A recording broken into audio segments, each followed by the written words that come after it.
Her eyes had just seen a clock on the wall over the pharmaceutical closet. 19:51 hours.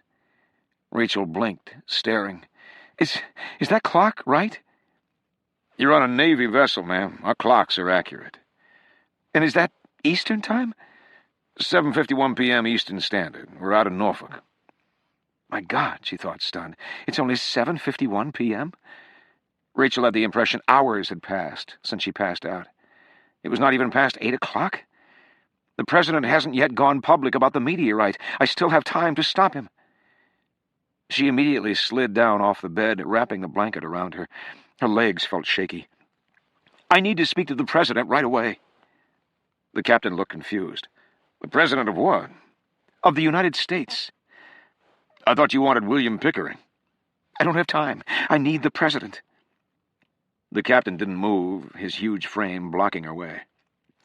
My understanding is that the president is about to give a very important live press conference.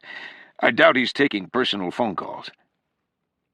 Rachel stood as straight as she could on her wobbly legs and fixed her eyes on the captain. Sir, you do not have the clearance for me to explain the situation, but the president is about to make a terrible mistake. I have information he desperately needs to hear. Now, you need to trust me. The captain stared at her a long moment. Frowning, he checked the clock again. 9 minutes? I can't get you a secure connection to the White House in that short a time. All I could offer is a radio phone, unsecured. And we'd have to go to antenna depth, which will take a few. Do it! Now! Chapter 67. The White House telephone switchboard was located on the lower level of the East Wing. 3 switchboard operators were always on duty. At the moment, only 2 were seated at the controls. The 3rd operator was at a full sprint toward the briefing room. In her hand, she carried a cordless phone. She had tried to patch the call through to the Oval Office, but the president was already en route to the press conference. She had tried to call his aides on their cellulars, but before televised briefings, all cellular phones in and around the briefing room were turned off so as not to interrupt the proceedings. Running a cordless phone directly to the president at a time like this seemed questionable at best, and yet when the White House's NRO liaison called claiming she had emergency information that the president must get before going live, the operator had little doubt she needed to jump. The question now was whether she would get there in time. In a small medical office on board the USS Charlotte, Rachel Sexton clutched a phone receiver to her ear and waited to talk to the president. Tolland and Corky sat nearby, still looking shaken. Corky had 5 stitches and a deep bruise on his cheekbone. All 3 of them had been helped into thinsulite thermal underwear, heavy Navy flight suits, oversized wool socks, and deck boots. With a hot cup of stale coffee in her hand, Rachel was starting to feel almost human again. What's the holdup? Tolland pressed. It's 7:56. Rachel couldn't imagine. She had successfully reached one of the White House operators, explained who she was and that this was an emergency. The operator seemed sympathetic, had placed Rachel on hold, and was now, supposedly, making it her top priority to patch Rachel through to the president. 4 minutes, Rachel thought. Hurry up. Closing her eyes, Rachel tried to gather her thoughts. It had been one hell of a day. I'm on a nuclear submarine, she said to herself, knowing she was damn lucky to be anywhere at all. According to the submarine captain, the Charlotte had been on a routine patrol in the Bering Sea 2 days ago and had picked up anomalous underwater sounds coming from the Milne Ice Shelf. Drilling, jet noise, lots of encrypted radio traffic. They had been redirected and told to lie quietly and listen. An hour or so ago, they'd heard an explosion on the ice shelf and moved in to check it out. That was when they heard Rachel's SOS call. 3 minutes left. Tolland sounded anxious now as he monitored the clock. Rachel was definitely getting nervous now. What was taking so long? Why hadn't the president taken her call?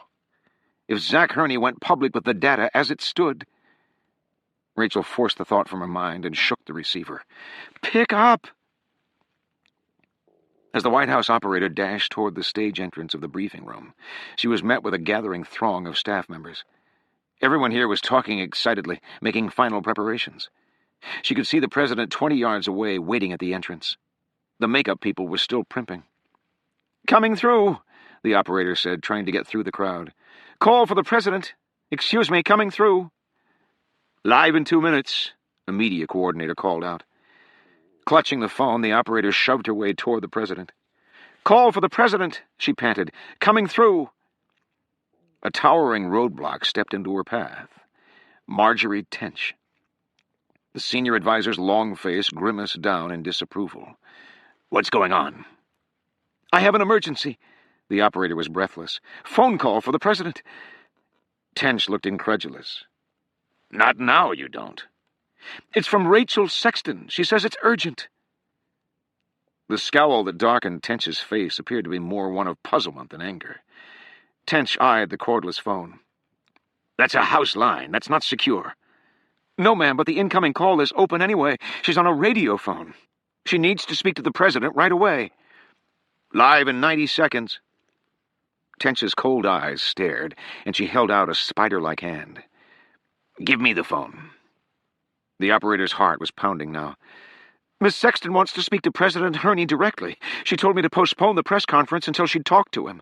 I assured—" Tench stepped toward the operator now, her voice a seething whisper. "Let me tell you how this works. You do not take orders from the daughter of the president's opponent. You take them from me. I can assure you this is as close as you are getting to the president until I find out what the hell is going on." The operator looked toward the president, who was now surrounded by microphone technicians, stylists, and several staff members talking him through final revisions of his speech. 60 seconds, the television supervisor yelled. On board the Charlotte, Rachel Sexton was pacing wildly in the tight space when she finally heard a click on the telephone line. A raspy voice came on. "Hello?" "President Herney?" Rachel blurted. "Marjorie Tench," the voice corrected. "I am the president's senior advisor. Whoever this is, I must warn you that prank calls against the White House are in violation of—" "For Christ's sake, this is not a prank. This is Rachel Sexton. I'm your NRO liaison, and—" "I am aware of who Rachel Sexton is, ma'am, and I am doubtful that you are she. You called the White House on an unsecured line, telling me to interrupt a major presidential broadcast. That is hardly proper M.O. for someone with—" "Listen," Rachel fumed. "I briefed your whole staff a couple of hours ago on a meteorite. You sat in the front row. You watched my briefing on a television sitting on the president's desk. Any questions?" Tench fell silent a moment. "Miss Sexton, what is the meaning of this?" "The meaning is that you have to stop the president. His meteorite data is all wrong. We've just learned the meteorite was inserted from beneath the ice shelf. I don't know by whom and I don't know why, but things are not what they seem up here. The president is about to endorse some seriously errant data, and I strongly advise—" "Wait 1 goddamn minute." Tench lowered her voice. "Do you realize what you're saying?" "Yes. I suspect the NASA administrator has orchestrated some kind of large-scale fraud, and President Herney is about to get caught in the middle. You've at least got to postpone 10 minutes so I can explain to him what's been going on up here. Someone tried to kill me, for God's sake." Tench's voice turned to ice. "Miss Sexton, let me give you a word of warning. If you are having second thoughts about your role in helping the White House in this campaign, then you should have thought of that long before you personally endorsed that meteorite data for the president." "What? Is she even listening?" "I am revolted by your display. Using an unsecured line is a cheap stunt, implying the meteorite data has been faked. What kind of intelligence official uses a radio phone to call the White House and talk about classified information? Obviously, you're hoping someone intercepts this message." "Nora Mangor was killed over this. Dr. Ming is also dead. You've got to warn—" "Stop right there. I don't know what you're playing at, but I will remind you, and anyone else who happens to be intercepting this phone call, that the White House possesses videotaped depositions from NASA's top scientists, several renowned civilian scientists, and yourself, Miss Sexton, all endorsing the meteorite data as accurate. Why you are suddenly changing your story, I can only imagine. Whatever the reason, consider yourself relieved of your White House post as of this instant. And if you try to taint this discovery with any more absurd allegations of foul play, I assure you the White House and NASA will sue you for defamation so fast you won't have a chance to pack a suitcase before you go to jail." Rachel opened her mouth to speak, but no words came. "Zach Herney has been generous to you," Tench snapped, "and frankly this smacks of a cheap Sexton publicity stunt. "Drop it right now, or we'll press charges, I swear it." The line went dead. Rachel's mouth was still hanging open when the captain knocked on the door. "Miss Sexton," the captain said, peering in, "we're picking up a faint signal from Canadian National Radio. President Zach Herney has just begun his press conference." Chapter 68. Standing at the podium in the White House briefing room, Zach Herney felt the heat of the media lights and knew the world was watching. The targeted blitz performed by the White House press office had created a contagion of media buzz. Those who didn't hear about the address via television, radio, or online news invariably heard about it from neighbors, co-workers, and family. By 8 p.m., anyone not living in a cave was speculating about the topic of the president's address. In bars and living rooms over the globe, millions leaned toward their televisions in apprehensive wonder. It was during moments like these, facing the world, that Zach Herney truly felt the weight of his office. Anyone who said power was not addictive had never really experienced it. As he began his address, however, Herney sensed something was amiss. He was not a man prone to stage fright, and so the tingle of apprehension now tightening in his core startled him. "It's the magnitude of the audience," he told himself. And yet he knew something else.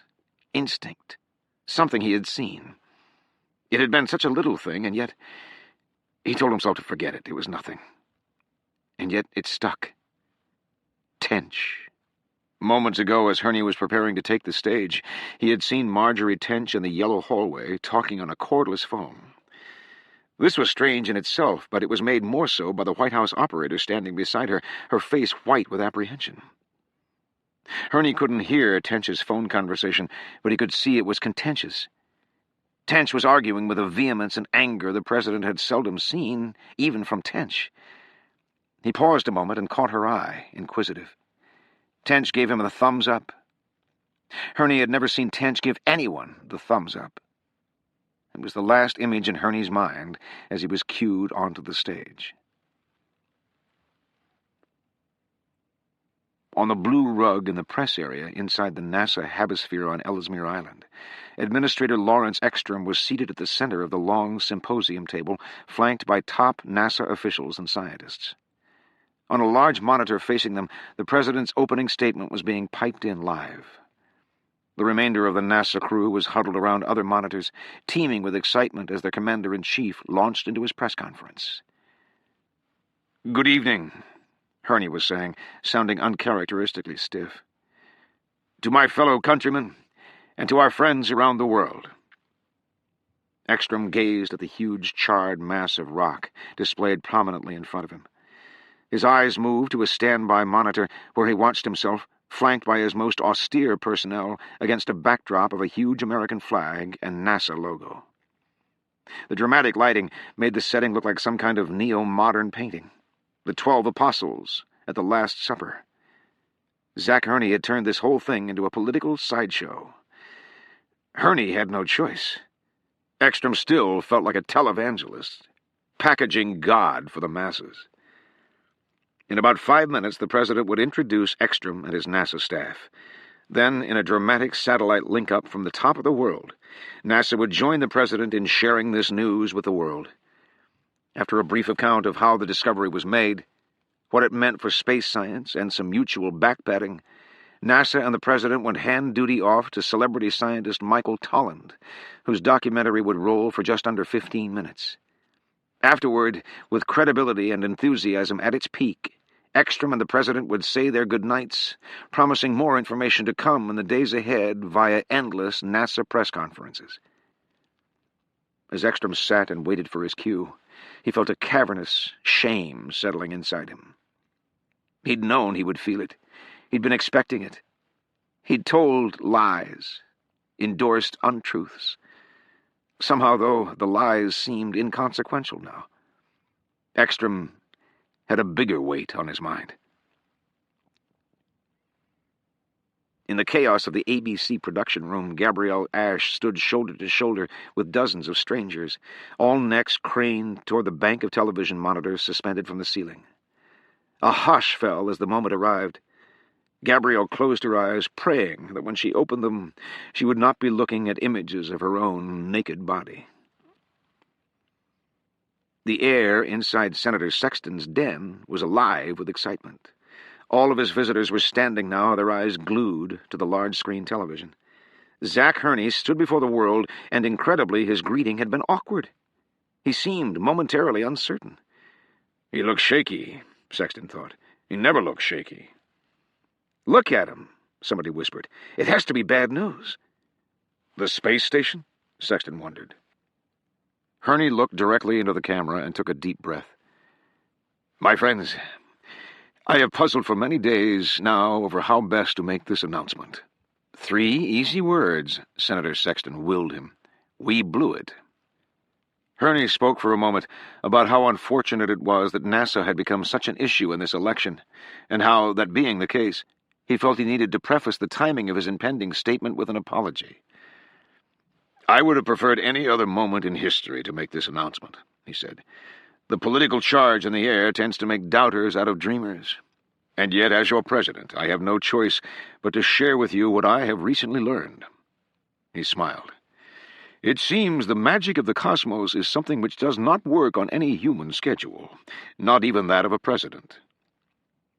Everyone in Sexton's den seemed to recoil in unison. "What?" "2 weeks ago," Hurney said, "NASA's new polar orbiting density scanner passed over the Milne Ice Shelf on Ellesmere Island, a remote landmass located above the 80th parallel in the high Arctic Ocean." Sexton and the others exchanged confused looks. "This NASA satellite," Hurney continued, "detected a large, high-density rock buried 200 feet under the ice." Hurney smiled now for the first time, finding his stride. "On receiving the data, NASA immediately suspected pods had found a meteorite." "A meteorite?"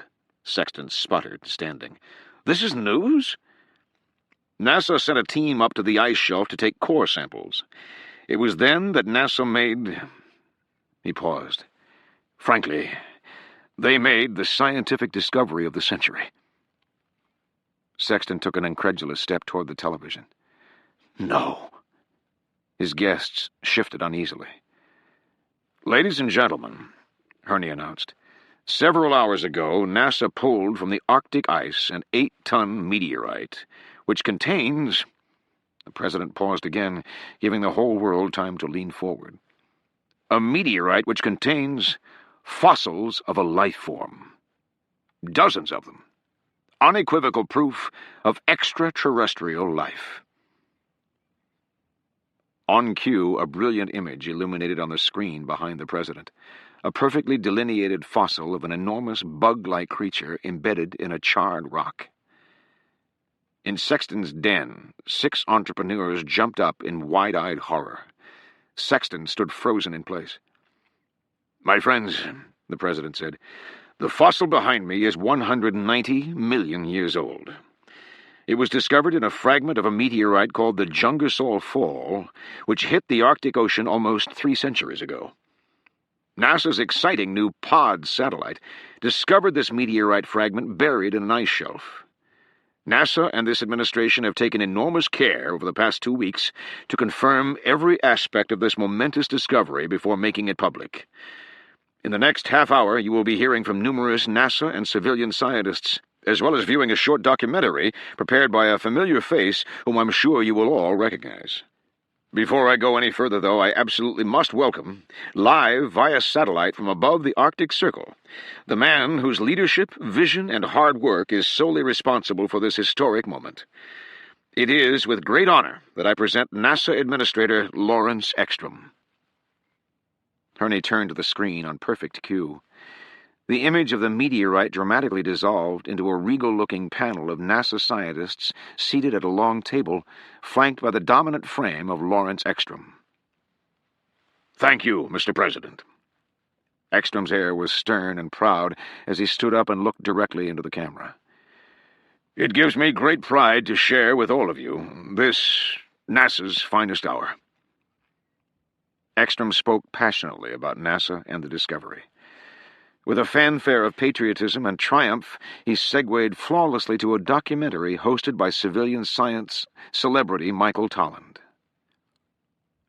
As he watched, Senator Sexton fell to his knees in front of the television, his fingers clutching at his silver mane. No. God, no.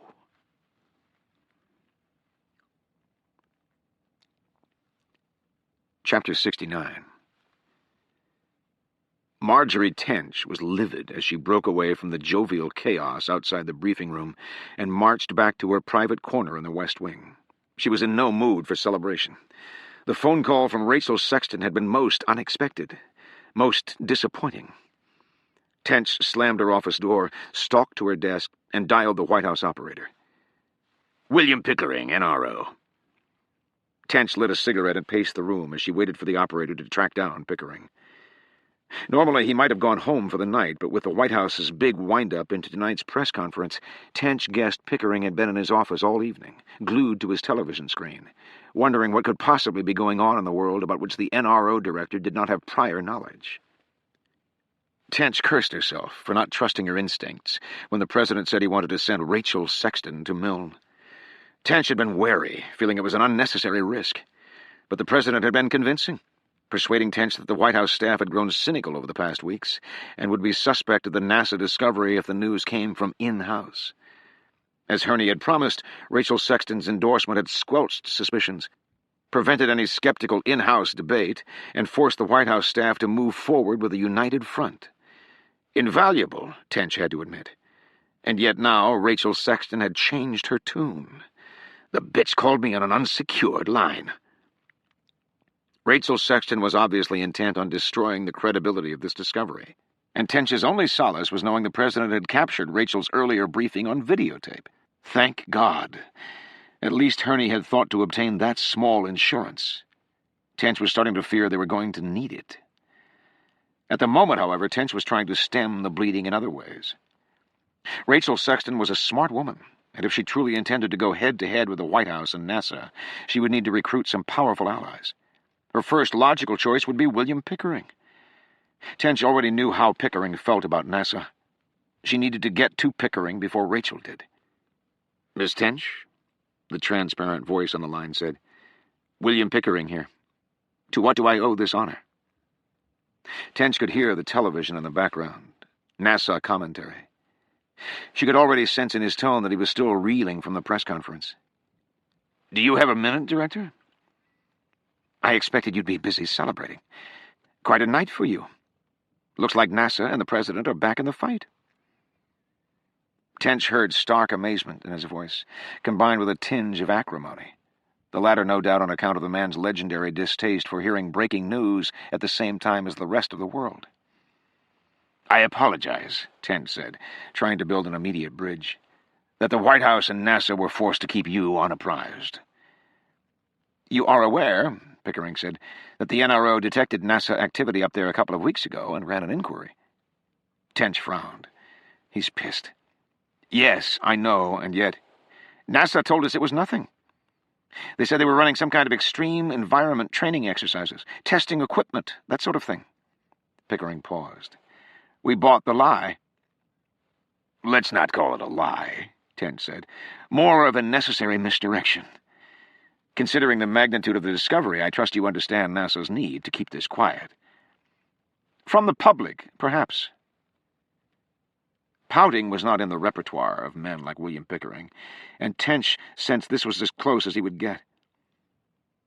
"I only have a minute," Tench said, working to retain her dominant position. "But I thought I should call and warn you." "Warn me?" Pickering waxed wry momentarily. "Has Zach Herney decided to appoint a new NASA-friendly NRO director?" "Of course not. The president understands your criticisms of NASA are simply issues of security, and he is working to plug those holes. I'm actually calling about one of your employees." She paused. "Rachel Sexton. Have you heard from her this evening?" "No. I sent her to the White House this morning at the president's request. You've obviously kept her busy. She has yet to check in." Tench was relieved to have gotten to Pickering first. She took a drag on her cigarette and spoke as calmly as possible. I suspect you may be getting a call from Miss Sexton sometime soon. Good. I've been expecting one. I've got to tell you, when the President's press conference began, I was concerned Zach Hurney might have convinced Miss Sexton to participate publicly. I'm pleased to see he resisted. Zach Hurney is a decent person, Tench said, which is more than I can say for Rachel Sexton. There was a long pause on the line. I hope I misunderstood that. Tench sighed heavily. No, sir, I'm afraid you did not. I'd prefer not to talk specifics on the phone, but Rachel Sexton, it seems, has decided she wants to undermine the credibility of this NASA announcement. I have no idea why, but after she reviewed and endorsed NASA's data earlier this afternoon, she has suddenly pulled an about-face and is spouting some of the most improbable allegations imaginable of NASA treachery and fraud. Pickering sounded intense now. Excuse me? Troubling, yes. I hate to be the one to tell you this, but Miss Sexton contacted me 2 minutes before the press conference and warned me to cancel the whole thing. On what grounds? Absurd ones, frankly. She said she'd found serious flaws in the data. Pickering's long silence was more wary than Tench would have liked. Flaws? He finally said. Ridiculous, really. After 2 full weeks of NASA experimentation, and I find it very hard to believe someone like Rachel Sexton would have told you to postpone the President's press conference unless she had a damn good reason. Pickering sounded troubled. Maybe you should have listened to her. Oh, please, Tench blurted, coughing. You saw the press conference. The meteorite data was confirmed and reconfirmed by countless specialists, including civilians. Doesn't it seem suspicious to you that Rachel Sexton, the daughter of the only man whom this announcement hurts, is suddenly changing her tune? It seems suspicious, Miss Tench, only because I happen to know that Miss Sexton and her father are barely civil to one another. I cannot imagine why Rachel Sexton would, after years of service to the President, suddenly decide to switch camps and tell lies to support her father. Ambition, perhaps? I really don't know. Maybe the opportunity to be first daughter. Tench let it hang. Pickering's tone hardened instantly. Thin ice, Miss Tench. Very thin. Tench scowled. What the hell did she expect? She was accusing a prominent member of Pickering's staff of treason against the President. The man was going to be defensive. Put her on, Pickering demanded. I'd like to speak to Miss Sexton myself. I'm afraid that's impossible, Tench replied. She's not at the White House. Where is she? The President sent her to Milne this morning to examine the data firsthand. She has yet to return. Pickering sounded livid now. I was never informed. I do not have time for hurt pride, Director. I have simply called as a courtesy. I wanted to warn you that Rachel Sexton has decided to pursue her own agenda with respect to tonight's announcement. She will be looking for allies. If she contacts you, you would be wise to know that the White House is in possession of a video taken earlier today in which she endorsed this meteorite data in its entirety in front of the President, his cabinet, and his entire staff. If now, for whatever motive she might have, Rachel Sexton attempts to besmirch the good name of Zach Hurney or of NASA, then I swear to you the White House will see to it she falls hard and far. Tench waited a moment to be sure her meaning had settled in. I expect you to repay the courtesy of this call by informing me immediately if Rachel Sexton contacts you. She is attacking the President directly, and the White House intends to detain her for questioning before she does any serious damage. I will be waiting for your call, Director. That's all. Good night. Marjorie Tench hung up, certain that William Pickering had never been talked to like that in his life. At least now he knew she was serious. On the top floor of the NRO, William Pickering stood at his window and stared into the Virginia night. The call from Marjorie Tench had been deeply troubling. He chewed at his lip as he tried to assemble the pieces in his mind. Director, his secretary said, knocking quietly. You have another phone call. Not now, Pickering said absently. It's Rachel Sexton. Pickering wheeled. Tench was apparently a fortune-teller. Okay, patch her through right away. Actually, sir, it's an encrypted AV stream. Do you want to take it in the conference room? An AV stream? Where is she calling from? The secretary told him. Pickering stared. Bewildered, he hurried down the hall toward the conference room. This was something he had to see. Chapter 70. The Charlotte's dead room, designed after a similar structure at Bell Laboratories, was what was formerly known as an anechoic chamber. An acoustical clean room, containing no parallel or reflective surfaces, it absorbed sound with 99.4% efficiency. Because of the acoustically conductive nature of metal and water, conversations on board submarines were always vulnerable to interception by nearby eavesdroppers or parasitic suction mics attached to the outer hull. The dead room was, in effect, a tiny chamber inside the submarine from which absolutely no sound could escape. All conversations inside this insulated box were entirely secure. The chamber looked like a walk-in closet, whose ceiling, walls, and floor had been completely covered with foam spires, jutting inward from all directions. It reminded Rachel of a cramped underwater cave where stalagmites had run wild, growing off every surface. Most unsettling, however, was the apparent lack of a floor. The floor was a taut, meshed, chicken-wire grid strung horizontally across the room like a fishing net, giving the inhabitants the feeling that they were suspended midway up the wall. The mesh was rubberized and stiff beneath the feet.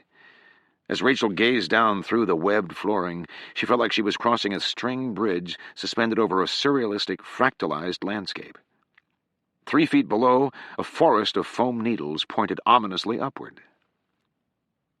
Instantly upon entering, Rachel had sensed the disorienting lifelessness to the air, as if every bit of energy had been sucked out.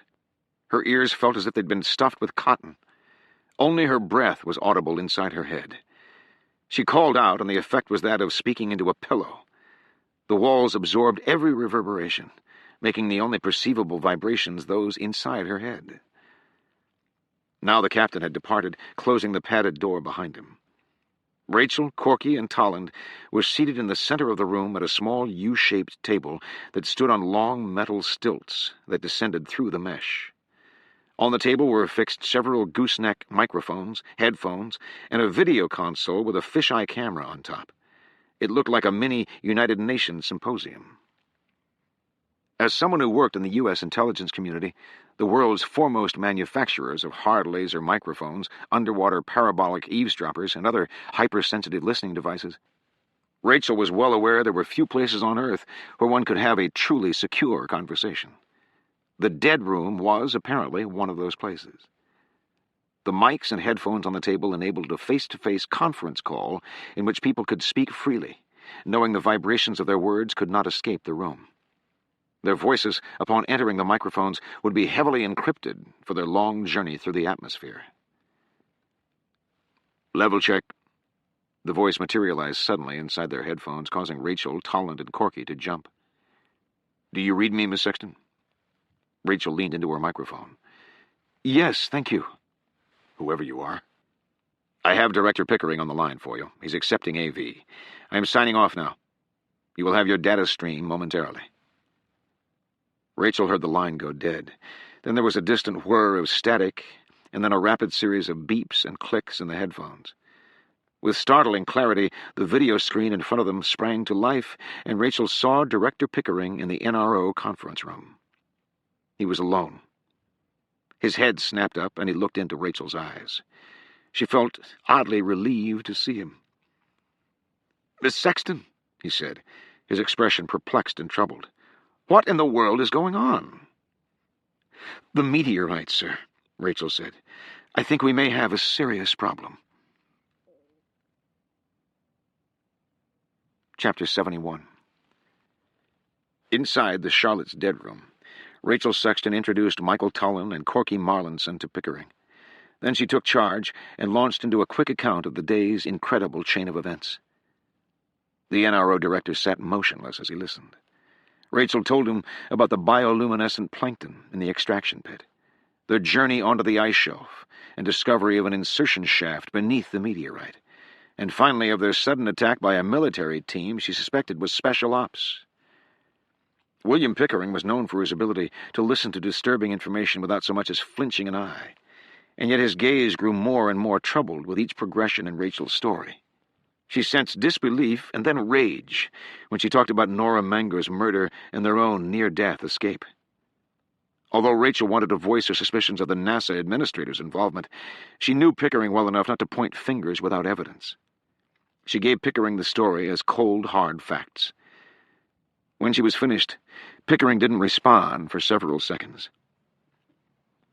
"Miss Sexton," he finally said, "all of you." He moved his gaze to each of them. "If what you're saying is true, and I cannot imagine why 3 of you would lie about this, you were all very lucky to be alive." They all nodded in silence. The president had called in 4 civilian scientists, and 2 of them were now dead. Pickering heaved a disconsolate sigh, as if he had no idea what to say next. The events clearly made little sense. "Is there any way," Pickering asked, "that this insertion shaft you're seeing in that GPR printout is a natural phenomenon?" Rachel shook her head. "It's too perfect." She unfolded the soggy GPR printout and held it up in front of the camera. "Flawless." Pickering studied the image, scowling in agreement. "Don't let that out of your hands." "I called Marjorie Tench to warn her to stop the president," Rachel said, "but she shut me down." "I know, she told me." Rachel looked up, stunned. "Marjorie Tench called you? That was fast." "Just now. She's very concerned. She feels you are attempting some kind of stunt to discredit the president and NASA, perhaps to help your father." Rachel stood up. She waved the GPR printout and motioned to her 2 companions. "We were almost killed. Does this look like some kind of stunt? And why would I—" Pickering held up his hands. "Easy. What Miss Tench failed to tell me was that there were 3 of you." Rachel couldn't recall if Tench had even given her time to mention Corky and Tolland. "Nor did she tell me you had physical evidence," Pickering said. "I was skeptical of her claims before I spoke to you, and now I am convinced she's mistaken. I do not doubt your claims. The question at this point is what it all means." There was a long silence. William Pickering rarely looked confused, but he shook his head, seeming lost. "Let's assume for the moment that someone did insert this meteorite beneath the ice. That begs the obvious issue of why. If NASA has a meteorite with fossils in it, why would they, or anyone else for that matter, care where it is found?" "It appears," Rachel said, "that the insertion was performed such that pods would make the discovery, and the meteorite would appear to be a fragment from a known impact." "The youngest all fall," Corky prompted. "But of what value is the meteorite's association with a known impact?" Pickering demanded, sounding almost mad. "Aren't these fossils an astounding discovery, anywhere and any time, no matter what meteoritic event they are associated with?" All 3 nodded. Pickering hesitated, looking displeased. "Unless, of course—" Rachel saw the wheels turning behind the director's eyes. He had found the simplest explanation for placing the meteorite concurrent with the Jungersol strata, but the simplest explanation was also the most troubling. "Unless," Pickering continued, "the careful placement was intended to lend credibility to totally false data." He sighed, turning to Corky. "Dr. Marlinson, what is the possibility that this meteorite is a counterfeit?" "Counterfeit, sir?" "Yes, a fake, manufactured." "A fake meteorite?" Corky gave an awkward laugh. "Utterly impossible. That meteorite was examined by professionals, myself included. Chemical scans, spectrograph, rubidium-strontium dating.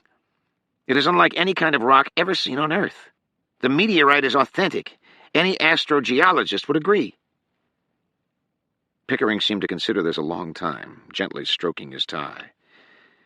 "And yet, taking into account the amount NASA has to gain from this discovery right now, the apparent signs of tampering with evidence, and your being attacked, the first and only logical conclusion I can draw is that this meteorite is a well-executed fraud." "Impossible!" Corky sounded angry now.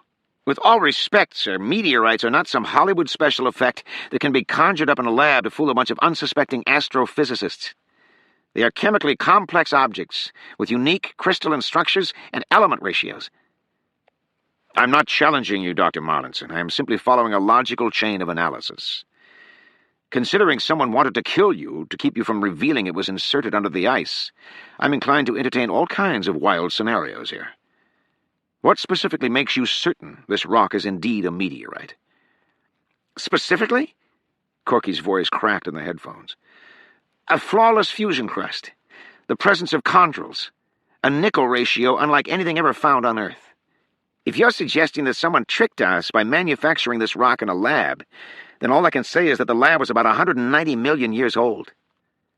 Corky dug in his pocket and pulled out a stone shaped like a CD.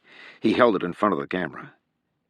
We chemically dated samples like this with numerous methods. Rubidium-strontium dating is not something you can fake. Pickering looked surprised. You have a sample? Corky shrugged. NASA has dozens of them floating around. You mean to tell me, Pickering said, looking at Rachel now, that NASA discovered a meteorite they think contains life, and they're letting people walk off with samples? The point, Corky said, is that the sample in my hand is genuine. He held the rock close to the camera. You could give this to any petrologist or geologist or astronomer on Earth. They would run tests, and they would tell you two things. One, it is 190 million years old. And two, it is chemically dissimilar from the kind of rock we have here on Earth. Pickering leaned forward, studying the fossil embedded in the rock. He seemed momentarily transfixed. Finally, he sighed. I'm not a scientist. All I can say is that if that meteorite is genuine, which it appears it is, I would like to know why NASA didn't present it to the world at face value. Why has someone carefully placed it under the ice, as if to persuade us of its authenticity? At that moment, inside the White House, a security officer was dialing Marjorie Tench. The senior advisor answered on the first ring. Yeah. Miss Tench, the officer said, I have the information you requested earlier. The radio phone call that Rachel Sexton placed to you earlier this evening, we have the trace. Tell me. Secret Service Ops says the signal originated aboard the naval submarine USS Charlotte. What? They don't have coordinates, ma'am, but they're certain of the vessel code. Oh, for Christ's sake. Tench slammed down the receiver without another word.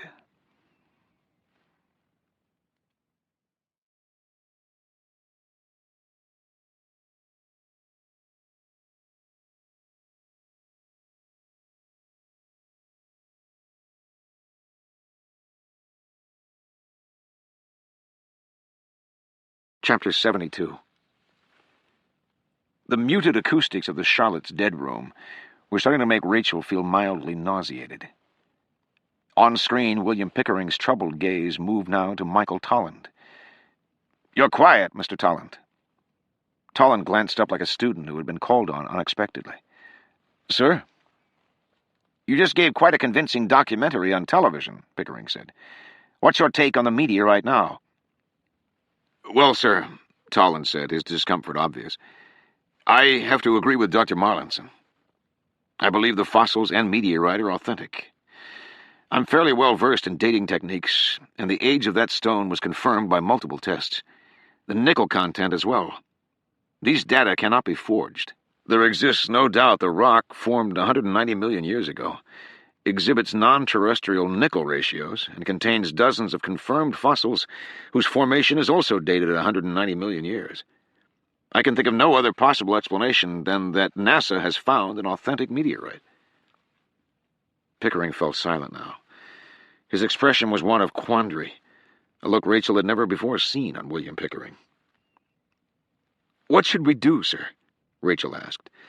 Obviously, we need to alert the president there are problems with the data. Pickering frowned. Let's hope the president doesn't already know. Rachel felt a knot rise in her throat. Pickering's implication was clear. President Herney could be involved. Rachel strongly doubted it, and yet both the president and NASA had plenty to gain here. Unfortunately, Pickering said, with the exception of this GPR printout revealing an insertion shaft, all of the scientific data points to a credible NASA discovery. He paused, dire. "And this issue of your being attacked." He looked up at Rachel. "You mentioned special ops?" "Yes, sir." She told him again about the improvised munitions and tactics. Pickering looked more and more unhappy by the moment. Rachel sensed her boss was contemplating the number of people who might have access to a small military kill force. Certainly the president had access. Probably Marjorie Tench, too, as senior advisor. Quite possibly NASA Administrator Lawrence Ekstrom, with his ties to the Pentagon. Unfortunately, as Rachel considered the myriad of possibilities, she realized the controlling force behind the attack could have been almost anyone with high-level political clout and the right connections. "I could phone the president right now," Pickering said, "but I don't think that's wise, at least until we know who's involved. My ability to protect you becomes limited once we involve the White House. In addition, I'm not sure what I would tell him.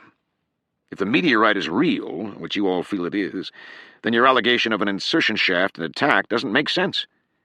The president would have every right to question the validity of my claim." He paused as if to calculate the options. "Regardless, whatever the truth is or who the players are, some very powerful people will take hits if this information goes public. I suggest we get you to safety right away before we start rocking any boats." "Get us to safety?" The comment surprised Rachel. "I think we're fairly safe on a nuclear submarine, sir." Pickering looked skeptical. "Your presence on that submarine won't stay secret long. I'm pulling you out immediately. Frankly, I'll feel better when the three of you are sitting in my office."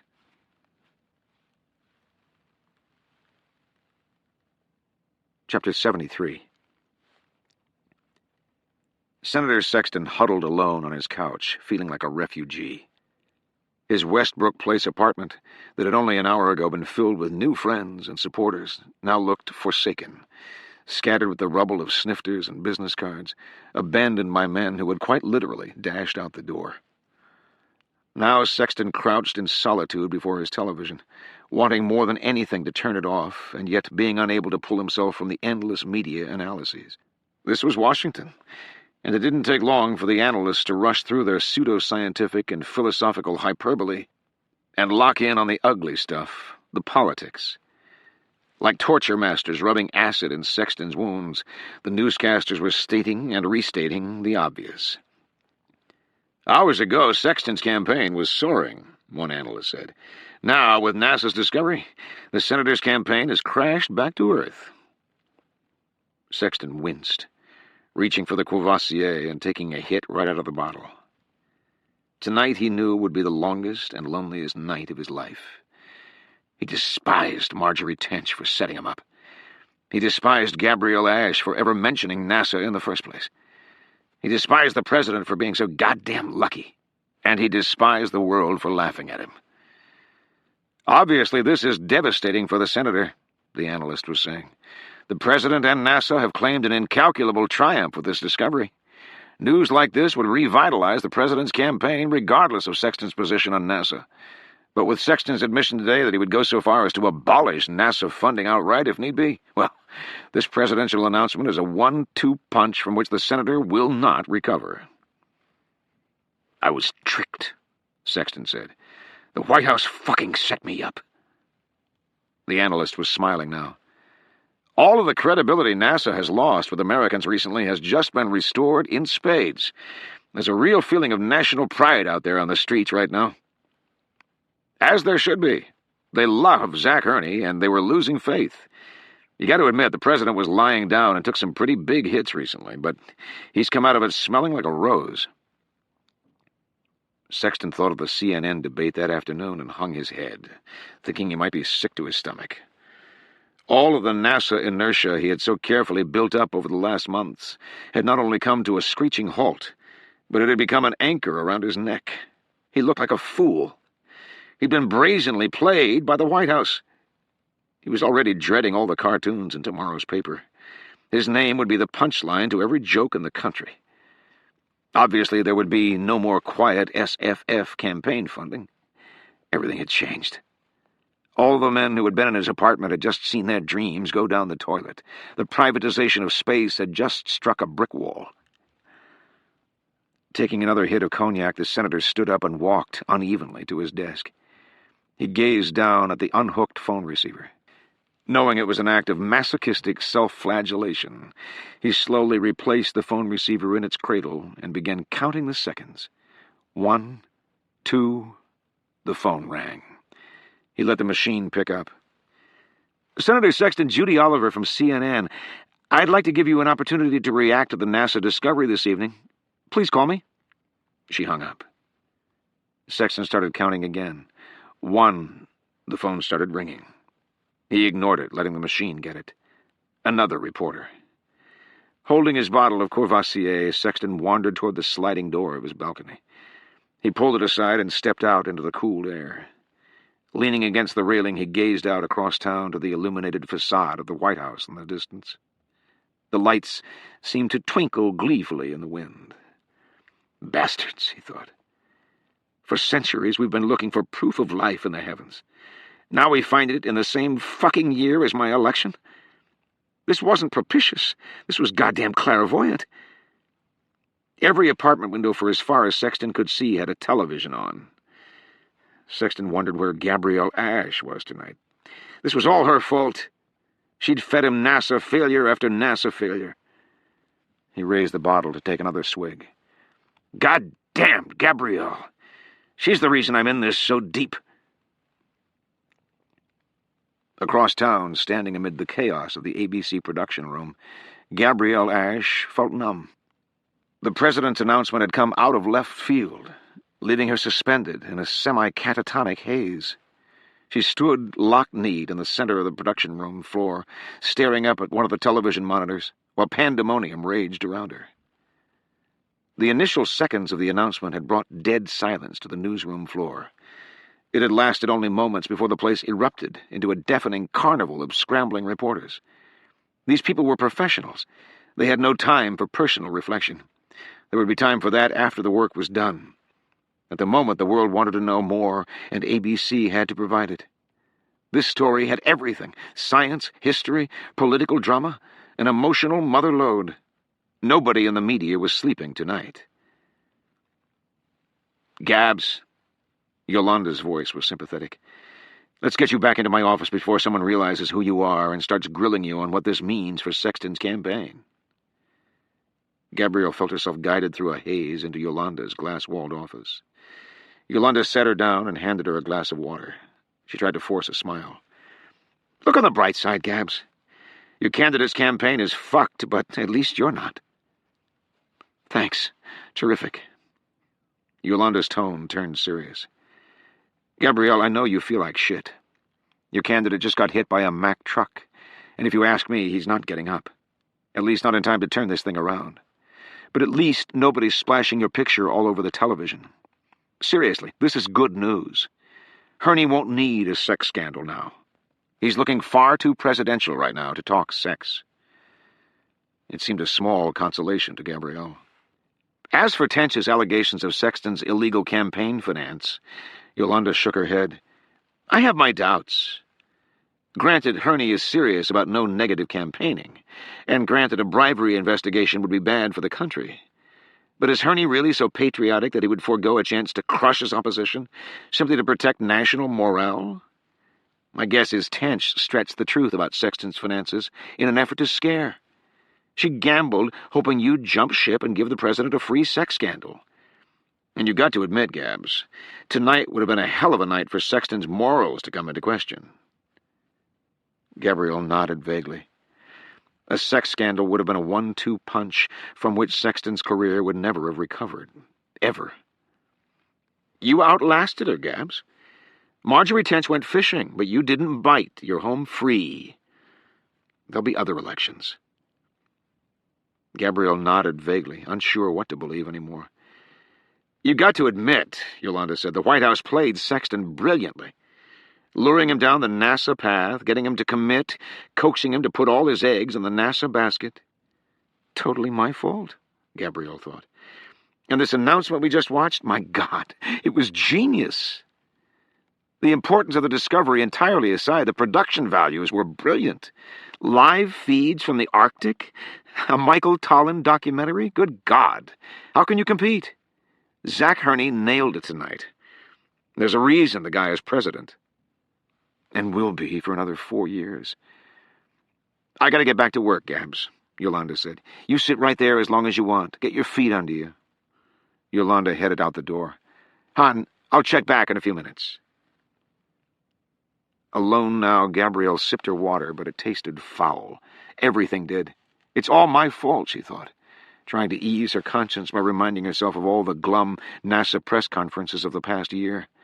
The space station setbacks, the postponement of the X-33, all the failed Mars probes, continuous budget bailouts. Gabrielle wondered what she could have done differently. "Nothing," she told herself. "You did everything right." It had simply backfired.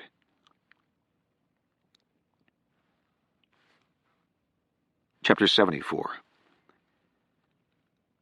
The thundering Navy Seahawk chopper had been scrambled under a covert operation status out of Thule Air Force Base in northern Greenland.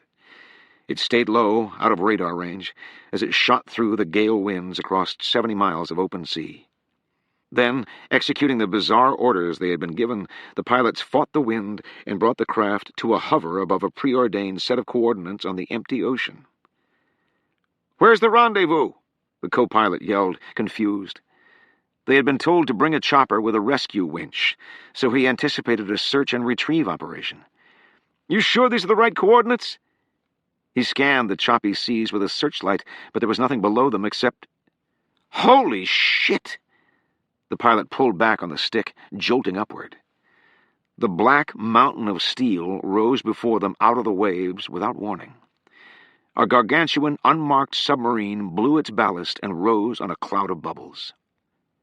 The pilots exchanged uneasy laughs. "Guess that's them." As ordered, the transaction proceeded under complete radio silence. The double-wide portal on the peak of the sail opened, and a seaman flashed them signals with a strobe light. The chopper then moved over the sub and dropped a 3-man rescue harness, essentially 3 rubberized loops on a retractable cable. Within 60 seconds, the 3 unknown danglers were swinging beneath the chopper, ascending slowly against the downdraft of the rotors. When the co-pilot hauled them aboard, 2 men and a woman, the pilot flashed the sub the all-clear. Within seconds, the enormous vessel disappeared beneath the wind-swept sea, leaving no trace it had ever been there. With the passengers safely aboard, the chopper pilot faced front, dipped the nose of the chopper, and accelerated south to complete his mission. The storm was closing fast, and these 3 strangers were to be brought safely back to Thule Air Force Base for further jet transport. Where they were headed, the pilot had no idea. All he knew was that his orders had been from high up, and he was transporting very precious cargo.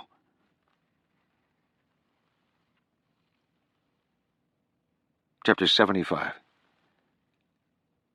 When the Milne storm finally exploded, unleashing its full force on the NASA hemisphere, the dome shuddered as if ready to lift off the ice and launch out to sea. The steel stabilizing cables pulled taut against their stakes, vibrating like huge guitar strings and letting out a doleful drone. The generators outside stuttered, causing the lights to flicker, threatening to plunge the huge room into total blackness. NASA Administrator Lawrence Ekstrom strode across the interior of the dome. He wished he were getting the hell out of here tonight, but that was not to be.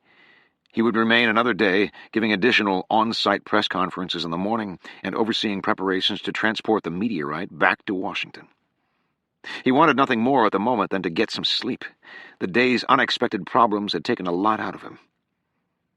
Ekstrom's thoughts turned again to Whaley Ming, Rachel Sexton, Nora Manger, Michael Tolland, and Corky Marlinson. Some of the NASA staff had begun noticing the civilians were missing. "Relax," Ekstrom told himself. "Everything is under control." He breathed deeply, reminding himself that everyone on the planet was excited about NASA and space right now. Extraterrestrial life hadn't been this exciting a topic since the famous Roswell incident back in 1947, the alleged crash of an alien spaceship in Roswell, New Mexico, which was now the shrine to millions of UFO conspiracy theorists even today. During Ekstrom's years working at the Pentagon, he had learned that the Roswell incident had been nothing more than a military accident during a classified operation called Project Mogul, the flight test of a spy balloon being designed to listen in on Russian atomic tests. The prototype, while being tested, had drifted off course and crashed in the New Mexico desert. Unfortunately, a civilian found the wreckage before the military did. Unsuspecting rancher William Brazel had stumbled across a debris field of radical synthesized neoprene and lightweight metals unlike anything he'd ever seen, and he immediately called in the sheriff. Newspapers carried the story of the bizarre wreckage, and public interest grew fast. Fueled by the military's denial that the wreckage was theirs, reporters launched investigations, and the covert status of Project Mogul came into serious jeopardy. Just as it seemed the sensitive issue of a spy balloon was about to be revealed, something wonderful happened. The media drew an unexpected conclusion. They decided the scraps of futuristic substance could only have come from an extraterrestrial source, creatures more scientifically advanced than humans. The military's denial of the incident obviously had to be one thing only, a cover-up of contact with aliens. Although baffled by this new hypothesis, the Air Force was not about to look a gift horse in the mouth. They grabbed the alien story and ran with it. The world's suspicions that aliens were visiting New Mexico was far less a threat to national security than that of the Russians catching wind of Project Mogul. To fuel the alien cover story, the intelligence community shrouded the Roswell incident in secrecy and began orchestrating security leaks, quiet murmurings of alien contacts, recovered spaceships, and even a mysterious Hangar 18 at Dayton's Wright-Patterson Air Force Base, where the government was keeping alien bodies on ice. The world bought the story, and Roswell fever swept the globe. From that moment on, whenever a civilian mistakenly spotted an advanced U.S. military aircraft, the intelligence community simply dusted off the old conspiracy. That's not an aircraft. That's an alien spaceship. Ekstrom was amazed to think this simple deception was still working today. Every time the media reported a sudden flurry of UFO sightings, Ekstrom had to laugh. Chances were some lucky civilian had caught a glimpse of one of the NRO's 57 fast-moving, unmanned reconnaissance aircraft known as Global Hawks, oblong, remote-controlled aircraft that looked like nothing else in the sky. Ekstrom found it pathetic that countless tourists still made pilgrimages to the New Mexico desert to scan the night skies with their video cameras.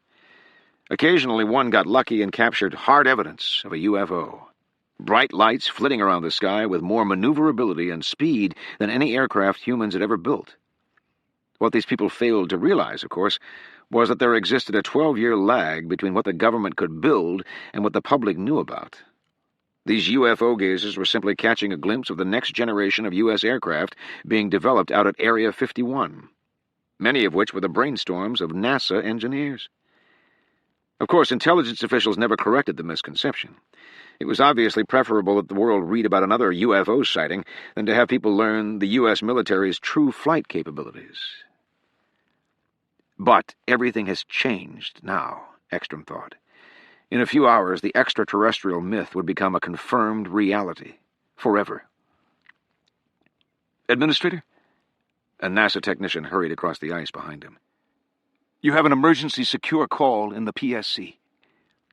Ekstrom sighed, turning. What the hell could it be now? He headed for the communications trailer. The technician hurried along beside him. The guys manning the radar in the PSC were curious, sir. Yeah? Ekstrom's thoughts were still far away. The Fat Body sub stationed off the coast here. We were wondering why you didn't mention it to us. Ekstrom glanced up. I'm sorry? The submarine, sir. You could have at least told the guys on radar. Additional seaboard security is understandable, but it took our radar team off guard. Ekstrom stopped short. What submarine? The technician stopped now, too, clearly not expecting the administrator's surprise. She's not part of our operation? No. Where is it? The technician swallowed hard. About 3 miles out. We caught her on radar by chance. Only surfaced for a couple of minutes. Pretty big blip. Had to be a fat body. We figured you'd ask the Navy to stand watch over this op without telling any of us. Ekstrom stared. I most certainly did not. Now the technician's voice wavered. Well, sir, then, I guess I should inform you that a sub just rendezvoused with an aircraft right off the coast here. Looked like a personnel change. Actually, we were all pretty impressed anyone would attempt a wet, dry vertical in this kind of wind. Ekstrom felt his muscles stiffen. What the hell is a submarine doing directly off the coast of Ellesmere Island without my knowledge? Did you see what direction the aircraft flew after rendezvous? Back toward Thule Air Force Base. For connecting transport to the mainland, I assume. Ekstrom said nothing the rest of the way to the PSC. When he entered the cramped darkness, the hoarse voice on the line had a familiar rasp. "We've got a problem," Tent said, coughing as she spoke. "It's about Rachel Sexton."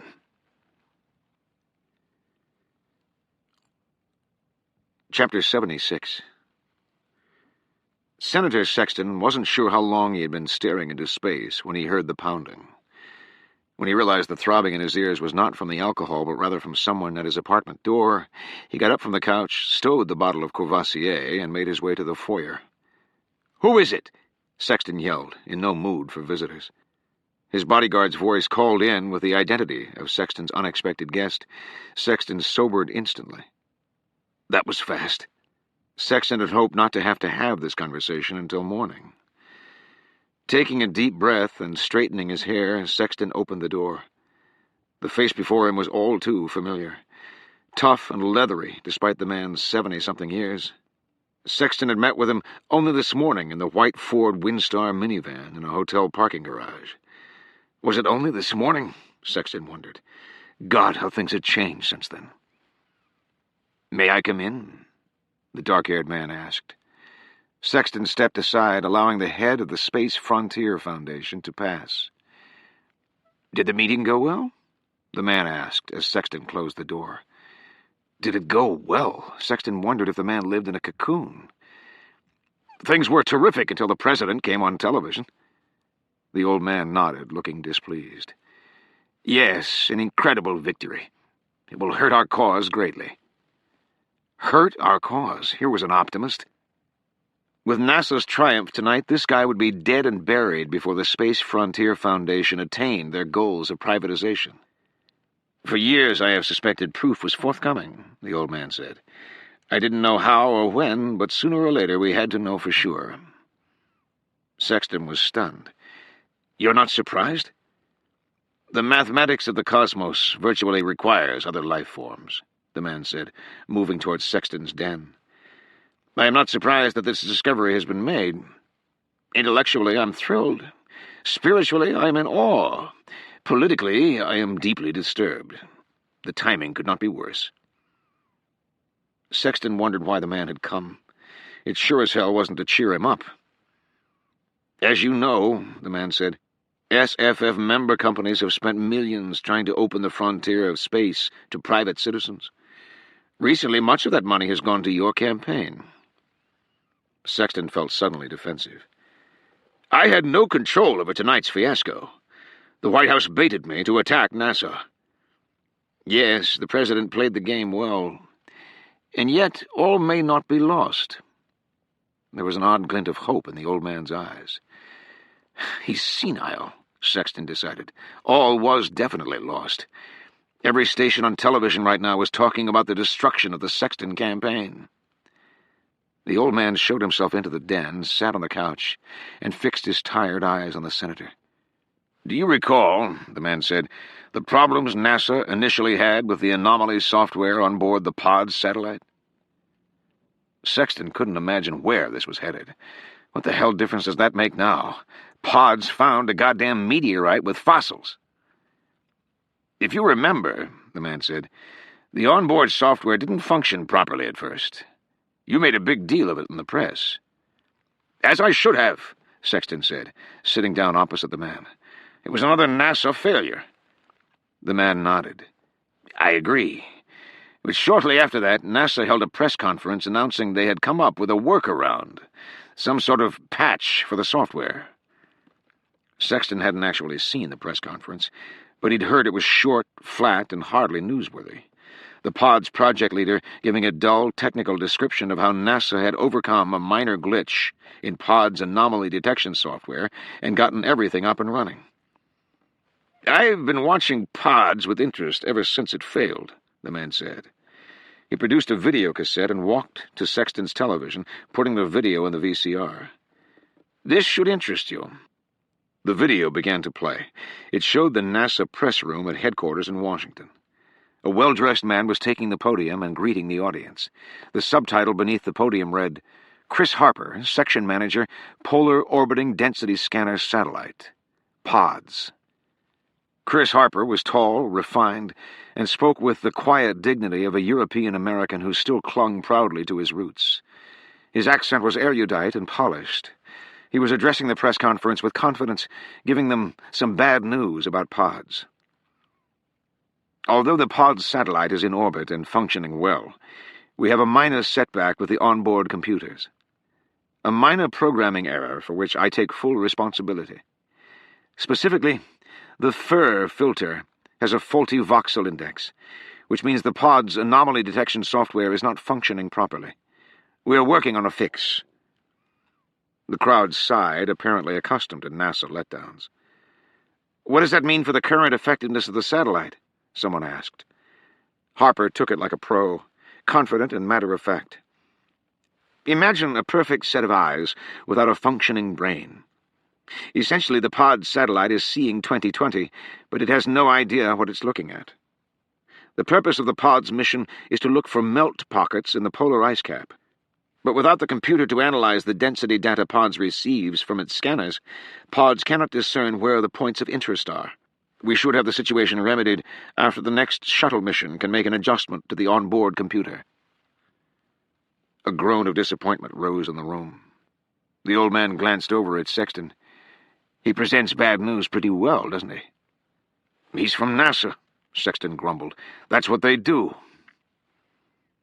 The VCR tape went blank for an instant, and then switched to another NASA press conference. "This second press conference," the old man said to Sexton, "was given only a few weeks ago. Quite late at night, few people saw it.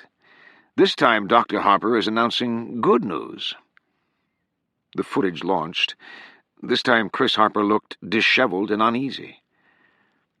"I am pleased to announce," Harper said, sounding anything but pleased, "that NASA has found a workaround for the POD's satellite software problem."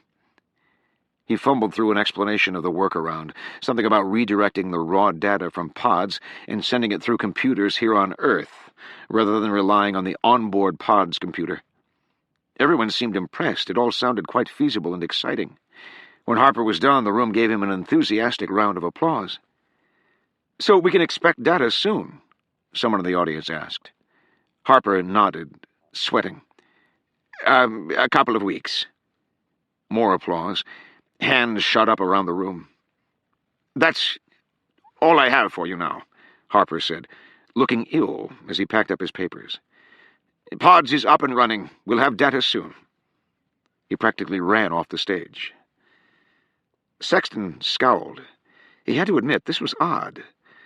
Why did Chris Harper look so comfortable giving bad news and so uncomfortable giving good news? It should have been in reverse. Sexton hadn't actually seen this press conference when it aired, although he'd read about the software fix. The fix at the time seemed an inconsequential NASA salvage. The public perception remained unimpressed. PODS was just another NASA project that had malfunctioned and was being awkwardly patched together with a less-than-ideal solution. The old man turned off the television. "NASA claimed Dr. Harper was not feeling well that night." He paused. "I happen to think Harper was lying." "Lying?" Sexton stared, his fuzzy thoughts unable to piece together any logical rationale for why Harper would have lied about the software.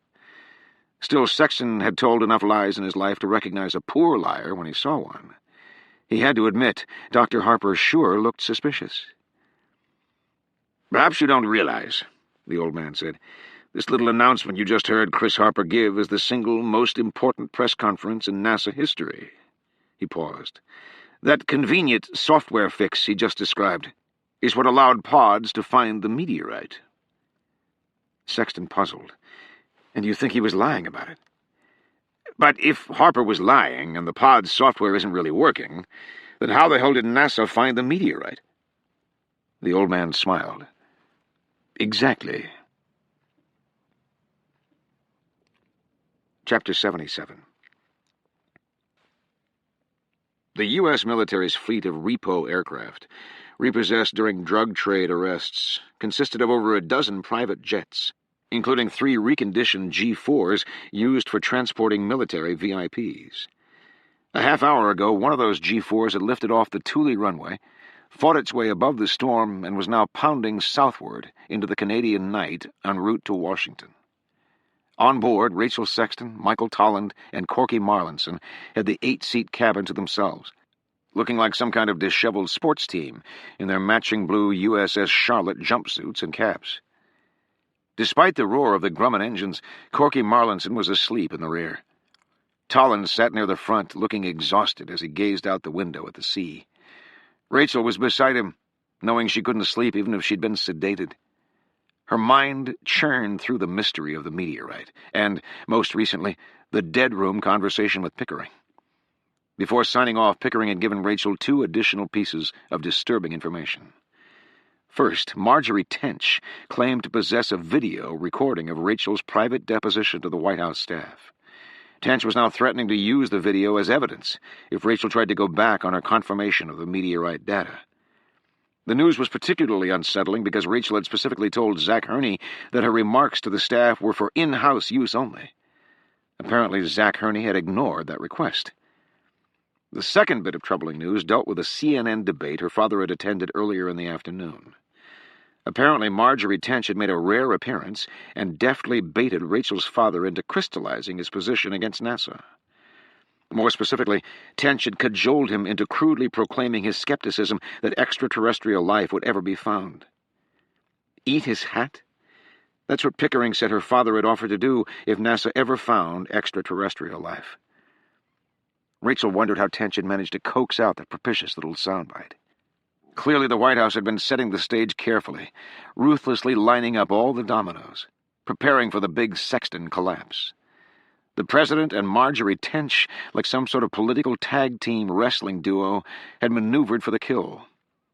While the President remained dignified outside the ring, Tench had moved in, circling, cunningly lining up the Senator for the presidential body slam. The President had told Rachel he'd asked NASA to delay announcing the discovery in order to provide time to confirm the accuracy of the data. Rachel now realized there were other advantages to waiting. The extra time had given the White House time to dole out the rope with which the Senator would hang himself. Rachel felt no sympathy for her father, and yet she now realized that beneath the warm and fuzzy exterior of President Zach Herney, a shrewd shark lurked. You didn't become the most powerful man in the world without a killer instinct. The question now was whether this shark was an innocent bystander or a player. Rachel stood, stretching her legs.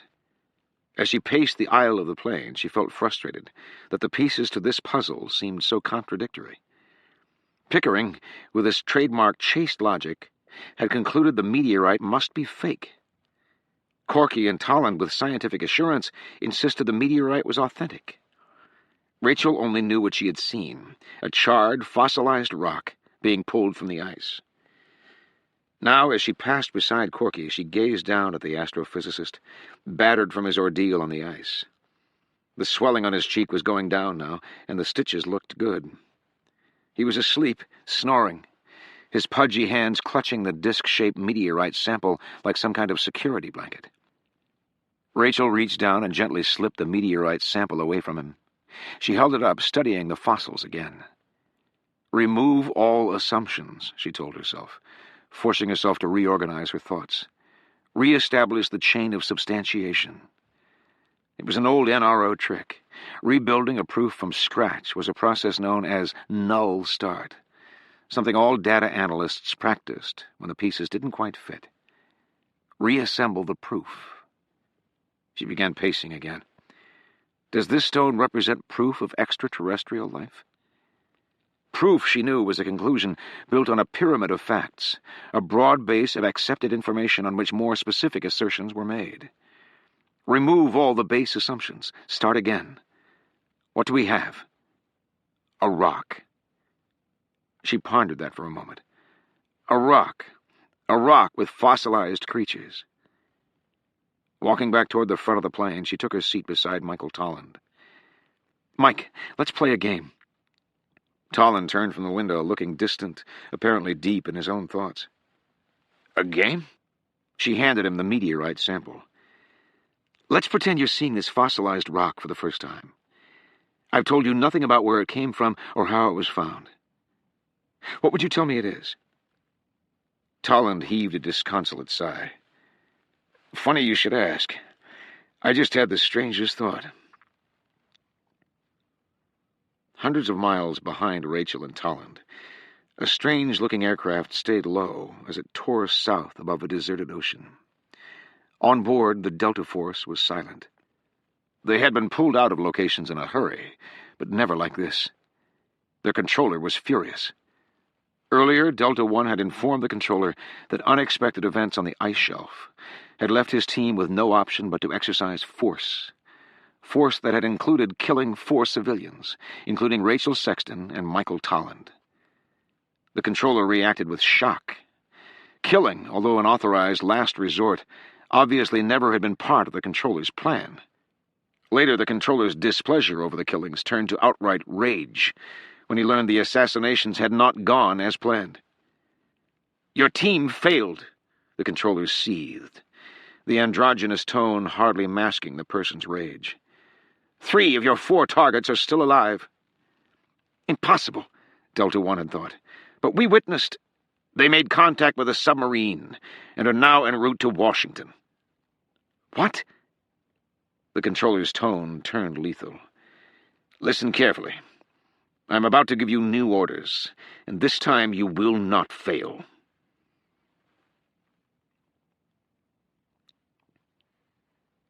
Chapter 78. Senator Sexton was actually feeling a flicker of hope as he walked his unexpected visitor back out to the elevator. The head of the SFF, as it turned out, had not come to chastise Sexton, but rather to give him a pep talk and tell him the battle was not yet over.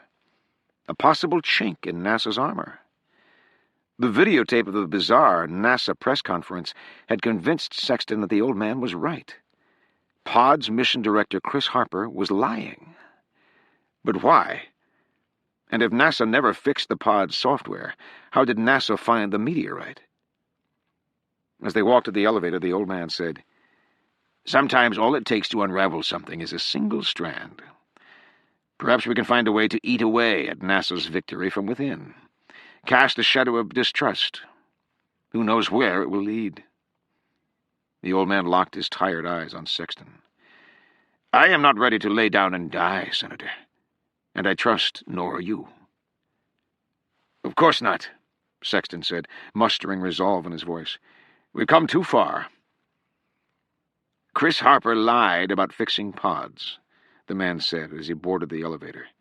And we need to know why. I'll get that information as fast as I can, Sexton replied. I have just the person. Good. Your future depends on it. As Sexton headed back toward his apartment, his step was a little lighter, his head a little clearer. NASA lied about pods. The only question was how Sexton could prove it. His thoughts had already turned to Gabrielle Ash.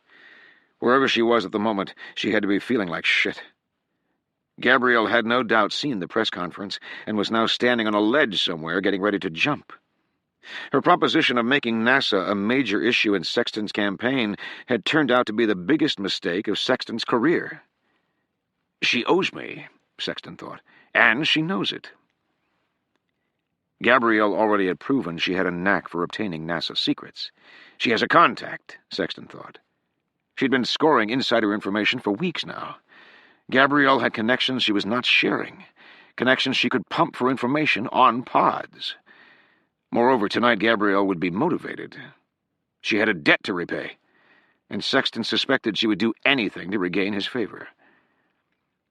As Sexton arrived back at his apartment door, his bodyguard nodded. Evening, Senator.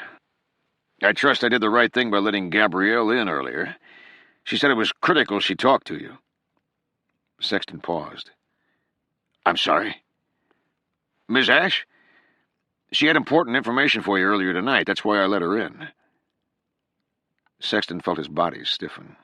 He looked at his apartment door. What the hell is this guy talking about? The guard's expression changed to one of confusion and concern. "Senator, are you okay? You remember, right? Gabrielle arrived during your meeting. She talked to you, right? She must have. She was in there quite a while." Sexton stared a long moment, feeling his pulse skyrocket. This moron let Gabrielle into my apartment during a private SFF meeting? She stuck around inside and then departed without a word? Sexton could only imagine what Gabrielle might have overheard. Swallowing his anger, he forced a smile to his guard. "Oh, yes, I'm sorry. I'm exhausted. Had a couple of drinks, too. Miss Ash and I did indeed speak. You did the right thing." The guard looked relieved. "Did she say where she went when she left?" The guard shook his head. "She was in a big hurry." "Okay, thanks." Sexton entered his apartment, fuming. How complicated were my goddamn directions? No visitors. He had to assume if Gabrielle had been inside for any length of time, and then snuck out without a word, she must have heard things she was not meant to hear. Tonight of all nights. Senator Sexton knew above all he could not afford to lose Gabrielle Ash's trust. Women could become vengeful and stupid when they felt deceived. Sexton needed to bring her back. Tonight, more than ever, he needed her in his camp. Chapter 79. On the fourth floor of the ABC television studios, Gabrielle Ash sat alone in Yolanda's glass-walled office and stared at the fraying carpet. She had always prided herself on good instincts and knowing whom she could trust. Now, for the first time in years, Gabrielle felt alone, uncertain which way to turn. The sound of her cell phone lifted her gaze from the carpet. Reluctant, she picked up. "Gabrielle Ash." "Gabrielle, it's me." She recognized the timbre of Senator Sexton's voice immediately, although he sounded surprisingly calm, considering what had just transpired. "It's been one hell of a night over here," he said, "so just let me talk. I'm sure you saw the President's conference. Christ, did we play the wrong cards? I'm sick over it. You're probably blaming yourself. Don't. Who the hell would have guessed? Not your fault. Anyhow, listen up. I think there may be a way to get our feet back under us." Gabrielle stood up, unable to imagine what Sexton could be talking about. This was hardly the reaction she had expected. "I had a meeting tonight," Sexton said, "with representatives from private space industries, and—" "You did?" Gabrielle blurted, stunned to hear him admit it. I mean, I had no idea." "Yeah, nothing major. I would have asked her to sit in, but these guys are touchy about privacy. Some of them are donating money to my campaign. It's not something I like to advertise." Gabrielle felt totally disarmed. "But isn't that illegal?" "Illegal? Hell no. All the donations are under the $2,000 cap. Small potatoes. These guys barely make a dent, but I listen to their gripes anyway. Call it an investment in the future. I'm quiet about it because, frankly, the appearances aren't so great. If the White House caught wind, they'd spin the hell out of it. Anyhow, look, that's not the point. I called to tell you that after tonight's meeting, I was talking to the head of the SFF. For several seconds, although Sexton was still talking, all Gabrielle could hear was the blood rushing in shame to her face. Without the slightest challenge from her, the senator had calmly admitted tonight's meeting with private space companies. Perfectly legal. And to think what Gabrielle had almost considered doing. Thank God Yolanda had stopped her. I almost jumped ship to Marjorie Tench. "And so I told the head of the SFF," the senator was saying, "that you might be able to get that information for us." Gabrielle tuned back in. "Okay." "The contact from whom you've been getting all your inside NASA information these past few months. I assume you still have access." Marjorie Tench. Gabrielle cringed, knowing she could never tell the senator that the informant had been manipulating her all along. I think so," Gabrielle lied. "Good. There's some information I need from you. Right away." As she listened, Gabrielle realized just how badly she had been underestimating Senator Cedric Sexton lately. Some of the man's luster had worn off since she'd first begun following his career. But tonight, it was back. In the face of what appeared to be the ultimate death blow to his campaign, Sexton was plotting a counterattack. And although it had been Gabrielle who led him down this inauspicious path, he was not punishing her. Instead, he was giving her a chance to redeem herself.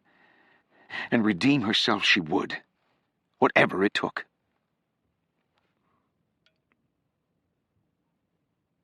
Chapter 80. William Pickering gazed out his office window at the distant line of headlights on Leesburg Highway. He often thought about her when he stood up here alone at the top of the world. All this power, and I couldn't save her. Pickering's daughter Diana had died in the Red Sea while stationed aboard a small Navy escort ship training to become a navigator. Her ship had been anchored in safe harbor on a sunny afternoon when a handmade dory loaded with explosives and powered by 2 suicide terrorists motored slowly across the harbor and exploded on contact with the hull. Diana Pickering and 13 other young American soldiers had been killed that day. William Pickering had been devastated. The anguish overwhelmed him for weeks. When the terrorist attack was traced to a known cell whom the CIA had been tracking unsuccessfully for years, Pickering's sadness turned into rage. He had marched into CIA headquarters and demanded answers. The answers he got were hard to swallow. Apparently, the CIA had been prepared to move on this cell months before and was simply waiting for the high-res satellite photos so that they could plan a pinpoint attack on the terrorists' mountain hideout in Afghanistan. Those photos were scheduled to be taken by the $1.2 billion NRO satellite codenamed Vortex 2, the same satellite that had been blown up on the launch pad by its NASA launch vehicle. Because of the NASA accident, the CIA strike had been postponed, and now Diana Pickering had died. Pickering's mind told him that NASA hadn't been directly responsible, but his heart found it hard to forgive. The investigation of the rocket explosion revealed that the NASA engineers responsible for the fuel injection system had been forced to use second-rate materials in an effort to stay on budget. For non-manned flights, Lawrence Ekstrom explained in a press conference, NASA strives for cost-effectiveness above all. In this case, the results were admittedly not optimal. We will be looking into it. Not optimal. Diana Pickering was dead. Furthermore, because the spy satellite was classified, the public never learned that NASA had disintegrated a $1.2 billion NRO project, and along with it, indirectly, numerous American lives. Sir? Pickering's secretary's voice came over his intercom, startling him. Line 1, it's Marjorie Tench. Pickering shook himself out of his daze and looked at his telephone. Again? The blinking light on line 1 seemed to pulse with an irate urgency. Pickering frowned and took the call. Pickering here. Tench's voice was seething mad. What did she tell you?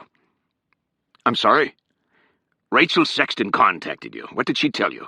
She was on a submarine, for God's sake. Explain that. Pickering could tell immediately that denying the fact was not an option. Tench had been doing her homework. Pickering was surprised she'd found out about the Charlotte, but she'd apparently thrown her weight around until she got some answers. Miss Sexton contacted me, yes.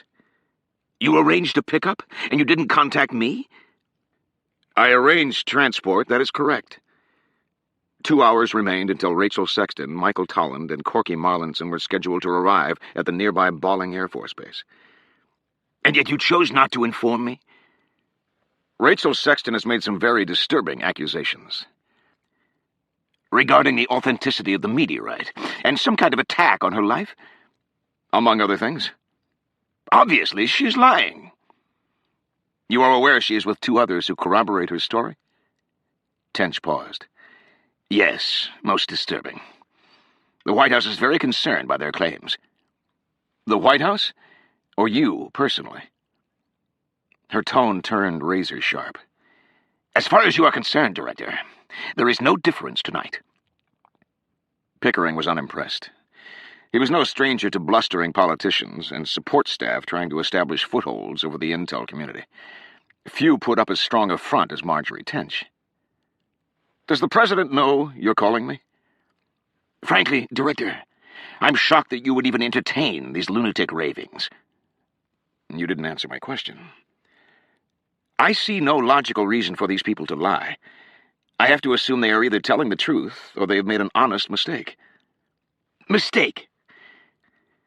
Claims of attacks. Flaws in the meteorite data that NASA never saw? Please. This is an obvious political ploy. If so, the motives escape me. Tench sighed heavily and lowered her voice. Director, there are forces at work here of which you might not be aware. We can speak about that at length later, but at the moment, I need to know where Miss Sexton and the others are. I need to get to the bottom of this before they do any lasting damage. Where are they? That is not information I'm comfortable sharing. I will contact you after they arrive. Wrong. I will be there to greet them when they arrive. You and how many Secret Service agents? Pickering wondered. If I inform you of their arrival time and location, will we all have a chance to chat like friends? Or do you intend to have a private army take them into custody? These people pose a direct threat to the President. The White House has every right to detain and question them. Pickering knew she was right. Under Title 18, Section 3056 of the United States Code, agents of the U.S. Secret Service can carry firearms, use deadly force, and make unwarranted arrests, simply on suspicion that a person has committed or is intending to commit a felony or any act of aggression against the President. The service possessed carte blanche. Regular detainees included unsavory loiterers outside the White House and school kids who sent threatening email pranks. Pickering had no doubt the service could justify dragging Rachel Sexton and the others into the basement of the White House and keeping them there indefinitely. It would be a dangerous play, but Tench clearly realized the stakes were huge. The question was what would happen next if Pickering allowed Tench to take control. He had no intention of finding out. I will do whatever is necessary, Tench declared, to protect the President from false accusations. The mere implication of foul play will cast a heavy shadow on the White House and NASA. Rachel Sexton has abused the trust the President gave her, and I have no intention of seeing the President pay the price. And if I request that Miss Sexton be permitted to present her case to an official panel of inquiry? Then you would be disregarding a direct presidential order and giving her a platform from which to make a goddamn political mess. I will ask you one more time, Director. Where are you flying them? Pickering exhaled a long breath. Whether or not he told Marjorie Tench that the plane was coming into Bolling Air Force Base, he knew she had the means to find out. The question was whether or not she would do it. He sensed from the determination in her voice that she would not rest. Marjorie Tench was scared. Marjorie, Pickering said with unmistakable clarity of tone, someone is lying to me. Of this I am certain. Either it is Rachel Sexton and 2 civilian scientists, or it is you. I believe it is you. Tench exploded. How dare! Your indignity has no resonance with me, so save it. You would be wise to know that I have absolute proof NASA and the White House broadcast untruths tonight. Tench fell suddenly silent. Pickering let her reel a moment. I'm not looking for a political meltdown any more than you are. But there have been lies. Lies that cannot stand. If you want me to help you, you've got to start by being honest with me. Tench sounded tempted but wary. If you're so certain there were lies, why haven't you stepped forward? I don't interfere in political matters. Tench muttered something that sounded a lot like bullshit. Are you trying to tell me, Marjorie, that the President's announcement tonight was entirely accurate? There was a long silence on the line. Pickering knew he had her. Listen, we both know this is a time bomb waiting to explode, but it's not too late. There are compromises we can make. Tench said nothing for several seconds. Finally, she sighed. We should meet. Touchdown, Pickering thought. I have something to show you, Tench said, and I believe it will shed some light on this matter. I'll come to your office. No, she said hurriedly. It's late. Your presence here would raise concerns. I prefer to keep this matter between us. Pickering read between the lines. The President knows nothing about this. You're welcome to come here, he said. Tench sounded distrusting. Let's meet somewhere discreet. Pickering had expected as much. The FDR Memorial is convenient to the White House, Tint said. It will be empty at this time of night. Pickering considered it. The FDR Memorial sat midway between the Jefferson and Lincoln Memorials, in an extremely safe part of town. After a long beat, Pickering agreed. 1 hour, Tint said, signing off. And come alone. Immediately upon hanging up, Marjorie Tench phoned NASA Administrator Ekstrom. Her voice was tight as she relayed the bad news. Pickering could be a problem.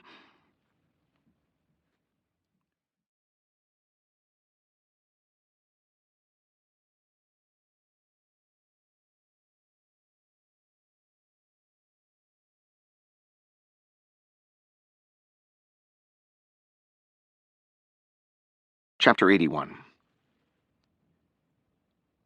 Gabrielle Ashe was brimming with new hope as she stood at Yolanda Cole's desk in the ABC production room and dialed directory assistance. The allegations Sexton had just conveyed to her, if confirmed, had shocking potential. NASA lied about pods?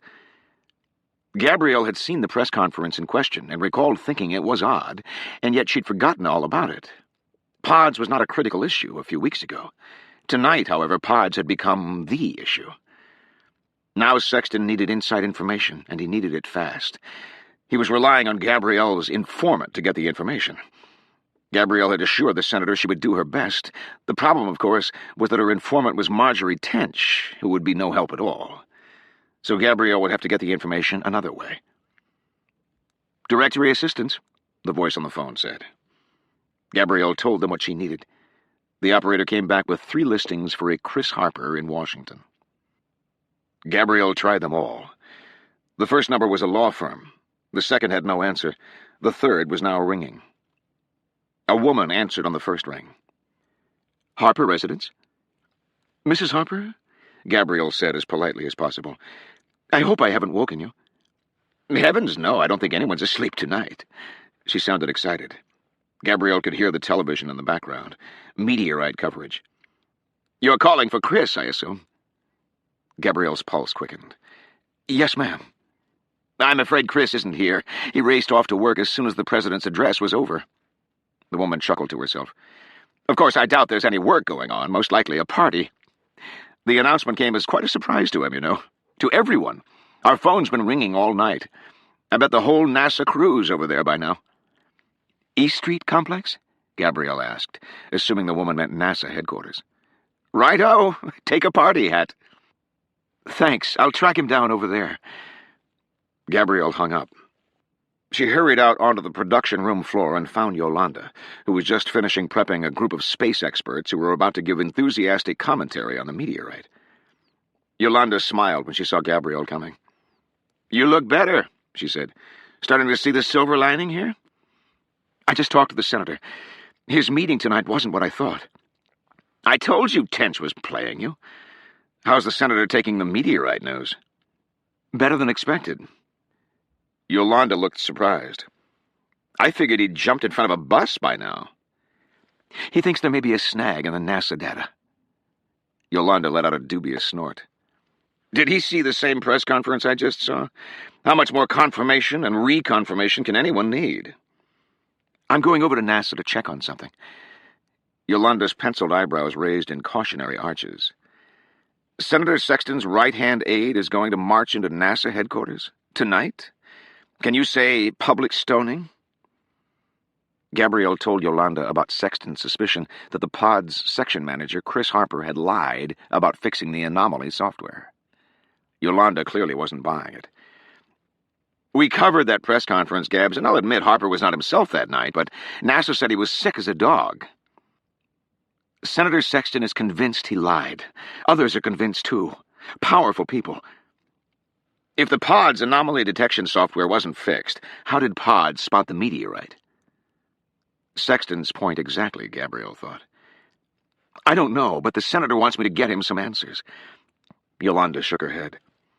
Sexton is sending you into a hornet's nest on a desperate pipe dream. Don't go. You don't owe him a thing. I totally screwed up his campaign. Rotten luck screwed up his campaign. But if the senator is right, and the pod's section manager actually lied... Honey, if the pod's section manager lied to the world, what makes you think he'll tell you the truth? Gabrielle had considered that, and was already formulating her plan. If I find a story over there, I'll call you. Yolanda gave a skeptical laugh. If you find a story over there, I'll eat my hat.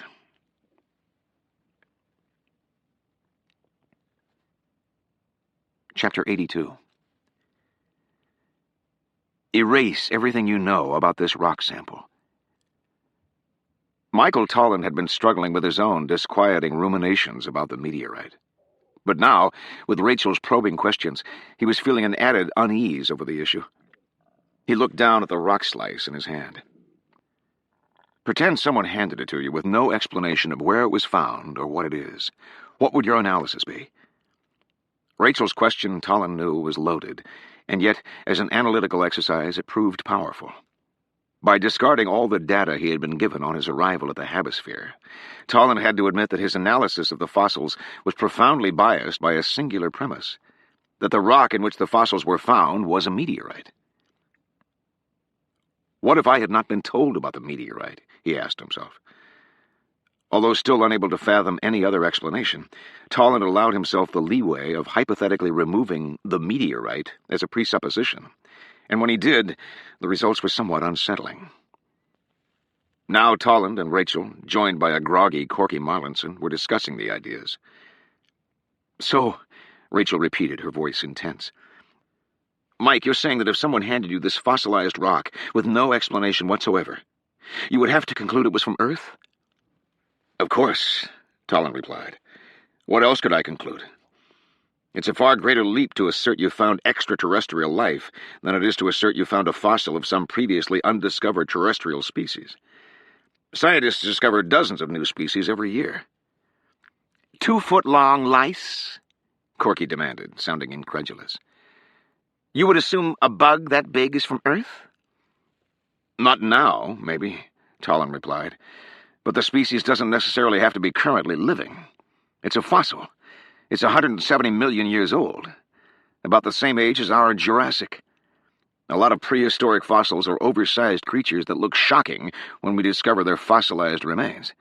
Enormous winged reptiles, dinosaurs, birds. Not to be the physicist here, Mike, Corky said, but there's a serious flaw in your argument. The prehistoric creatures you just named, dinosaurs, reptiles, birds, they all have internal skeletons, which gives them the capability to grow to large sizes, despite the Earth's gravity. But this fossil, he took the sample and held it up, these guys have exoskeletons. They're arthropods, bugs.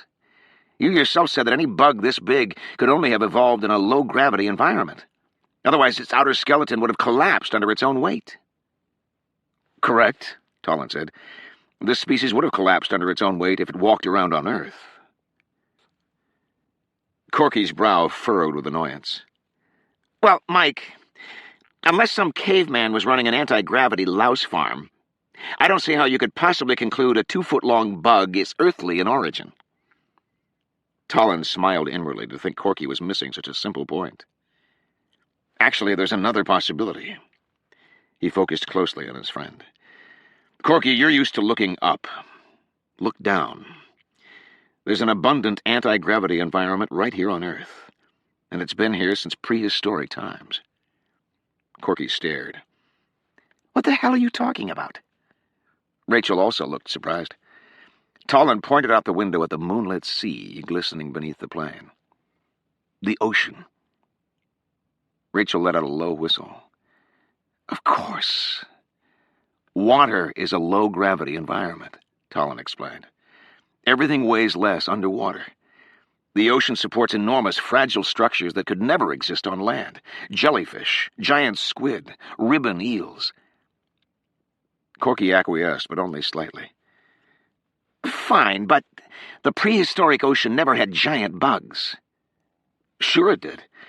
And it still does, in fact. People eat them every day. They're a delicacy in most countries. Mike, who the hell eats giant sea bugs? Anyone who eats lobsters, crabs, and shrimp. Corky stared. Crustaceans are essentially giant sea bugs, Tolland explained. They're a suborder of the phylum Arthropoda. Lice, crabs, spiders, insects, grasshoppers, scorpions, lobsters, they're all related. They're all species with jointed appendages and external skeletons. Corky suddenly looked ill. From a classification standpoint, they look a lot like bugs, Tolland explained. Horseshoe crabs resemble giant trilobites, and the claws of a lobster resemble those of a large scorpion. Corky turned green. Okay, I've eaten my last lobster roll. Rachel looked fascinated. So arthropods on land stay small because the gravity selects naturally for smallness. But in the water, their bodies are buoyed up so they can grow very large. Exactly, Tolland said. An Alaskan king crab could be wrongly classified as a giant spider if we had limited fossil evidence. Rachel's excitement seemed to fade now to concern. Mike, again barring the issue of the meteorite's apparent authenticity, tell me this. Do you think the fossils we saw at Milne could possibly have come from the ocean? Earth's ocean?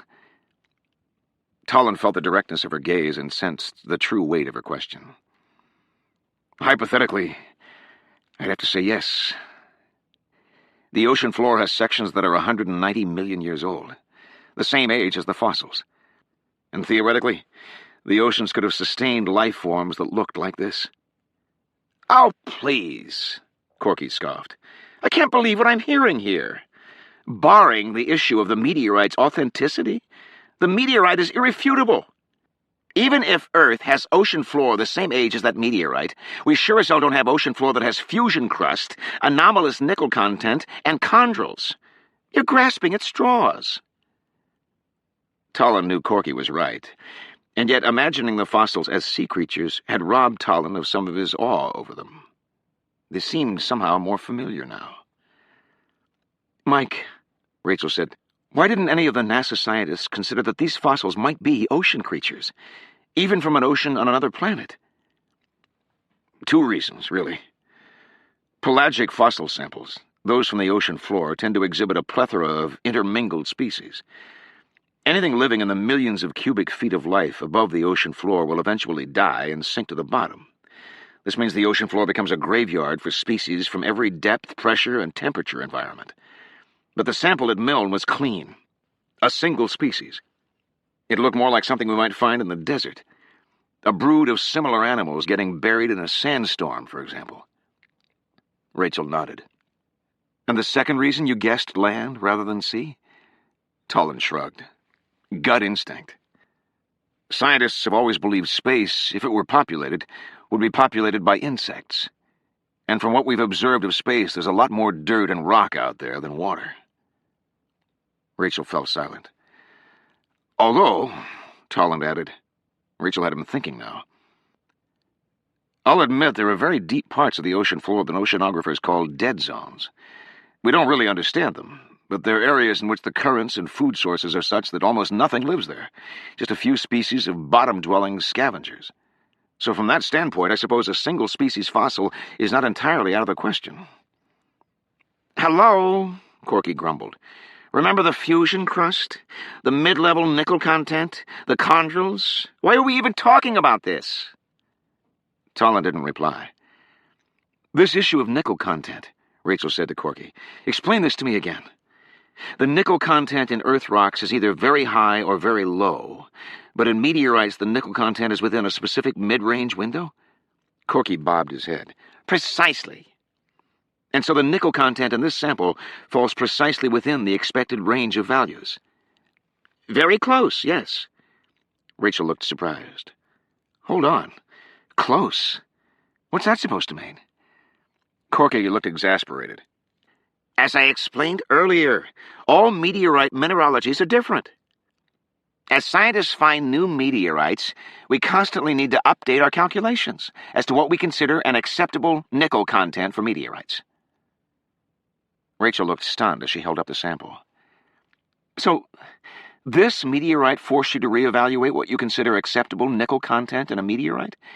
It fell outside the established mid-range nickel window? Only slightly, Corky fired back. Why didn't anyone mention this? It's a non-issue. Astrophysics is a dynamic science which is constantly being updated. During an incredibly important analysis?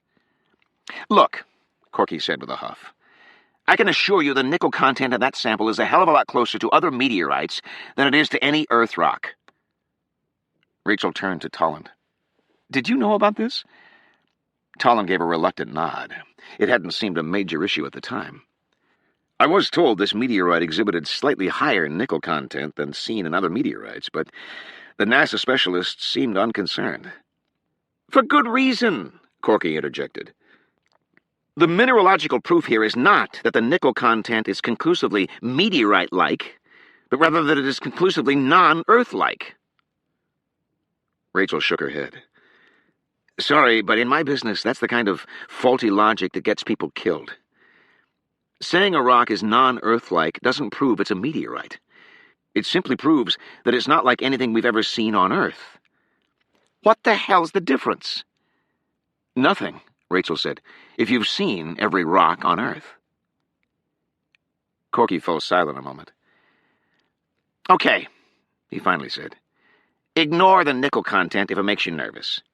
We still have a flawless fusion crust and chondrules. Sure, Rachel said, sounding unimpressed. 2 out of 3 ain't bad. Chapter 83. The structure housing the NASA Central Headquarters was a mammoth glass rectangle located at 300 E Street in Washington, D.C. The building was spidered with over 200 miles of data cabling and thousands of tons of computer processors. It was home to 1,134 civil servants who oversee NASA's $15 billion annual budget and the daily operations of the 12 NASA bases nationwide. Despite the late hour, Gabrielle was not at all surprised to see the building's foyer filling with people, an apparent convergence of excited media crews and even more excited NASA personnel. Gabrielle hurried inside. The entryway resembled a museum, dominated dramatically by full-sized replicas of famous mission capsules and satellites suspended overhead. Television crews were staking claims on the expansive marble floor, seizing wide-eyed NASA employees who came through the door. Gabrielle scanned the crowd, but didn't see anyone who looked like POD's mission director, Chris Harper. Half the people in the lobby had press passes, and half had NASA photo IDs around their necks. Gabrielle had neither. She spotted a young woman with a NASA ID and hurried over to her. Hi, I'm looking for Chris Harper. The woman eyed Gabrielle strangely, as if she recognized her from somewhere and couldn't quite place it. I saw Dr. Harper go through a while ago. I think he headed upstairs. Do I know you? I don't think so, Gabrielle said, turning away. How do I get upstairs? Do you work for NASA? No, I don't. Then you can't get upstairs. Oh, is there a phone I might use to... Hey, the woman said, looking suddenly angry. I know who you are. I've seen you on television with Senator Sexton. I can't believe you would have the nerve... Gabrielle was already gone, disappearing into the crowd. Behind her, she could hear the woman angrily telling others Gabrielle was here. Terrific. 2 seconds through the door, and I'm already on the most wanted list. Gabrielle kept her head down as she hurried to the far side of the lobby. A building directory was mounted on the wall. She scanned the listings, looking for Chris Harper. Nothing. The directory showed no names at all. It was arranged by department. Pods? She wondered, scanning the list for anything that had to do with the polar orbiting density scanner. She saw nothing. She was afraid to glance over her shoulder, half expecting to see a crew of angry NASA employees coming to stone her. All she saw on the list that looked even remotely promising was on the 4th floor. Earth Science Enterprise, Phase 2. Earth Observing System. EOS. Keeping her head turned away from the crowd, Gabrielle made her way toward an alcove that housed a bank of elevators and a water fountain. She searched for the elevator call buttons, but saw only slits. Damn. The elevators were security-controlled. Keycard ID access for employees only. A group of young men came hurrying toward the elevators, talking exuberantly. They wore NASA photo IDs around their necks. Gabrielle quickly bent over the fountain, watching behind her. A pimple-faced man inserted his ID into the slot and opened the elevator. He was laughing, shaking his head in amazement. "The guys in SETI must be going nuts," he said, as everyone boarded the elevator. "Their horn carts traced drift fields under 200 millijanskis for 20 years, and the physical proof was buried in the ice here on Earth the whole time." The elevator doors closed, and the man disappeared. Gabrielle stood up, wiping her mouth, wondering what to do. She looked around for an inter-office phone. Nothing. She wondered if she could somehow steal a keycard, but something told her that was probably unwise. Whatever she did, she knew she had to do it fast. She could now see the woman she'd first spoken to out in the lobby moving through the crowd with a NASA security officer. A trim, bald man came around the corner, hustling toward the elevators. Gabrielle again bent over the fountain. The man didn't seem to notice her. Gabrielle watched in silence as the man leaned forward and inserted his ID card into the slit. Another set of elevator doors slid open, and the man stepped in. Screw it, Gabrielle thought, making up her mind. Now or never. As the elevator slid closed, Gabrielle spun from the fountain and ran over, sticking her hand out and catching the door. The doors bounced back open, and she stepped in, her face bright with excitement. "You ever seen it like this?" she gushed to the startled bald man. "My God, it's crazy." The man gave her an odd look. "The guys at SETI must be going nuts," Gabrielle said. "Their horn carts traced to drift fields under 200 millijanskis for 20 years, and the physical proof was buried in the ice here on Earth the whole time." The man looked surprised. "Well, yes, it's quite—" He glanced at her neck, apparently troubled not to see an ID. "I'm sorry, do you—" "Fourth floor, please. I came in such a hurry I barely remembered to put on my underwear." She laughed, stealing a quick look at the guy's ID. James Thyssen, Finance Administration. "Do you work here?" The man looked uncomfortable. "Miss—" Gabrielle let her mouth fall slack. "Jim, I'm hurt. Nothing like making a woman feel unmemorable." The man went pale for a moment, looking uneasy, and running an embarrassed hand across his head. "I'm sorry. All this excitement, you know. I admit you do look very familiar. What program are you working on?" "Shit." Gabrielle flashed a confident smile. "EOS." The man pointed to the illuminated fourth-floor button. "Well, obviously, I meant specifically which project."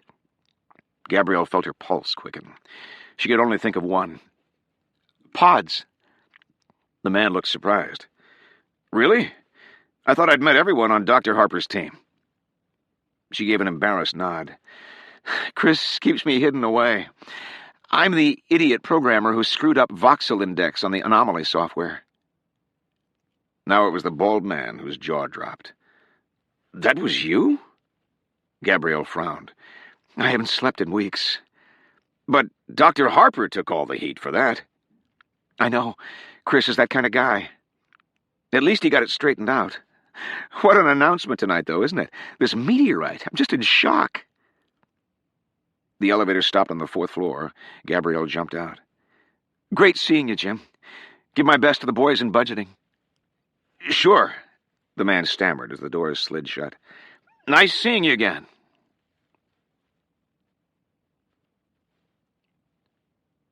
Chapter 84. Zach Hurney, like most presidents before him, survived on 4 or 5 hours of sleep a night. Over the last few weeks, however, he had survived on far less. As the excitement of the evening's events slowly began to ebb, Hurney felt the late hours settling in his limbs. He and some of his upper-level staff were in the Roosevelt Room enjoying celebratory champagne and watching the endless loop of press conference replays, Tolland documentary excerpts, and pundit recaps on network television. On screen at the moment, an exuberant network correspondent stood in front of the White House gripping her microphone. "Beyond the mind-numbing repercussions for mankind as a species," she announced, "this NASA discovery has some harsh political repercussions here in Washington. The unearthing of these meteoric fossils could not have come at a better time for the embattled president." Her voice grew somber. "Nor at a worse time for Senator Sexton." The broadcast cut to a replay of the now infamous CNN debate from earlier in the day. After 35 years, Sexton declared, I think it's pretty obvious we're not going to find extraterrestrial life. And if you're wrong? Marjorie Tench replied. Sexton rolled his eyes. Oh, for heaven's sakes, Miss Tench, if I'm wrong, I'll eat my hat. Everyone in the Roosevelt room laughed. Tench's cornering of the senator could have played as cruel and heavy-handed in retrospect, and yet viewers didn't seem to notice. The haughty tone of the senator's response was so smug that Sexton appeared to be getting exactly what he deserved. The president looked around the room for Tench. He hadn't seen her since before his press conference, and she wasn't here now. Odd, he thought. This is her celebration as much as it is mine. The news report on television was wrapping up, outlining yet again the White House's quantum political leap forward and Senator Sexton's disastrous slide. What a difference a day makes, the president thought. In politics, your world can change in an instant. By dawn, he would realize just how true those words could be. Chapter 85.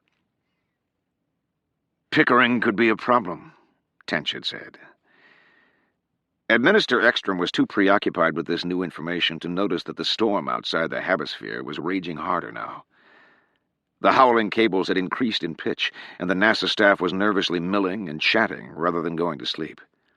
Ekstrom's thoughts were lost in a different storm, an explosive tempest brewing back in Washington. The last few hours had brought many problems, all of which Ekstrom was trying to deal with, and yet one problem now loomed larger than all the others combined. Pickering could be a problem. Ekstrom could think of no one on Earth against whom he'd less rather match wits than William Pickering. Pickering had ridden Ekstrom and NASA for years now, trying to control privacy policy, lobbying for different mission priorities, and railing against NASA's escalating failure ratio. Pickering's disgust with NASA, Ekstrom knew, went far deeper than the recent loss of his billion-dollar NRO SIGINT satellite in a NASA launchpad explosion, or the NASA security leaks, or the battle over recruiting key aerospace personnel.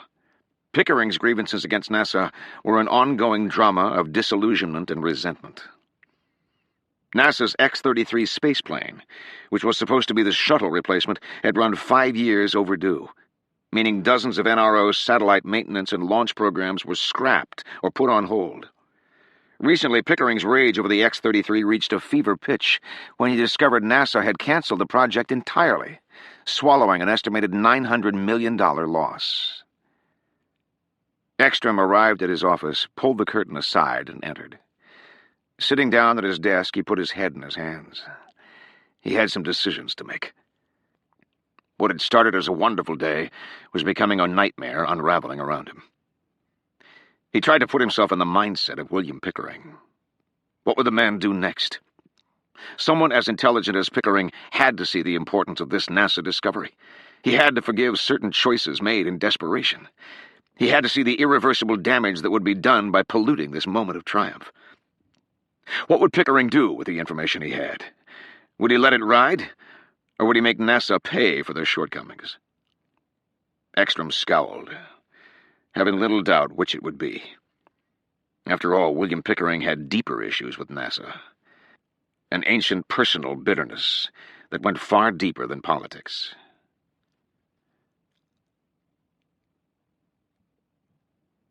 Chapter 86. Rachel was quiet now, staring blankly at the cabin of the G4 as the plane headed south along the Canadian coastline of the Gulf of St. Lawrence. Tolland sat nearby, talking to Corky. Despite the majority of evidence suggesting the meteorite was authentic, Corky's admission that the nickel content was outside the pre-established mid-range values had served to rekindle Rachel's initial suspicion. Secretly planting a meteorite beneath the ice only made sense as part of a brilliantly conceived fraud. Nonetheless, the remaining scientific evidence pointed toward the meteorite's validity. Rachel turned from the window, glancing down at the disc-shaped meteorite sample in her hand. The tiny chondrules shimmered. Tolland and Corky had been discussing these metallic chondrules for some time now, talking in scientific terms well over Rachel's head. Equilibrated olivine levels, metastable glass matrices, and metamorphic rehomogenation. Nonetheless, the upshot was clear. Corky and Tolland were in agreement that the chondrules were decidedly meteoric. No fudging of that data. Rachel rotated the disc-shaped specimen in her hand, running a finger over the rim where part of the fusion crust was visible. The charring looked relatively fresh, certainly not 300 years old, although Corky had explained that the meteorite had been hermetically sealed in ice and avoided atmospheric erosion. This seemed logical. Rachel had seen programs on television where human remains were dug from the ice after 4,000 years, and the person's skin looked almost perfect. As she studied the fusion crust, an odd thought occurred to her. An obvious piece of data had been omitted. Rachel wondered if it had simply been an oversight in all the data that was thrown at her, or did someone simply forget to mention it? She turned suddenly to Corky. Did anyone date the fusion crust? Corky glanced over, looking confused. What? Did anyone date the burn? That is, do we know for a fact that the burn on the rock occurred at exactly the time of the Jungasol fall? Sorry, Corky said. That's impossible to date. Oxidation resets all the necessary isotopic markers. Besides, radioisotope decay rates are too slow to measure anything under 500 years. Rachel considered that a moment, understanding now why the burn date was not part of the data. So, as far as we know, this rock could have been burned in the Middle Ages or last weekend, right? Tolland chuckled. Nobody said science had all the answers. Rachel let her mind wander aloud. A fusion crust is essentially just a severe burn. Technically speaking, the burn on this rock could have happened at any time in the past half-century, in any number of different ways. Wrong, Corky said. Burned in any number of different ways? No, burned in one way, falling through the atmosphere. There's no other possibility? How about in a furnace? A furnace, Corky said. These samples were examined under an electron microscope. Even the cleanest furnace on Earth would have left fuel residue all over the stone. Nuclear, chemical, fossil fuel. Forget it. And how about the striations from streaking through the atmosphere? You wouldn't get those in a furnace. Rachel had forgotten about the orientation striations on the meteorite. It did indeed appear to have fallen through the air. How about a volcano? She ventured. Ejecta thrown violently from an eruption. Corky shook his head. The burn is far too clean. Rachel glanced at Tolland. The oceanographer nodded. Sorry, I've had some experience with volcanoes, both above and below water. Corky's right. Volcanic ejecta is penetrated by dozens of toxins. Carbon dioxide, sulfur dioxide, hydrogen sulfide, hydrochloric acid. All of which would have been detected in our electronic scans. That fusion crust, whether we like it or not, is the result of a clean, atmospheric friction burn. Rachel sighed, looking back out the window. A clean burn. The phrase stuck with her. She turned back to Tolland. What do you mean by a clean burn? He shrugged. Simply that under an electron microscope we see no remnants of fuel elements. So we know heating was caused by kinetic energy and friction, rather than chemical and nuclear ingredients. If you didn't find any foreign fuel elements, what did you find? Specifically, what was the composition of the fusion crust? We found, Corky said, exactly what we expected to find. Pure atmospheric elements. Nitrogen, oxygen, hydrogen. No petroleums, no sulfurs, no volcanic acids, nothing peculiar. All the stuff we see when meteorites fall through the atmosphere. Rachel leaned back in her seat, her thoughts focusing now. Corky leaned forward to look at her. Please don't tell me your new theory is that NASA took a fossilized rock up in the space shuttle and sent it hurtling toward Earth, hoping nobody would notice the fireball, the massive crater, or the explosion. Rachel had not thought of that, although it was an interesting premise. Not feasible, but interesting all the same. Her thoughts were actually closer to home. All natural atmospheric elements, clean burn, striations from racing through the air. A faint light had gone off in a distant corner of her mind. The ratios of the atmospheric elements you saw, she said, Were they exactly the same ratios you see on every other meteorite with a fusion crust? Corky seemed to hedge slightly at the question. Why do you ask? Rachel saw him hesitate and felt her pulse quicken. The ratios were off, weren't they? There's a scientific explanation. Rachel's heart was suddenly pounding. Did you by any chance see an unusually high content of one element in particular? Tolland and Corky exchanged startled looks. Yes, Corky said. But was it ionized hydrogen? The astrophysicist's eyes turned to saucers. How could you possibly know that? Tolland also looked utterly amazed. Rachel stared at them both. Why didn't anyone mention this to me?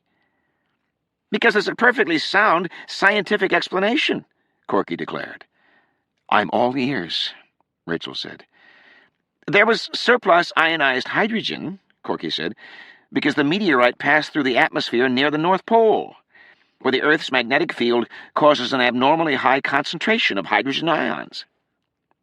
Rachel frowned. Unfortunately, I have another explanation.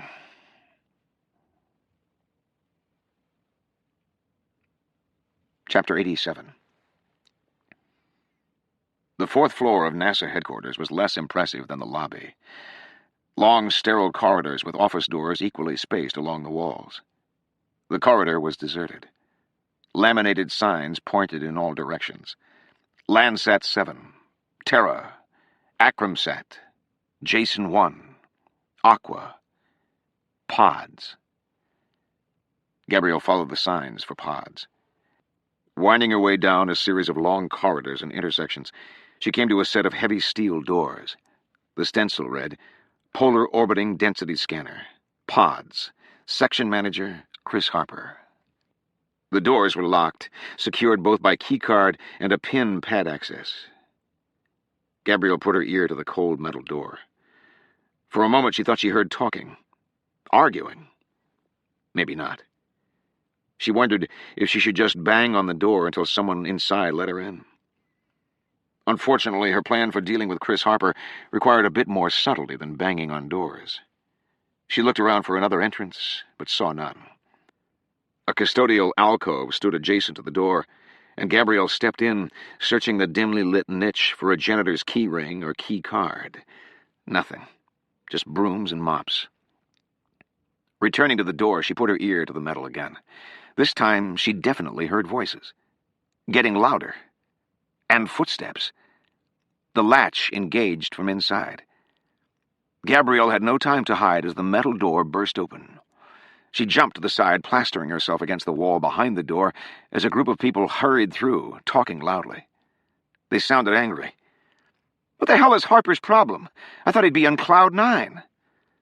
On a night like tonight, another said as the group passed by. He wants to be alone? He should be celebrating. As the group moved away from Gabrielle, the heavy door started swinging closed on pneumatic hinges, revealing her location. She remained rigid as the men continued down the hall. Waiting as long as she possibly could until the door was only inches from closing, Gabrielle lunged forward and caught the door handle with just inches to spare. She stood motionless as the men turned the corner down the hall, too engaged in their conversation to look back. Heart pounding, Gabrielle pulled open the door and stepped into the dimly lit area beyond. She quietly closed the door. The space was a wide-open work area that reminded her of a college physics laboratory. Computers, work islands, electronic gear. As her eyes became accustomed to the darkness, Gabrielle could see blueprints and sheets of calculations scattered around. The entire area was dark, except for an office on the far side of the lab, where a light shone under the door. Gabrielle walked over quietly. The door was closed, but through the window she could see a man sitting at a computer. She recognized the man from the NASA press conference. The nameplate on the door read, Chris Harper, Section Manager, Pods. Having come this far, Gabrielle suddenly felt apprehensive, wondering if she could actually pull this off. She reminded herself how certain Sexton was that Chris Harper had lied. I would bet my campaign on it, Sexton had said. Apparently there were others who felt the same. Others who were waiting for Gabrielle to uncover the truth so they could close in on NASA, attempting to gain even a tiny foothold after tonight's devastating developments. After the way Tench and the Herney administration had played Gabrielle this afternoon, she was eager to help. Gabrielle raised her hand to knock on the door, but paused, Yolanda's voice running through her mind. If Chris Harper lied to the world about pods, what makes you think he'll tell you the truth? Fear, Gabrielle told herself, having almost fallen victim to it herself today. She had a plan. It involved a tactic she'd seen the senator use on occasion to scare information out of political opponents. Gabrielle had absorbed a lot under Sexton's tutelage, and not all of it attractive or ethical. But tonight she needed every advantage. If she could persuade Chris Harper to admit he had lied, for whatever reason, Gabrielle would open a small door of opportunity for the senator's campaign. Beyond that, Sexton was a man who, if given an inch to maneuver, could wriggle his way out of almost any jam. Gabrielle's plan for dealing with Harper was something Sexton called overshooting, an interrogation technique invented by the early Roman authorities to coax confessions from criminals they suspected were lying. The method was deceptively simple. Assert the information you want confessed, then allege something far worse. The object was to give the opponent a chance to choose the lesser of two evils, in this case, the truth. The trick was exuding confidence, something Gabrielle wasn't feeling at the moment. Taking a deep breath, Gabrielle ran through the script in her mind, and then knocked firmly on the office door. "I tell you I'm busy," Harper called out, his English accent familiar. She knocked again, louder. "I tell you I'm not interested in coming down." This time she banged on the door with her fist. Chris Harper came over and yanked open the door. "Bloody hell, do you—" He stopped short, clearly surprised to see Gabrielle. "Dr. Harper," she said, infusing her voice with intensity. "How did you get up here?" Gabrielle's face was stern. "Do you know who I am?" "Of course. Your boss has been slamming my project for months.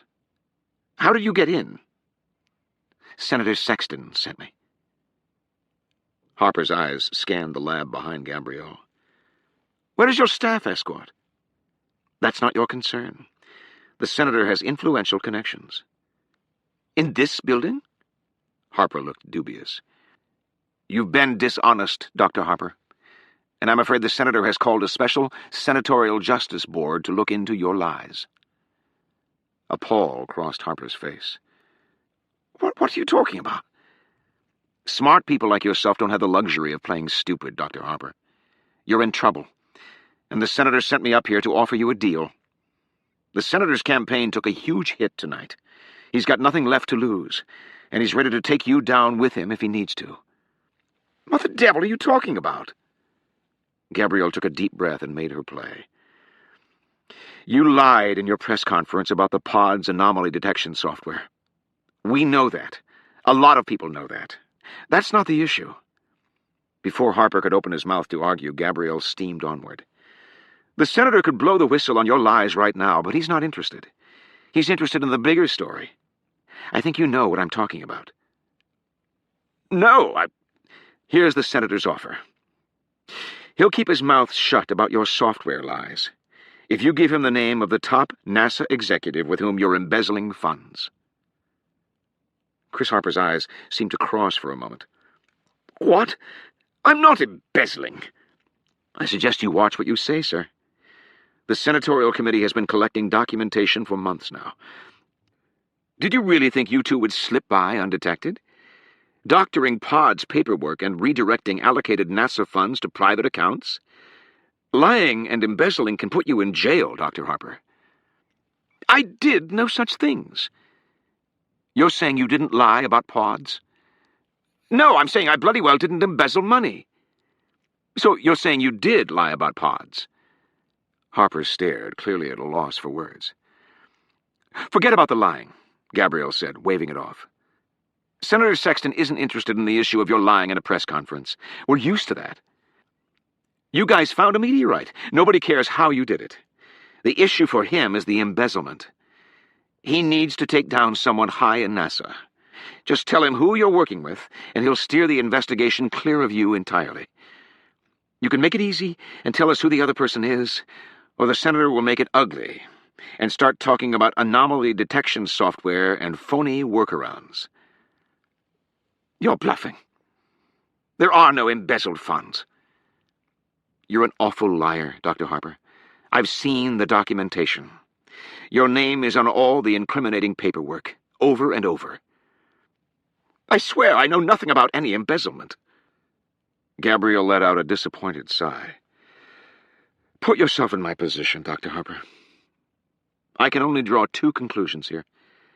Either you're lying to me, the same way you lied in that press conference, or you're telling the truth, and someone powerful in the agency is setting you up as a fall guy for his own misdealings. The proposition seemed to give Harper pause. Gabrielle checked her watch. The senator's deal is on the table for an hour. You can save yourself by giving him the name of the NASA exec with whom you're embezzling taxpayers' money. He doesn't care about you. He wants the big fish. Obviously, the individual in question has some power here at NASA. He or she has managed to keep his or her identity off the paper trail, allowing you to be the fall guy. Harper shook his head. You're lying. Would you like to tell that to a court? Sure. I'll deny the whole thing. Under oath? Gabrielle grunted in disgust. Suppose you'll also deny you lied about fixing the pod software. Gabrielle's heart was pounding as she stared straight into the man's eyes. Think carefully about your options here, Dr. Harper. American prisons can be most unpleasant. Harper glared back, and Gabrielle willed him to fold. For a moment she thought she saw a glimmer of surrender, but when Harper spoke, his voice was like steel.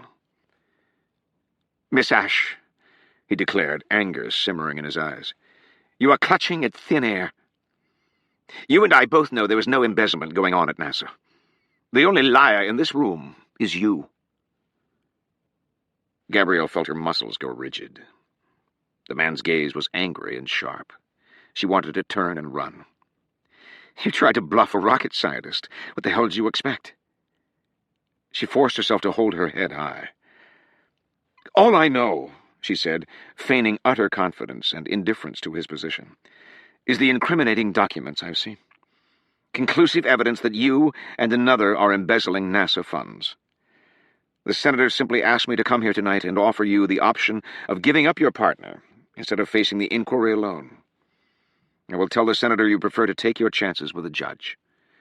You can tell the court what you told me. You're not embezzling funds, and you didn't lie about the pod software. She gave a grim smile. But after that lame press conference you gave 2 weeks ago, somehow I doubt it. Gabrielle spun on her heel and strode across the darkened pod's laboratory. She wondered if maybe she'd be seeing the inside of a prison instead of Harper. Gabrielle held her head high as she walked off, waiting for Harper to call her back. Silence. She pushed her way through the metal doors and strode out into the hallway, hoping the elevators up here were not keycard operated like the lobby. She'd lost. Despite her best efforts, Harper wasn't biting. Maybe he was telling the truth in his pod's press conference, Gabrielle thought. A crash resounded down the hall as the metal doors behind her burst open. Miss Ash! Harper's voice called out. I swear I know nothing about any embezzlement. I'm an honest man. Gabrielle felt her heart skip a beat. She forced herself to keep walking. She gave a casual shrug and called out over her shoulder. And yet you lied in your press conference. Silence. Gabrielle kept moving down the hallway. Hold on! Harper yelled. He came jogging up beside her, his face pale. This embezzlement thing, he said, lowering his voice. I think I know who set me up. Gabrielle stopped dead in her tracks, wondering if she had heard him correctly. She turned as slowly and casually as she could. You expect me to believe someone is setting you up? Harper sighed. I swear I know nothing about embezzlement. But if there's evidence against me, mounds of it. Harper sighed. Then it's all been planted. To discredit me, if need be. And there's only one person who would have done that. Who? Harper looked her in the eye. Lawrence Ekstrom hates me. Gabrielle was stunned. The administrator of NASA? Harper gave a grim nod. He's the one who forced me to lie in that press conference.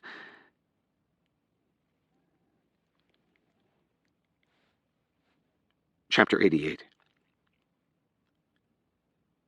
Even with the Aurora aircraft's misted methane propulsion system at half power, the Delta Force was hurtling through the night at 3 times the speed of sound, over 2,000 miles an hour. The repetitive throb of the pulse detonation wave engines behind them gave the ride a hypnotic rhythm. 100 feet below, the ocean churned wildly, whipped up by the Aurora's vacuum wake, which sucked 50-foot rooster tails skyward in long, parallel sheets behind the plane. This is the reason the SR-71 Blackbird was retired, Delta One thought. The Aurora was one of those secret aircraft that nobody was supposed to know existed, but everyone did. Even the Discovery Channel had covered Aurora and its testing out at Groom Lake in Nevada. Whether the security leaks had come from the repeated skyquakes heard as far away as Los Angeles, or the unfortunate eyewitness sighting by a North Sea oil rig driller, or the administrative gaffe that left a description of Aurora in a public copy of the Pentagon budget, nobody would ever know. It hardly mattered. The word was out. The U.S. military had a plane capable of Mach 6 flight, and it was no longer on the drawing board. It was in the skies overhead. Built by Lockheed, the Aurora looked like a flattened American football. It was 110 feet long, 60 feet wide, smoothly contoured with a crystalline patina of thermal tiles, much like the space shuttle. The speed was primarily the result of an exotic new propulsion system known as pulse detonation wave engine, which burned a clean, misted liquid hydrogen and left a telltale pulse contrail in the sky. For this reason, it only flew at night. Tonight, with the luxury of enormous speed, the Delta Force was taking the long way home, out across the open ocean. Even so, they were overtaking their quarry. At this rate, the Delta Force would be arriving on the eastern seaboard in under an hour, a good 2 hours before its prey. There had been a discussion of tracking and shooting down the plane in question, but the controller rightly feared a radar capture of the incident or the burned wreckage might bring on a massive investigation. It was best to let the plane land as scheduled, the controller had decided.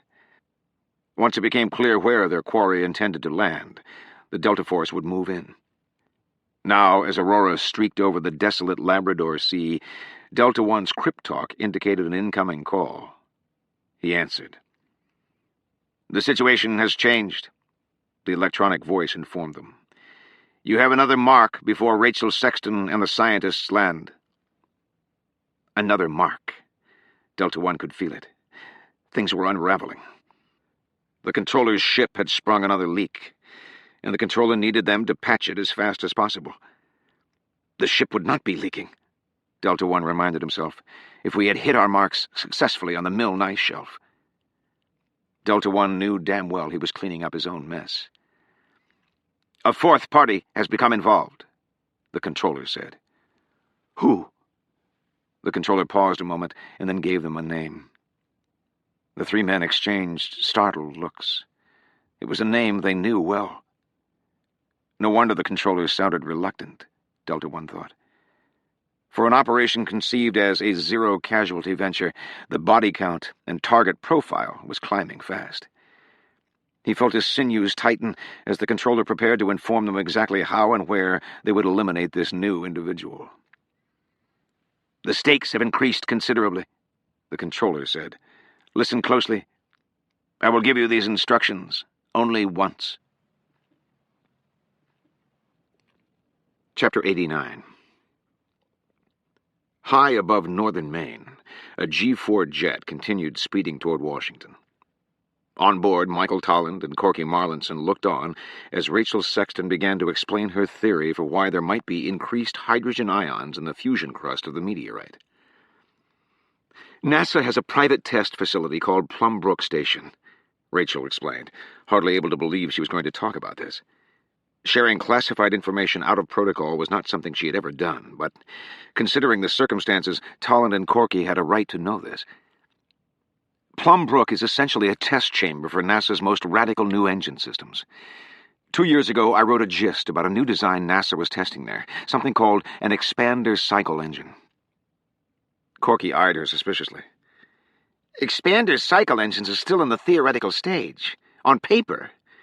Nobody's actually testing. That's decades away. Rachel shook her head. Sorry, Corky, NASA has prototypes. They're testing. What? Corky looked skeptical. ECEs run on liquid oxygen-hydrogen, which freezes in space, making the engine worthless to NASA. They said they weren't even going to try to build an ECE until they overcame the freezing fuel problem. They overcame it. They got rid of the oxygen and turned the fuel into a slush hydrogen mixture, which is some kind of cryogenic fuel consisting of pure hydrogen in a semi-frozen state. It's very powerful and very clean burning. It's also a contender for the propulsion system if NASA runs missions to Mars. Corky looked amazed. This can't be true. It better be true, Rachel said. I wrote a brief about it for the president.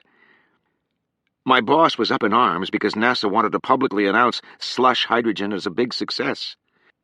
And Pickering wanted the White House to force NASA to keep slush hydrogen classified. Why?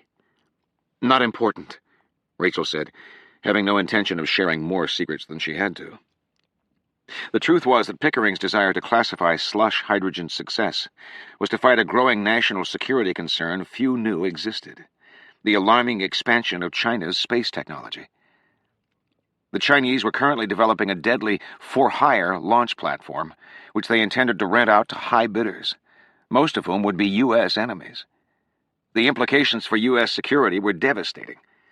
Fortunately, the NRO knew China was pursuing a doomed propulsion fuel model for their launch platform, and Pickering saw no reason to tip them off about NASA's more promising slush hydrogen propellant. So, Tolland said, looking uneasy, you're saying NASA has a clean-burning propulsion system that runs on pure hydrogen? Rachel nodded. I don't have figures, but the exhaust temperatures of these engines are apparently several times hotter than anything ever before developed. They're requiring NASA to develop all kinds of new nozzle materials. She paused. A large rock placed behind one of these slush hydrogen engines would be scalded by a hydrogen-rich blast of exhaust fire coming out at an unprecedented temperature. You'd get quite a fusion crust. Come on now, Corky said. Are we back to the fake meteorite scenario? Tolland seemed suddenly intrigued. Actually, that's quite an idea. The setup would be more or less like leaving a boulder on the launch pad under the space shuttle during liftoff. God save me, Corky muttered. I'm airborne with idiots.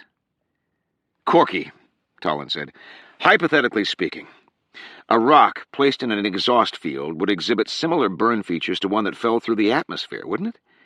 You'd have the same directional striations and backflow of the melting material. Corky grunted. I suppose. And Rachel's clean-burning hydrogen fuel would leave no chemical residue, only hydrogen. Increased levels of hydrogen ions in the fusion pocking. Corky rolled his eyes. Look, if one of these ECE engines actually exists and runs on slush hydrogen, I suppose what you're talking about is possible. But it's extremely far-fetched. Why? Tolland asked. The process seems fairly simple. Rachel nodded. All you need is a 190-million-year-old fossilized rock. Blast it in a slush hydrogen engine exhaust fire and bury it in the ice. Instant meteorite. To a tourist, maybe, Corky said, but not to a NASA scientist. You still haven't explained the chondrules. Rachel tried to recall Corky's explanation of how chondrules formed. You said chondrules are caused by rapid heating and cooling events in space, right? Corky sighed. Chondrules form when a rock, chilled in space, suddenly becomes superheated to a partial melt stage, somewhere near 1550 Celsius. Then the rock must cool again extremely rapidly, hardening the liquid pockets into chondrules. Tolland studied his friend. And this process can't happen on Earth? Impossible, Corky said. This planet doesn't have the temperature variance to cause that kind of rapid shift. You're talking here about nuclear heat and the absolute zero of space. Those extremes simply don't exist on Earth. Rachel considered it. At least not naturally. Corky turned. What's that supposed to mean? Why couldn't the heating and cooling event have occurred here on Earth artificially? Rachel asked. The rock could have been blasted by a slush hydrogen engine and then rapidly cooled in a cryogenic freezer. Corky stared. Manufactured chondrules? It's an idea. A ridiculous one, Corky replied, flashing his meteorite sample. Perhaps you forget? These chondrules were irrefutably dated at 190 million years. His tone grew patronizing. To the best of my knowledge, Miss Sexton, 190 million years ago, nobody was running slush hydrogen engines and cryogenic coolers. Chondrules or not, Tolland thought, the evidence is piling up. He had been silent now for several minutes, deeply troubled by Rachel's newest revelation about the fusion crust. Her hypothesis, though staggeringly bold, had opened all kinds of new doors and gotten Tolland thinking in new directions. If the fusion crust is explainable, what other possibilities does that present? You're quiet, Rachel said beside him. Tolland glanced over. For an instant, in the muted lighting of the plane, he saw a softness in Rachel's eyes that reminded him of Celia. Shaking off the memories, he gave her a tired sigh. Oh, I was just thinking. She smiled. About meteorites? What else? Running through all the evidence, trying to figure out what's left? Something like that. Any thoughts? Not really. I'm troubled by how much of the data has collapsed in light of discovering that insertion shaft beneath the ice. Hierarchical evidence is a house of cards, Rachel said. Pull out your primary assumption and everything gets shaky. The location of the meteorite find was a primary assumption. I'll say. When I arrived at Milne, the administrator told me the meteorite had been found inside a pristine matrix of 300-year-old ice and was more dense than any rock found anywhere in the area, which I took as logical proof that the rock had to fall from space. You and the rest of us. The mid-range nickel content, though persuasive, is apparently not conclusive. It's close, Corky said nearby, apparently listening in. But not exact. Corky acquiesced with a reluctant nod. And, Tolland said, this never-before-seen species of space bug, though shockingly bizarre, in reality could be nothing more than a very old, deep-water crustacean. Rachel nodded. And now the fusion crust. I hate to say it, Tolland said, glancing at Corky, but it's starting to feel like there's more negative evidence than positive. Science is not about hunches, Corky said. It's about evidence. The chondrules in this rock are decidedly meteoric. I agree with you both that everything we've seen is deeply disturbing, but we cannot ignore these chondrules. The evidence in favor is conclusive, while the evidence against is circumstantial. Rachel frowned. So where does that leave us? Nowhere, Corky said. The chondrules prove we are dealing with a meteorite. The only question is why someone stuck it under the ice. Tolland wanted to believe his friend's sound logic, but something just felt wrong. You don't look convinced, Mike, Corky said. Tolland gave his friend a bewildered sigh. I don't know. 2 out of 3 wasn't bad, Corky. But we're down to 1 out of 3. I just feel like we're missing something.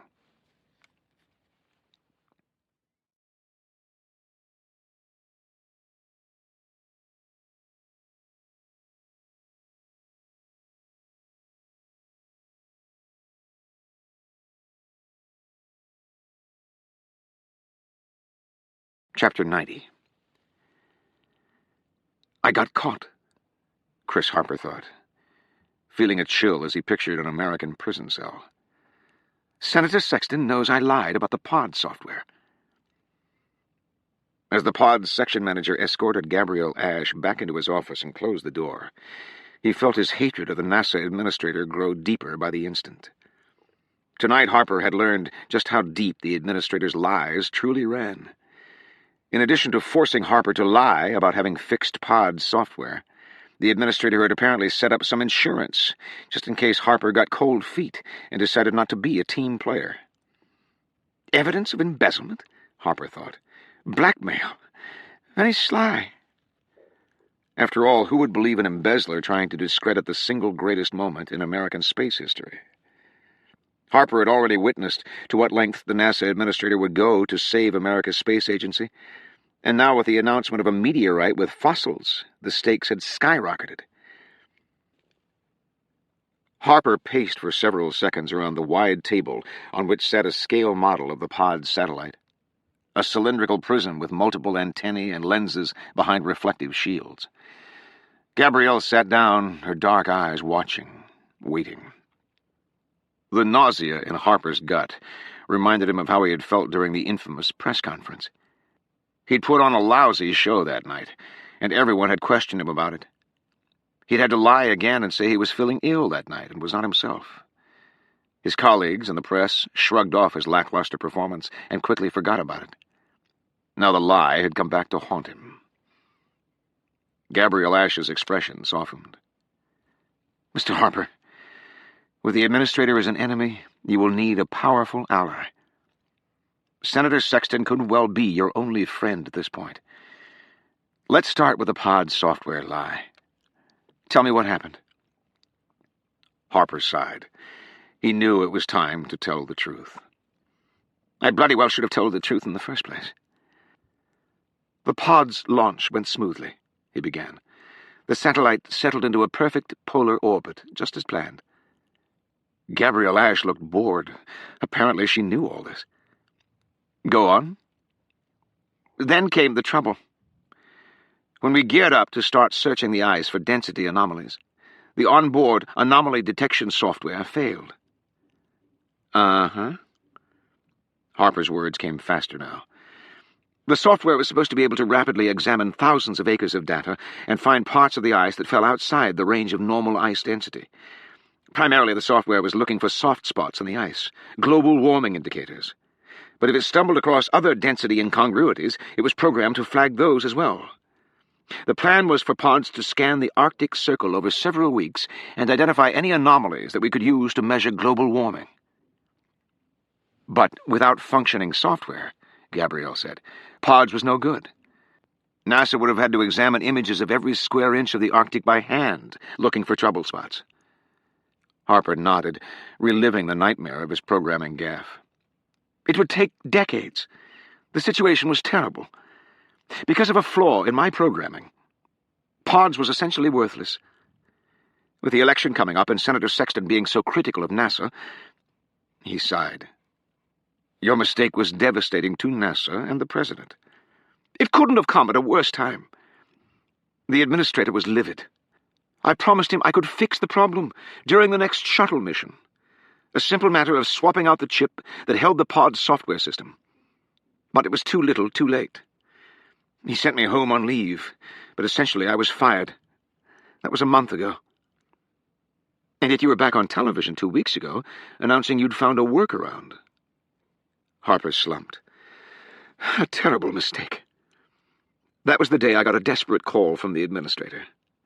He told me something had come up, a possible way to redeem myself. I came into the office immediately and met with him. He asked me to hold a press conference and tell everyone I'd found a workaround for the pod software, and that we would have data in a few weeks. He said he'd explain it to me later. And you agreed? No, I refused. But an hour later, the administrator was back in my office with the White House senior advisor. What? Gabrielle looked astounded by this. Marjorie Tench? An awful creature, Harper thought, nodding. She and the administrator sat me down and told me my mistake had quite literally put NASA and the President on the brink of total collapse. Miss Tench told me about the Senator's plans to privatize NASA. She told me I owed it to the President and Space Agency to make it all right. And she told me how. Gabrielle leaned forward. Go on. Marjorie Tench informed me that the White House, by sheer good fortune, had intercepted strong geologic evidence that an enormous meteorite was buried in the Milne Ice Shelf, one of the biggest ever. A meteorite of that size would be a major find for NASA. Gabrielle looked stunned. Hold on. So you're saying someone already knew the meteorite was there before Pods discovered it? Yes. Pods had nothing to do with the discovery. The administrator knew the meteorite existed. He simply gave me the coordinates and told me to reposition Pods over the ice shelf and pretend Pods made the discovery. You're kidding me.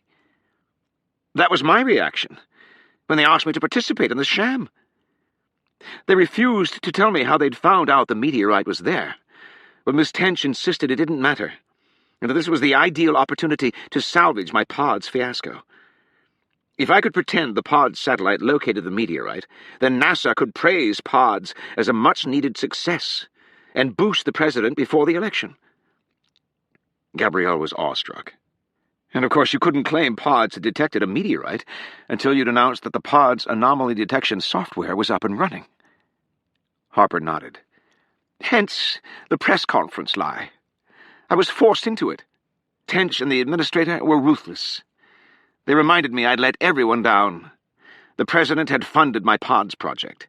NASA had spent years on it, and now I'd ruined the whole thing with a programming blunder. So you agreed to help?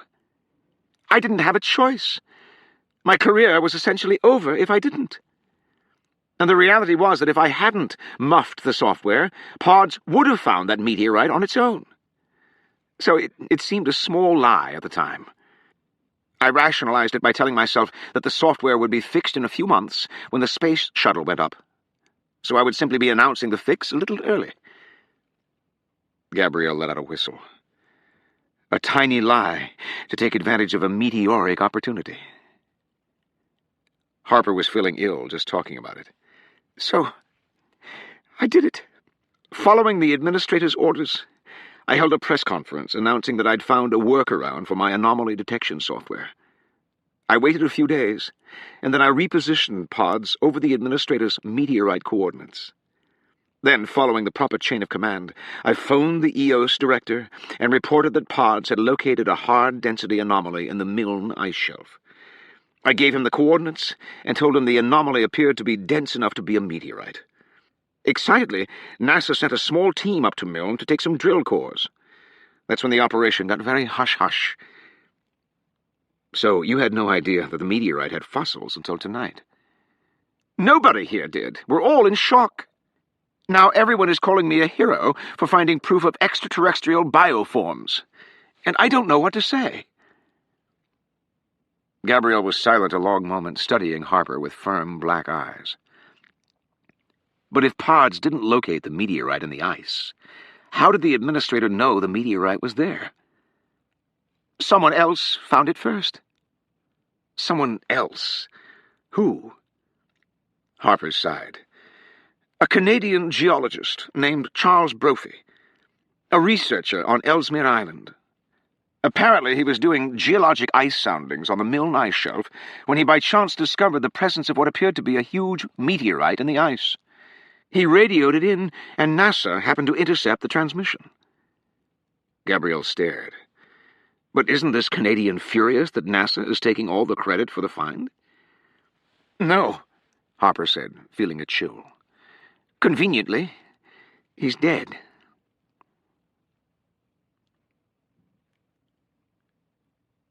Chapter 91.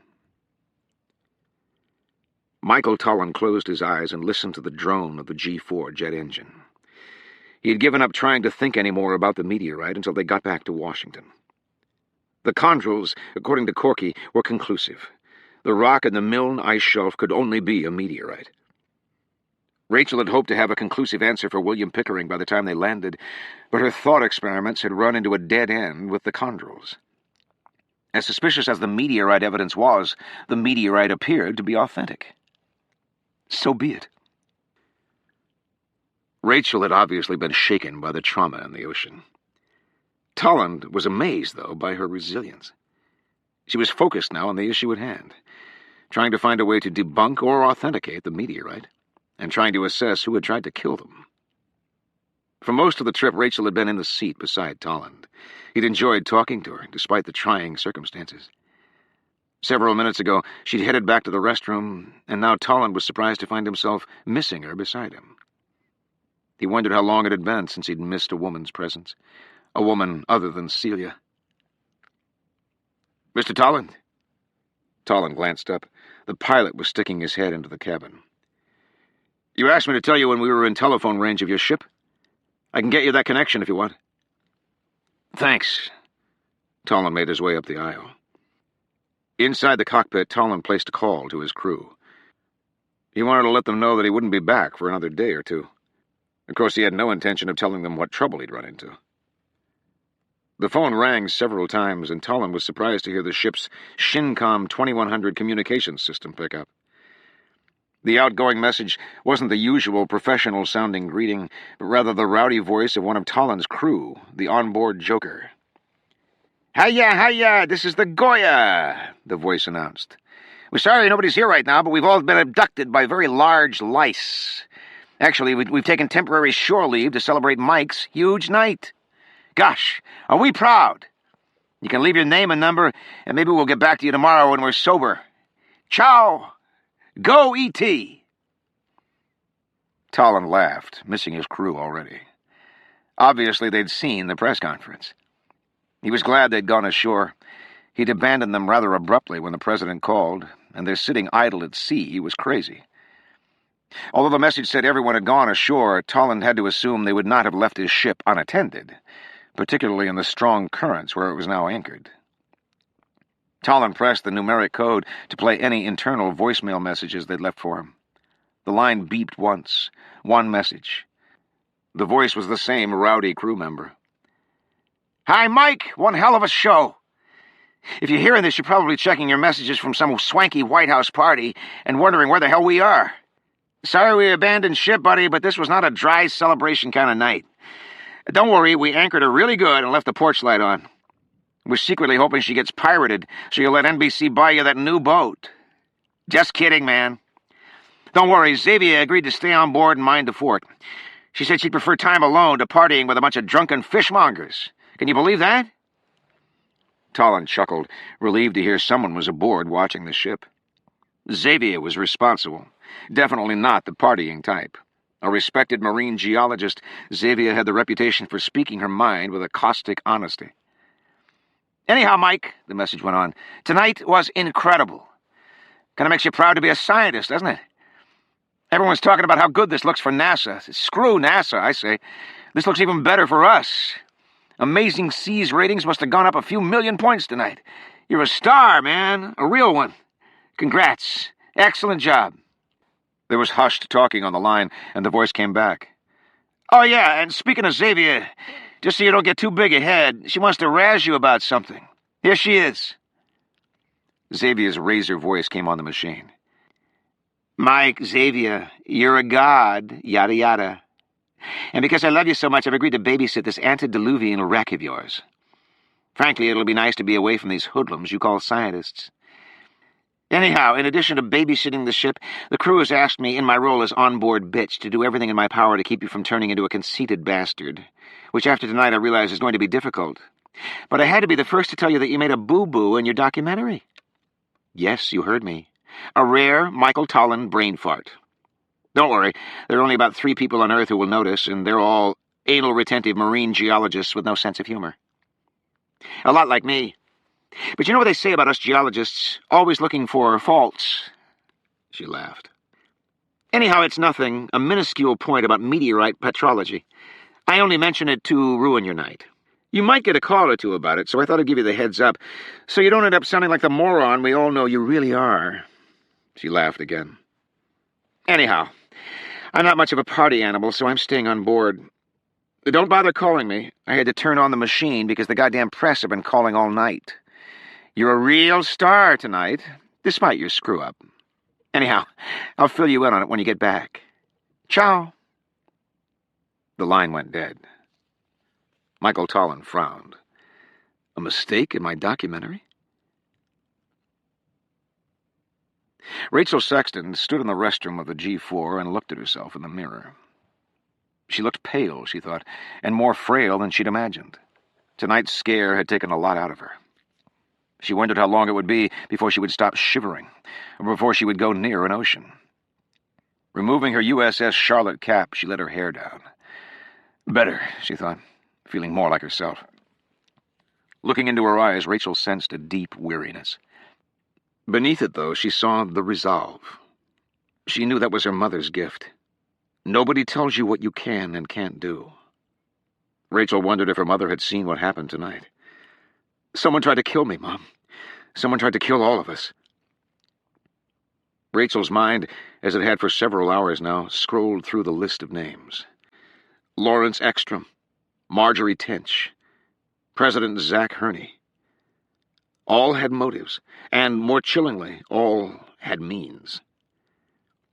The president is not involved, Rachel told herself, clinging to her hope that the president she respected so much more than her own father was an innocent bystander in this mysterious incident. We still know nothing. Not who, not if, not why. Rachel had wanted to have answers for William Pickering, but so far, all she'd managed to do was raise more questions. When Rachel left the restroom, she was surprised to see Michael Tolland was not in his seat. Corky was dozing nearby. As Rachel looked around, Mike stepped out of the cockpit as the pilot hung up a radiophone. His eyes were wide with concern. "What is it?" Rachel asked. Tolland's voice was heavy as he told her about the phone message. A mistake in his presentation? Rachel thought Tolland was overreacting. It's probably nothing. She didn't tell you specifically what the error was? Something to do with meteorite petrology. Rock structure? Yeah. She said the only people who would notice the mistake were a few other geologists. It sounds like whatever error I made was related to the composition of the meteorite itself. Rachel drew a quick breath, understanding now. Chondrules? I don't know, but it seems pretty coincidental. Rachel agreed. The chondrules were the one remaining shred of evidence that categorically supported NASA's claim that this was indeed a meteorite. Corky came over, rubbing his eyes. What's going on? Tolland filled him in. Corky scowled, shaking his head. It's not a problem with the chondrules, Mike. No way. All of your data came from NASA. And from me. It was flawless. What other petrologic error could I have made? Who the hell knows? Besides, what do marine geologists know about chondrules? I have no idea, but she's damned sharp. Considering the circumstances, Rachel said, I think we should talk to this woman before we talk to Director Pickering. Tolland shrugged. I called her 4 times and got the machine. She's probably in the hydro lab and can't hear a damn thing anyway. She won't get my messages until morning at the earliest. Tolland paused, checking his watch. Although what? Tolland eyed her intensely. How important do you think it is that we talk to Xavier before we talk to your boss? If she has something to say about chondrules, I'd say it's critical, Mike, Rachel said. At the moment, we've got all kinds of contradictory data. William Pickering is a man accustomed to having clear answers. When we meet him, I'd love to have something substantial for him to act on. Then we should make a stop. Rachel did a double take. On your ship? It's off the coast of New Jersey, almost directly on our way to Washington. We can talk to Xavier, find out what she knows. Corky still has the meteorite sample, and if Xavier wants to run some geologic tests on it, the ship has a fairly well-equipped lab. I can't imagine it would take us more than an hour to get some conclusive answers. Rachel felt a pulse of anxiety. The thought of having to face the ocean again so soon was unnerving. Conclusive answers, she told herself, tempted by the possibility. Pickering will definitely want answers. Chapter 92. Delta One was glad to be back on solid ground. The Aurora aircraft, despite running at only 1/2 power and taking a circuitous ocean route, had completed its journey in under 2 hours and afforded the Delta Force a healthy head start to take up position and prepare themselves for the additional kill the controller had requested. Now, on a private military runway outside D.C., the Delta Force left the Aurora behind and boarded their new transport, a waiting OH-58D Kiowa Warrior helicopter. Yet again, the controller is arranged for the best, Delta One thought. The Kiowa Warrior, originally designed as a light observation helicopter, had been expanded and improved to create the military's newest breed of attack helicopter. The Kiowa boasted infrared thermal imaging capability, enabling its designator, laser rangefinder, to provide autonomous designation for laser-guided precision weapons, like air-to-air Stinger missiles and the AGM-1148 Hellfire missile system. The high-speed digital signal processor provided simultaneous multi-target tracking of up to 6 targets. Few enemies had ever seen a Kiowa up close and survived to tell the tale. Delta One felt a familiar rush of power as he climbed into the Kiowa pilot's seat and strapped himself in. He had trained on this craft and flown it in covert ops 3 times. Of course, never before had he been gunning for a prominent American official. The Kiowa, he had to admit, was the perfect aircraft for the job. Its Rolls-Royce Allison engine and twin semi-rigid blades were silent running, which essentially meant targets on the ground could not hear the chopper until it was directly over them. And because the aircraft was capable of flying blind without lights and was painted flat black with no reflective tail numbers, it was essentially invisible, unless the target had radar. Silent black helicopters. The conspiracy theorists were going nuts over these. Some claimed the invasion of silent black helicopters was proof of New World Order stormtroopers under the authority of the United Nations. Others claimed the choppers were silent alien probes. Still others who saw the Kiowas in tight formation at night were deceived into thinking they were looking at fixed running lights on a much larger craft, a single flying saucer that was apparently capable of vertical flight. Wrong again. But the military loved the diversion. During a recent covert mission, Delta One had flown a Kiowa armed with the most secretive new U.S. military technology, an ingenious holographic weapon nicknamed S&M. Despite conjuring associations with sadomasochism, S&M stood for smoke and mirrors, holographic images projected into the sky over enemy territory. The Kiowa had used S&M technology to project holograms of U.S. aircraft over an enemy anti-aircraft installation. The panicked anti-aircraft gunners fired maniacally at the circling ghosts. When all of their ammunition was gone, the United States sent in the real thing. As Delta One and his men lifted off the runway, Delta One could still hear the words of his controller. "You have another mark." It seemed an egregious understatement, considering their new target's identity. Delta One reminded himself, however, that it was not his place to question.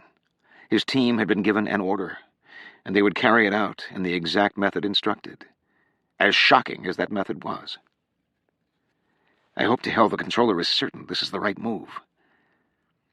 As the Kiowa lifted off the runway, Delta One headed southwest.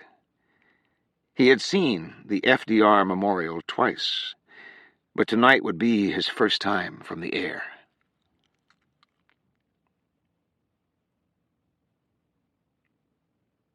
Chapter 93. This meteorite was originally discovered by a Canadian geologist?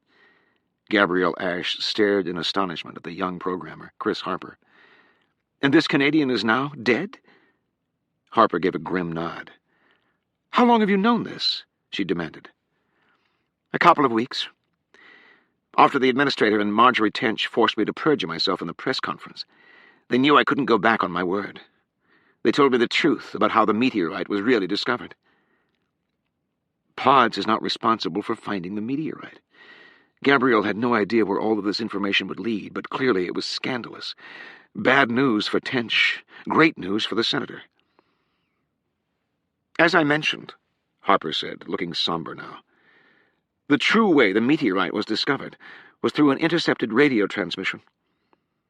Are you familiar with a program called INSPIRE? The interactive NASA Space Physics Ionosphere radio experiment? Gabriel had heard of it only vaguely. Essentially, Harper said. "It's a series of very low-frequency radio receivers near the North Pole that listens to the sounds of the Earth. Plasma wave emissions from the northern lights, broadband pulses from lightning storms, that sort of thing." "Okay." "A few weeks ago, one of Inspire's radio receivers picked up a stray transmission from Ellesmere Island. A Canadian geologist was calling for help at an exceptionally low frequency." Harper paused. "In fact, the frequency was so low that nobody other than NASA's VLF receivers could possibly have heard it. We assumed the Canadian was long-waving." "I'm sorry?"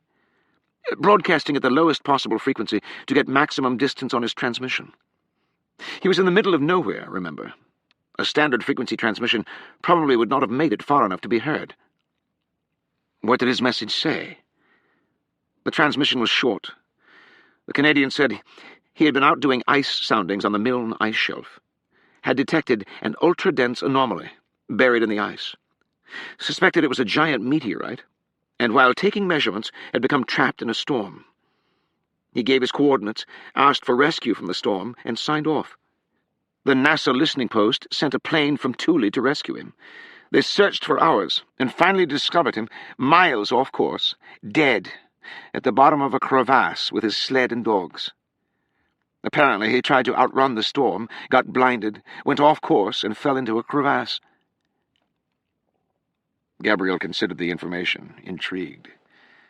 "So suddenly NASA knew about a meteorite that nobody else knew about?" "Exactly. And ironically, if my software had been working properly, the POD satellite would have spotted that same meteorite a week before the Canadian did." The coincidence gave Gabrielle pause. A meteorite buried for 300 years was almost discovered twice in the same week? "I know, a little bizarre. But science can be like that. Feast or famine. The point is that the administrator felt like the meteorite should have been our discovery anyway, if I had done my job correctly. He told me that because the Canadian was dead, nobody would be the wiser if I simply redirected pods to the coordinates the Canadian had transmitted in his SOS. Then I could pretend to discover the meteorite from scratch, and we could salvage some respect from an embarrassing failure." "And that's what you did?" "As I said, I had no choice. I had let down the mission." He paused. "Tonight, though, when I heard the President's press conference and found out the meteorite I'd pretended to discover contained fossils, you were stunned." "Bloody well floored, I'd say." "Do you think the administrator knew the meteorite contained fossils before he asked you to pretend pods found it?" "I can't imagine how. That meteorite was buried and untouched until the first NASA team got there. My best guess is that NASA had no idea what they'd really found until they got a team up there to drill cores and X-ray. They asked me to lie about pods, thinking they'd have a moderate victory with a big meteorite. Then when they got there, they realized just how big a find it really was." Gabrielle's breath was shallow with excitement. "Dr. Harper, will you testify that NASA and the White House forced you to lie about the pod software?" "I don't know." Harper looked frightened. "I can't imagine what kind of damage that would do to the agency, to this discovery." "Dr. Harper, you and I both know this meteorite remains a wonderful discovery, regardless of how it came about. The point here is that you lied to the American people. They have a right to know that pods is not everything NASA says it is." "I don't know. I despise the administrator. But my co-workers, they're good people. And they deserve to know they are being deceived. And this evidence against me of embezzlement—" "You can erase that from your mind," Gabrielle said, having almost forgotten her con. "I'll tell the senator you know nothing of the embezzlement. It's simply a frame job. Insurance set up by the administrator to keep you quiet about pods." "Can the senator protect me?" "Fully. You've done nothing wrong. You were simply following orders. Besides, with the information you've just given me about this Canadian geologist, I can't imagine the senator will even need to raise the issue of embezzlement at all. We can focus entirely on NASA's misinformation regarding pods and the meteorite. Once the senator breaks the information about the Canadian, the administrator won't be able to risk trying to discredit you with lies." Harper still looked worried. He fell silent, somber, as he pondered his options. Gabrielle gave him a moment. She'd realized earlier that there was another troubling coincidence to this story. She wasn't going to mention it, but she could see Dr. Harper needed a final push. "Do you have dogs, Dr. Harper?" He glanced up. "I'm sorry? I just thought it was odd. You told me that shortly after this Canadian geologist radioed in the meteorite coordinates, his sled dogs ran blindly into a crevasse. There was a storm. They were off course." Gabrielle shrugged, letting her skepticism show. "Yeah, okay." Harper clearly sensed her hesitation. "What are you saying?" "I don't know. There's just a lot of coincidence surrounding this discovery. A Canadian geologist transmits meteorite coordinates on a frequency that only NASA can hear, and then his sled dogs run blindly off a cliff?" She paused. "You obviously understand that this geologist's death paved the way for this entire NASA triumph." The color drained from Harper's face. "You think the administrator would kill over this meteorite?" Big politics, big money, Gabrielle thought. "Let me talk to the senator and we'll be in touch. Is there a back way out of here?" Gabrielle Ashe left a pale Chris Harper and descended a fire stairwell into a deserted alley behind NASA. She flagged down a taxi that had just dropped off more NASA celebrators. "Westbrook Place Luxury Apartments," she told the driver. She was about to make Senator Sexton a much happier man.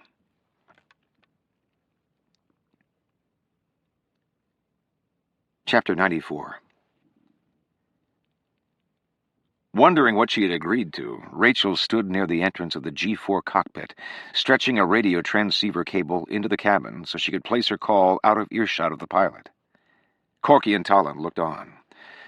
Although Rachel and NRO Director William Pickering had planned to maintain radio silence until her arrival at Bolling Air Force Base outside of D.C., Rachel now had information she was certain Pickering would want to hear immediately. She had phoned his Secura cellular, which he carried at all times. When William Pickering came on the line, he was all business. "Speak with care, please. I cannot guarantee this connection." Rachel understood. Pickering's cellular, like most NRO field phones, had an indicator that detected unsecured incoming calls. Because Rachel was on a radio phone, one of the least secure communication modes available, Pickering's phone had warned him. This conversation would need to be vague. No names, no locations. "My voice is my identity," Rachel said, using the standard field greeting in this situation. She had expected the director's response would be displeasure that she had risked contacting him, but Pickering's reaction sounded positive. "Yes, I was about to make contact with you myself. We need to redirect. I'm concerned you may have a welcoming party." Rachel felt a sudden trepidation. Someone is watching us. She could hear the danger in Pickering's tone. Redirect. He would be pleased to know she had called to make that exact request, albeit for entirely different reasons. "The issue of authenticity," Rachel said. "We've been discussing it. We may have a way to confirm or deny categorically." "Excellent. There have been developments, and at least then I would have solid ground on which to proceed." "The proof involves our making a quick stop. One of us has access to a laboratory facility." "No exact locations, please, for your own safety." Rachel had no intention of broadcasting her plans over this line. "Can you get us clearance to land at GAS-AC? Pickering was silent a moment. Rachel sensed he was trying to process the word. GAS-AC was an obscure NRO gisting shorthand for the Coast Guard's Group Air Station, Atlantic City. Rachel hoped the director would know it. "Yes," he finally said. "I can arrange that. Is that your final destination?" "No. We will require further helicopter transport." "An aircraft will be waiting." "Thank you." "I recommend you exercise extreme caution until we know more. Speak to no one. Your suspicions have drawn deep concern among powerful parties." Tench, Rachel thought, wishing she had managed to make contact with the president directly. I'm currently in my car en route to meet the woman in question. She has requested a private meeting at a neutral location. It should reveal much. Pickering is driving somewhere to meet Tench? Whatever Tench was going to tell him must be important if she refused to tell him on the phone. Pickering said, "Do not discuss your final coordinates with anyone, and no more radio contact. Is that clear?" "Yes, sir. We'll be at Gas Ack in an hour." "Transport will be arranged. When you reach your ultimate destination, you can call me via more secure channels." He paused. "I cannot overstate the importance of secrecy to your safety. You have made powerful enemies tonight. Take appropriate caution." Pickering was gone. Rachel felt tense as she closed the connection and turned to Tolland and Corky. "Change of destination?" Tolland said, looking eager for answers. Rachel nodded, feeling reluctant. "The Goya." Corky sighed, glancing down at the meteorite sample in his hand. "I still can't imagine NASA could possibly have—" He faded off, looking more worried with every passing minute. "We'll know soon enough," Rachel thought. She went into the cockpit and returned the radio transceiver. Glancing out the windscreen at the rolling plateau of moonlit clouds racing beneath them, she had the unsettling feeling they were not going to like what they found on board Tolland's ship.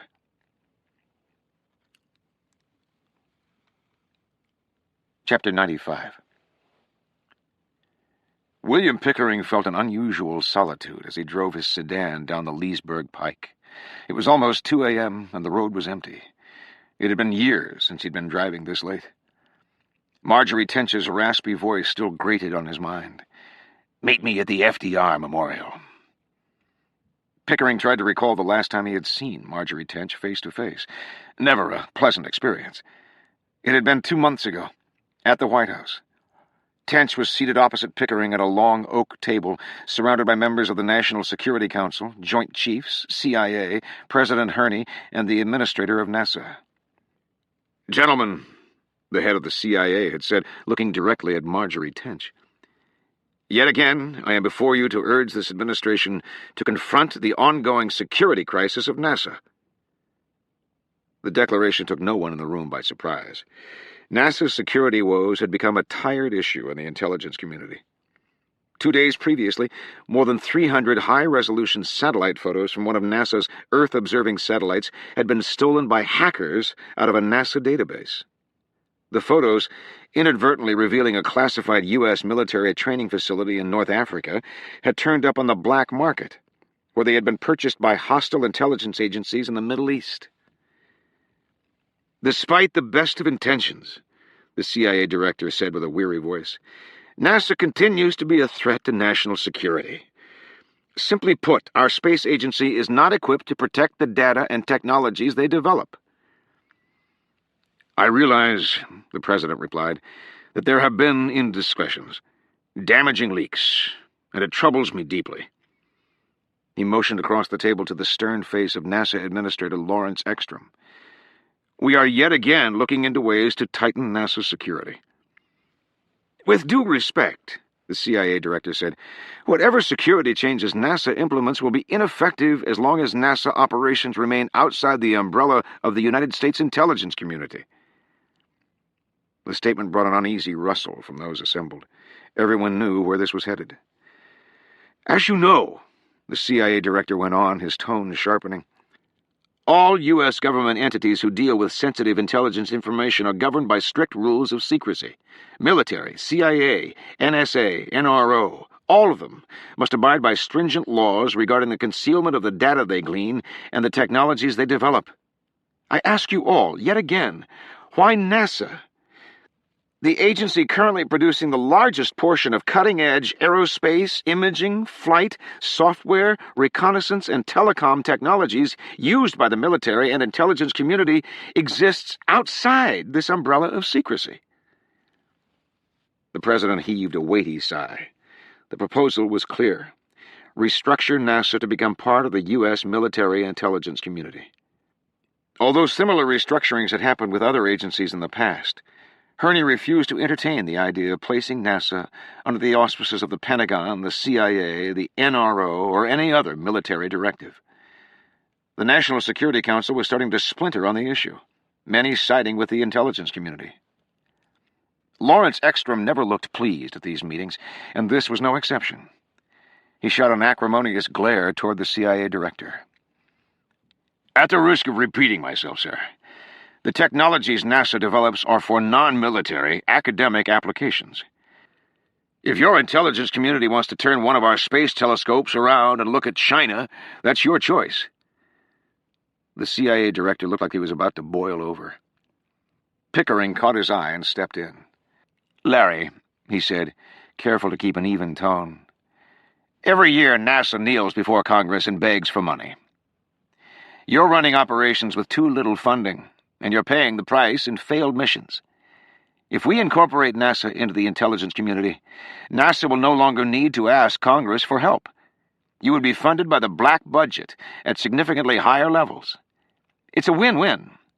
NASA will have the money it needs to run itself properly, and the intelligence community will have peace of mind that NASA technologies are protected. Ekstrom shook his head. On principle, I cannot endorse painting NASA with that brush. NASA is about space science. We have nothing to do with national security. The CIA director stood up, something never done when the president was seated. Nobody stopped him. He glared down at the administrator of NASA. Are you telling me you think science has nothing to do with national security? Larry, they are synonymous, for God's sake. It is only this country's scientific and technological edge that keeps us secure. And whether we like it or not, NASA is playing a bigger and bigger part in developing those technologies. Unfortunately, your agency leaks like a sieve, and has proven time and again that its security is a liability. The room fell silent. Now the administrator of NASA stood up and locked eyes with his attacker. So you suggest locking 20,000 NASA scientists in airtight military labs and making them work for you? Do you really think NASA's newest space telescopes would have been conceived had it not been for our scientists' personal desire to see deeper into space? NASA makes astonishing breakthroughs for one reason only. Our employees want to understand the cosmos more deeply. They are a community of dreamers who grew up staring at starry skies and asking themselves what was up there. Passion and curiosity are what drive NASA's innovation, not the promise of military superiority. Pickering cleared his throat, speaking softly, trying to lower the temperatures around the table. Larry, I'm certain the director is not talking about recruiting NASA scientists to build military satellites. Your NASA mission statement would not change. NASA would carry on business as usual, except you would have increased funding and increased security. Pickering now turned to the president. Security is expensive. Everyone in this room certainly realizes that NASA's security leaks are a result of underfunding.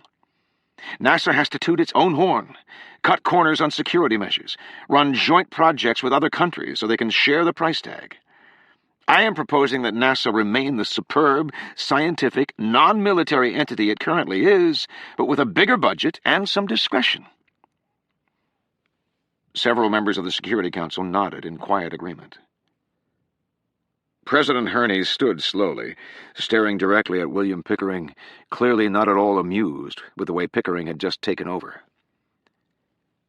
Bill, let me ask you this. NASA is hoping to go to Mars in the next decade. How will the intelligence community feel about spending a hefty portion of the black budget running a mission to Mars?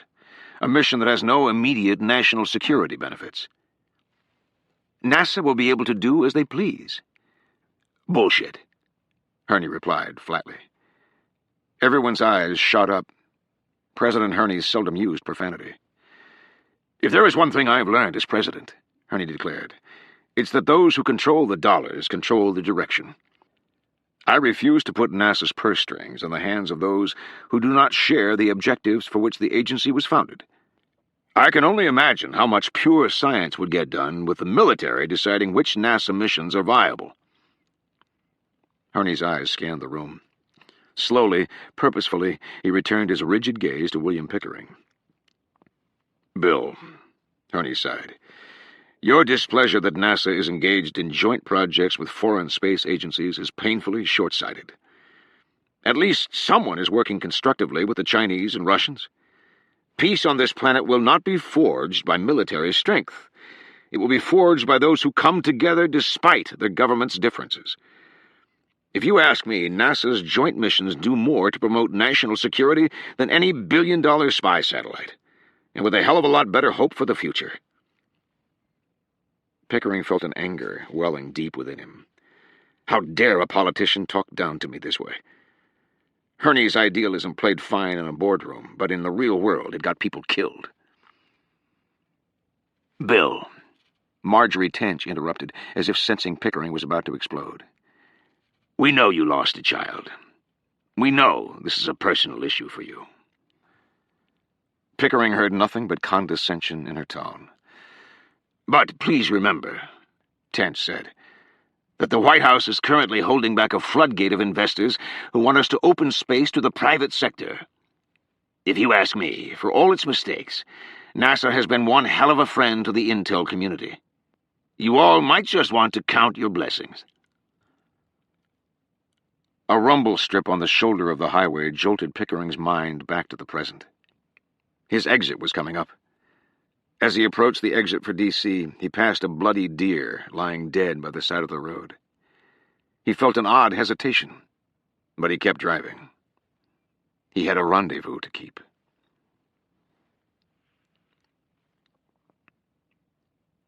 Chapter 96.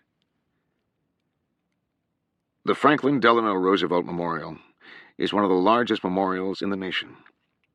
With a park, waterfalls, statuary, alcoves, and basin, the memorial is divided into 4 outdoor galleries, one for each of FDR's terms in office. A mile from the memorial, a lone Kiowa warrior coasted in, high over the city, its running lights dimmed. In a town boasting as many VIPs and media crews as D.C., helicopters in the skies were as common as birds flying south. Delta One knew that as long as he stayed well outside what was known as the Dome, a bubble of protected airspace around the White House, he should draw little attention. They wouldn't be here long. The Kiowa was at 2,100 feet when it slowed adjacent to, but not directly over, the darkened FDR Memorial. Delta One hovered, checking his position. He looked to his left where Delta Two was manning the night vision telescopic viewing system. The video feed showed a greenish image of the entry drive of the memorial. The area was deserted. Now they would wait. This would not be a quiet kill. There were some people you simply did not kill quietly.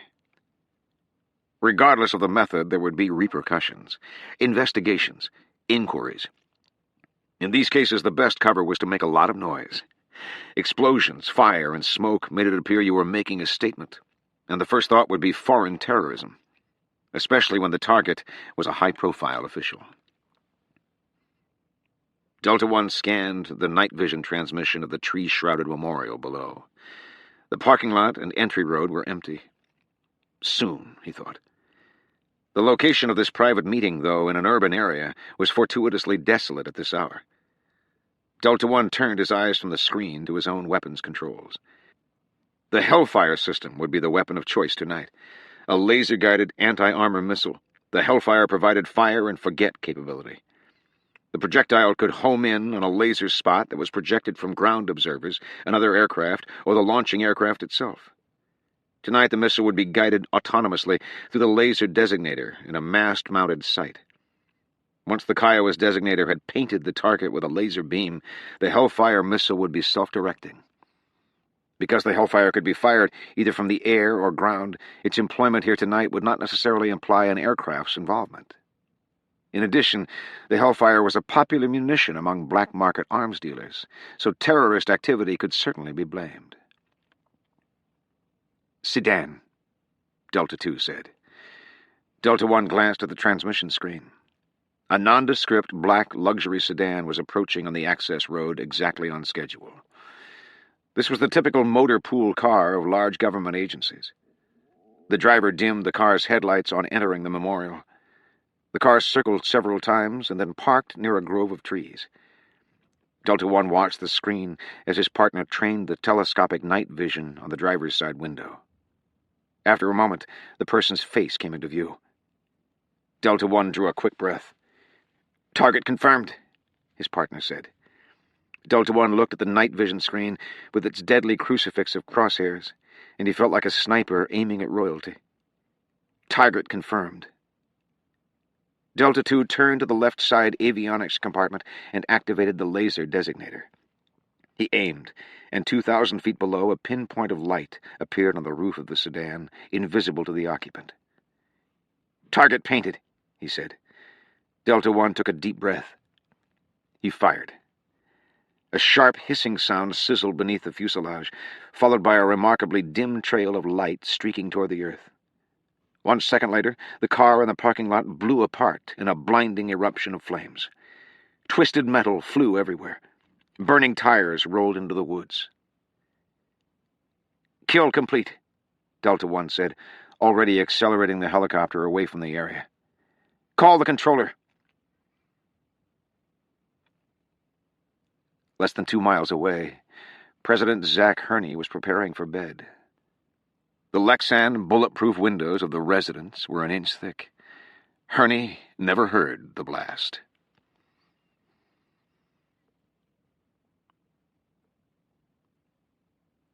Chapter 97. The Coast Guard Group Air Station Atlantic City is located in a secure section of William J. Hughes Federal Aviation Administration Technical Center at the Atlantic City International Airport. The group's area of responsibility includes the Atlantic seaboard from Asbury Park to Cape May. Rachel Sexton jolted awake as the plane's tires screeched down on the tarmac of the lone runway nestled between 2 enormous cargo buildings. Surprised to find she had fallen asleep, Rachel groggily checked her watch. 2:13 a.m. She felt like she'd been asleep for days. A warm onboard blanket was tucked carefully around her, and Michael Tolland was also just waking up beside her. He gave her a weary smile. Corky staggered up the aisle and frowned when he saw them. "Shit, you guys are still here. I woke up hoping tonight had been a bad dream." Rachel knew exactly how he felt. "I'm headed back out to sea." The plane taxied to a stop, and Rachel and the others climbed out onto a barren runway. The night was overcast, but the coastal air felt heavy and warm.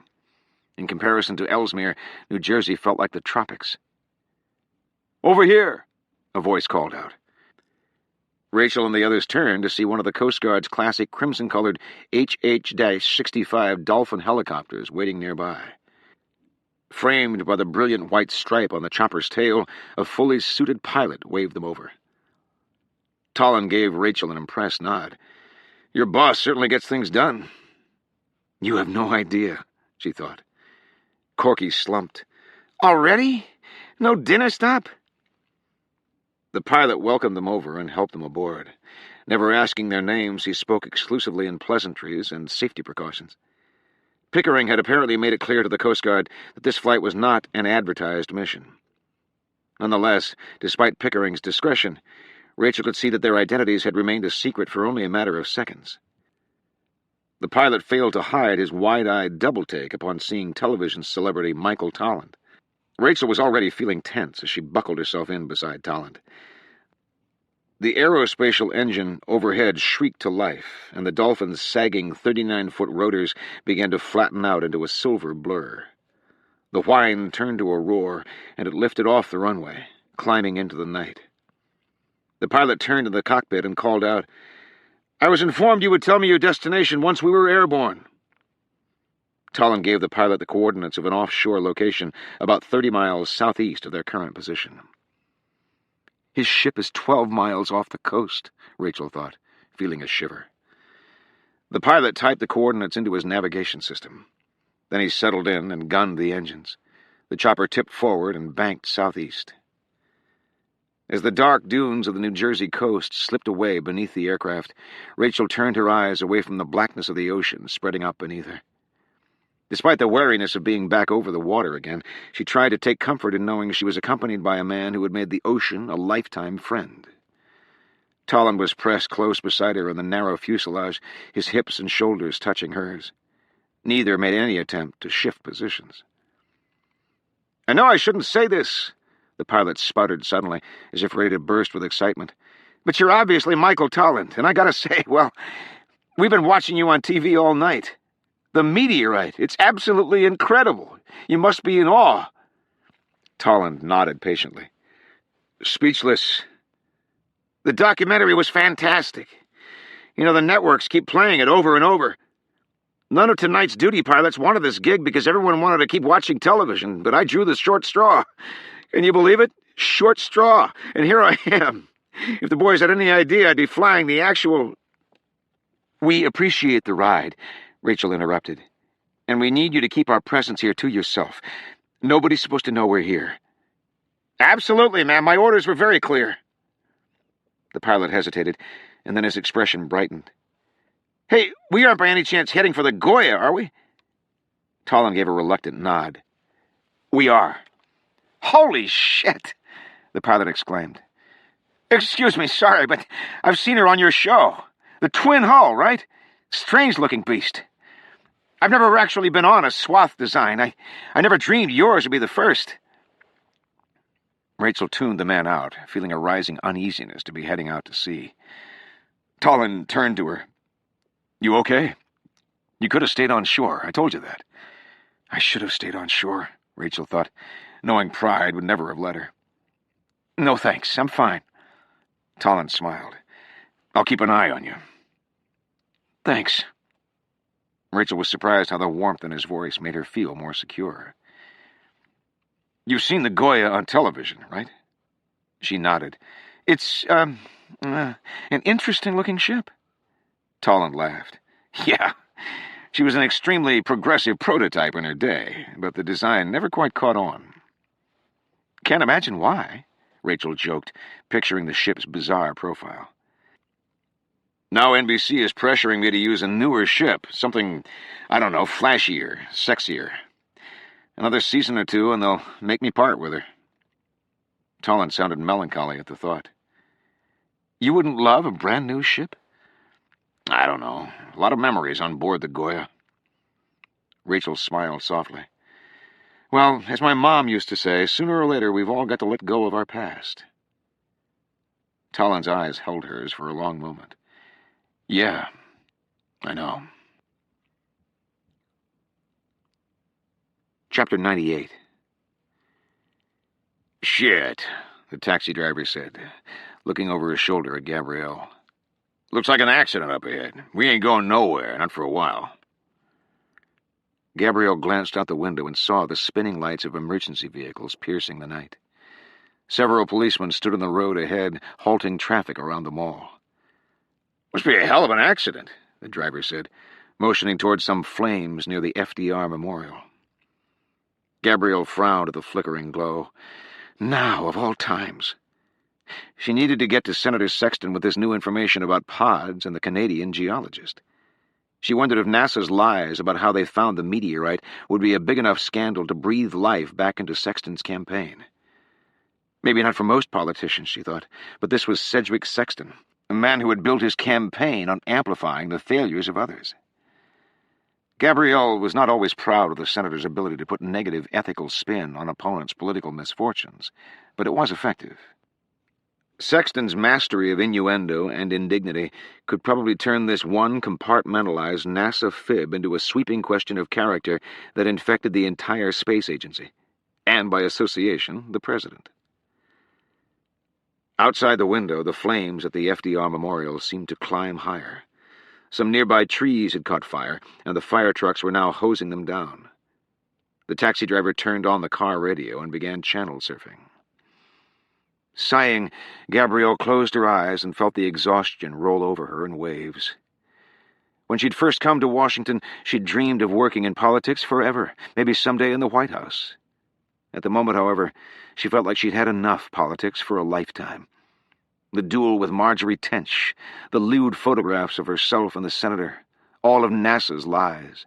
A newscaster on the radio was saying something about a car bomb and possible terrorism. I've got to get out of this town, Gabrielle thought, for the first time since coming to the nation's capital.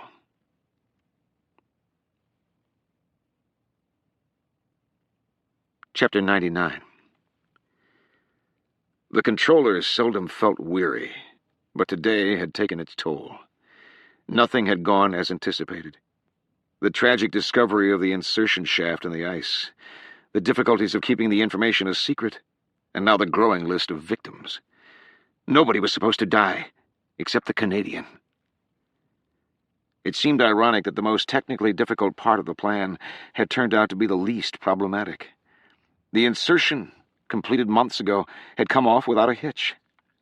Once the anomaly was in place, all that remained was to wait for the Polar Orbiting Density Scanner, PODS, satellite to launch. PODS was slated to scan enormous sections of the Arctic Circle, and sooner or later the anomaly software on board would detect the meteorite and give NASA a major find. But the damned software didn't work. When the controller learned that the anomaly software had failed and had no chance of being fixed until after the election, the entire plan was in jeopardy. Without PODS, the meteorite would go undetected. The controller had to come up with some way to surreptitiously alert someone at NASA to the meteorite's existence. The solution involved orchestrating an emergency radio transmission from a Canadian geologist in the general vicinity of the insertion. The geologist, for obvious reasons, had to be killed immediately, and his death made to look accidental. Throwing an innocent geologist from a helicopter had been the beginning. Now things were unraveling fast. Wei Ling Ming, Nora Mangor, both dead. The bold kill that had just taken place at the FDR Memorial. Soon to be added to the list were Rachel Sexton, Michael Tolland, and Dr. Marlinson. There is no other way, the controller thought, fighting the growing remorse. Far too much is at stake. Chapter 100. The Coast Guard Dolphin was still 2 miles from the Goya's coordinates and flying at 3,000 feet when Tolland yelled up to the pilot. "Do you have a night sight on board this thing?" The pilot nodded. "I'm a rescue unit." Tolland had expected as much. Night sight was Raytheon's marine thermal imaging system, capable of locating wreck survivors in the dark. The heat given off by a swimmer's head would appear as a red speck on an ocean of black. "Switch it on," Tolland said. The pilot looked confused. "Why? Are you missing someone?" "No. I want everyone to see something." "We won't see a thing on thermal from this high up unless there's a burning oil slick." "Just switch it on," Tolland said. The pilot gave Tolland an odd look and then adjusted some dials, commanding the thermal lens beneath the chopper to survey a 3-mile swatch of ocean in front of them. An LCD screen on his dashboard lit up. The image came into focus. "Holy shit!" The helicopter lurched momentarily as the pilot recoiled in surprise and then recovered, staring at the screen. Rachel and Corky leaned forward, looking at the image with equal surprise. The black background of the ocean was illuminated by an enormous swirling spiral of pulsating red. Rachel turned to Tolland with trepidation. "It looks like a cyclone." "It is," Tolland said. "A cyclone of warm currents, about a half-mile across." The Coast Guard pilot chuckled in amazement. "That's a big one. We see these now and then, but I hadn't heard about this one yet." "Just surfaced last week," Tolland said. "Probably won't last more than another few days." "What causes it?" Rachel asked, understandably perplexed by the huge vortex of swirling water in the middle of the ocean. "Magma dome," the pilot said. Rachel turned to Tolland, looking wary. "A volcano?" "No," Tolland said. "The East Coast typically doesn't have active volcanoes, but occasionally we get rogue pockets of magma that well up under the sea floor and cause hotspots. The hotspot causes a reverse temperature gradient. Hot water on the bottom and cooler water on top. It results in these giant spiral currents. They're called megaplumes. They spin for a couple of weeks and then dissipate." The pilot looked at the pulsating spiral on his LCD screen. "Looks like this one's still going strong." He paused, checking the coordinates of Tolland's ship, and then looked over his shoulder in surprise. "Mr. Tolland, looks like you're parked fairly near the middle of it." Tolland nodded. "Currents are a little slower near the eye. 18 knots. Like anchoring in a fast-moving river. Our chain's been getting a real workout this week." "Jesus," the pilot said. 18-knot current? Don't fall overboard." He laughed. Rachel didn't laugh. "Mike, you didn't mention this megaplume magma dome hot current situation." He put a reassuring hand on her knee. "It's perfectly safe, trust me." Rachel frowned. "So this documentary you were making out here was about this magma dome phenomenon? Megaplumes and Sphyrnomocaran." "That's right, you mentioned that earlier." Tolland gave a coy smile. "Sphyrnomocaran love warm water. And right now, every last one for 100 miles is congregating in this mile-wide circle of heated ocean." "Neat." Rachel gave an uneasy nod. "And what, pray tell, are Sphyrnomocaran?" "Ugliest fish in the sea." "Flounder?" Tolland laughed. "Great hammerhead shark." Rachel stiffened beside him. "You've got hammerhead sharks around your boat?" Tolland winked. "Relax, they're not dangerous." "You wouldn't say that unless they were dangerous." Tolland chuckled. "I guess you're right." He called playfully up to the pilot. "Hey, how long has it been since you guys saved anyone from attack by a hammerhead?" The pilot shrugged. "Gosh, we haven't saved anyone from a hammerhead in decades." Tolland turned to Rachel. "See? Decades, no worries." "Just last month," the pilot added, "we had an attack where some idiot skim diver was chumming." "Hold on," Rachel said. "You said you hadn't saved anyone in decades." "Yeah," the pilot replied. "Saved anyone. Usually we're too late. Those bastards kill in a hurry."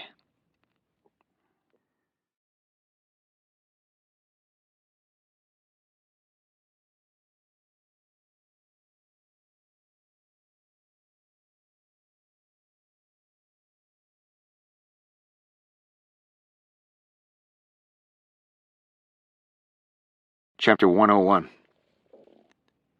From the air, the flickering outline of the Goya loomed on the horizon. At half a mile, Tolland could make out the brilliant deck lights that his crew member Xavier had wisely left glowing. When he saw the lights, he felt like a weary traveler pulling into his driveway. "I thought you said only one person was on board," Rachel said, looking surprised to see all the lights.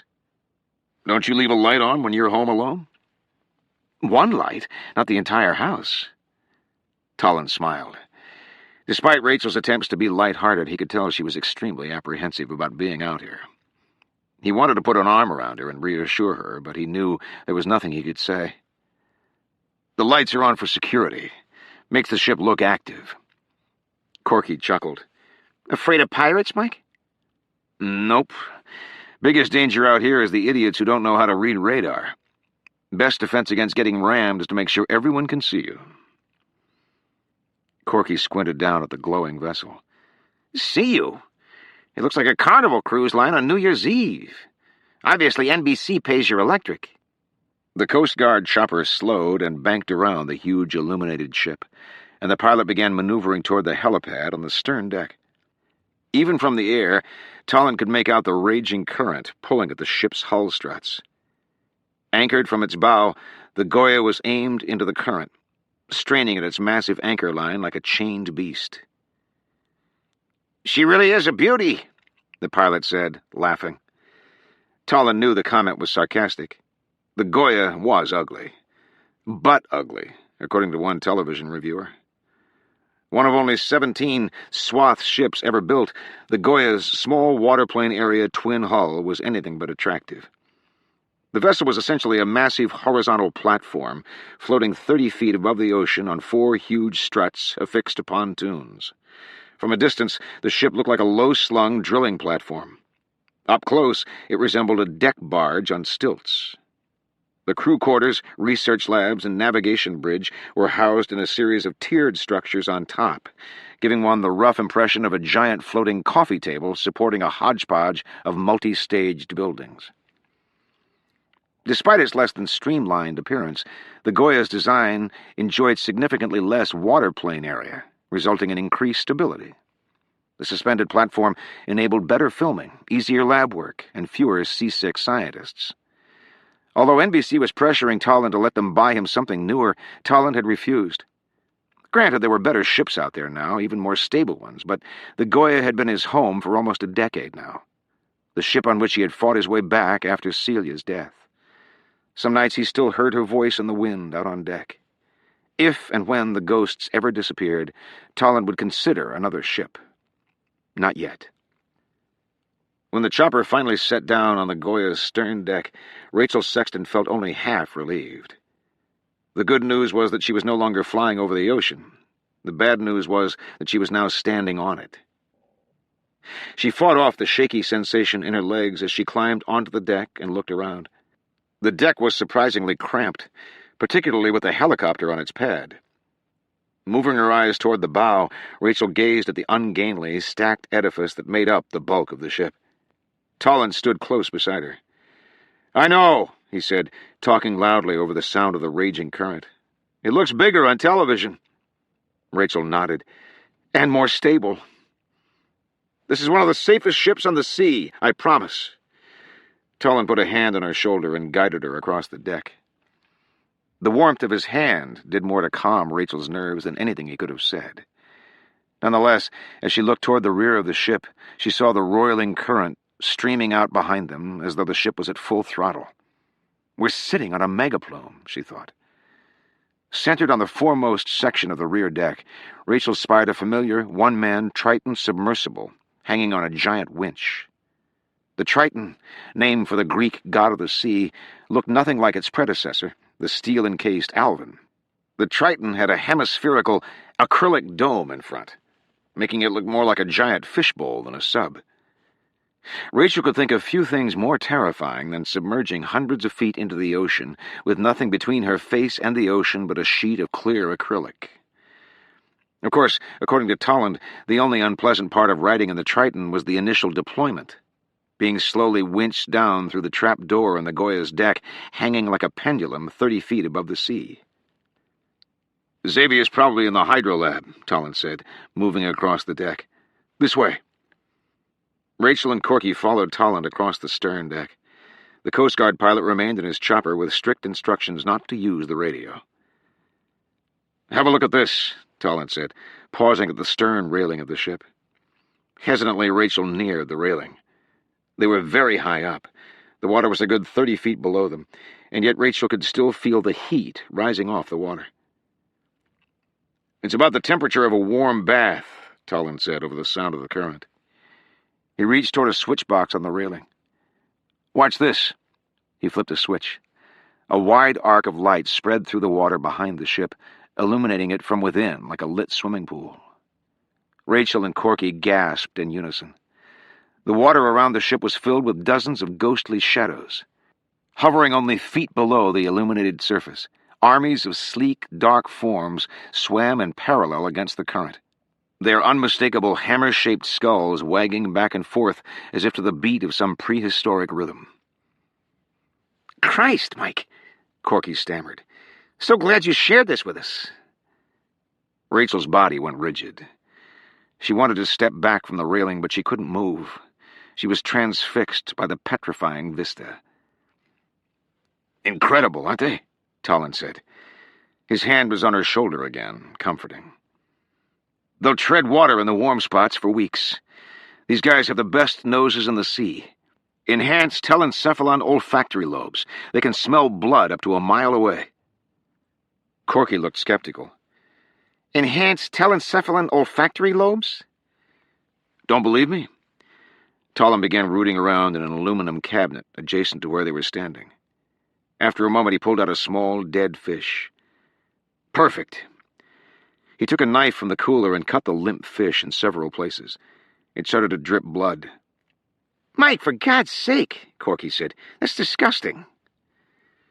Tolland tossed the bloody fish overboard, and it fell 30 feet. Instant it hit the water, 6 or 7 sharks darted in a tumbling, ferocious brawl, their rows of silvery teeth gnashing wildly at the bloody fish. In an instant, the fish was gone. Aghast, Rachel turned and stared at Tolland, who was already holding another fish, same kind, same size. "This time, no blood," Tolland said. Without cutting the fish, he threw it into the water. The fish splashed down, but nothing happened. The hammerheads seemed not to notice.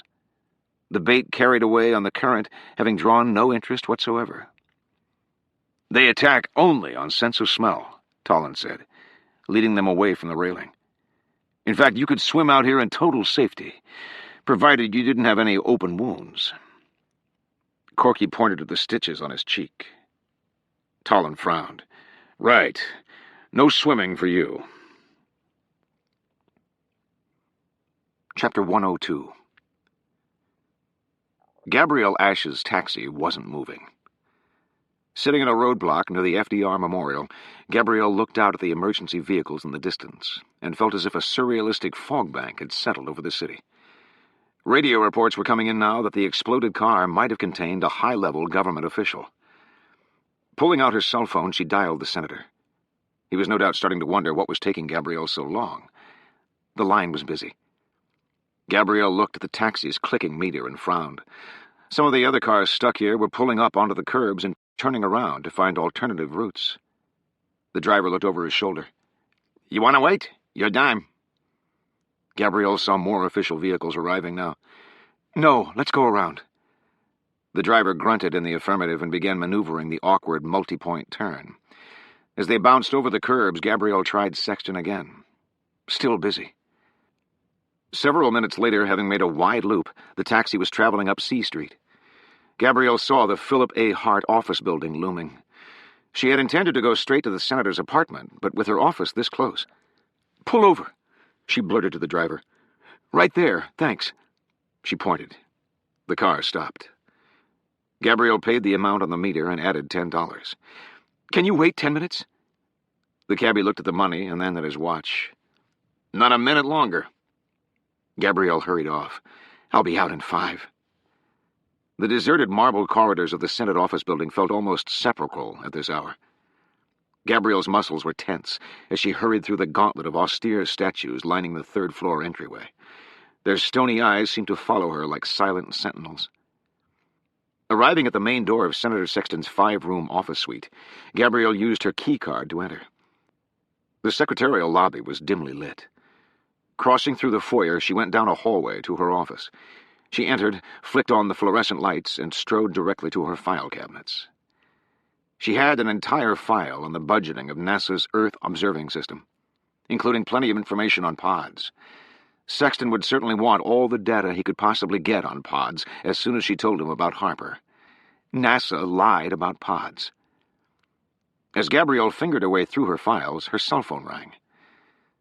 "Senator?" she answered. "No, Gabs, it's Yolanda." Her friend's voice had an unusual edge to it. "You still at NASA?" "No, at the office." "Find anything at NASA?" "You have no idea." Gabrielle knew she couldn't tell Yolanda anything until she'd talked to Sexton. The senator would have very specific ideas about how best to handle the information. "I'll tell you all about it after I talk to Sexton.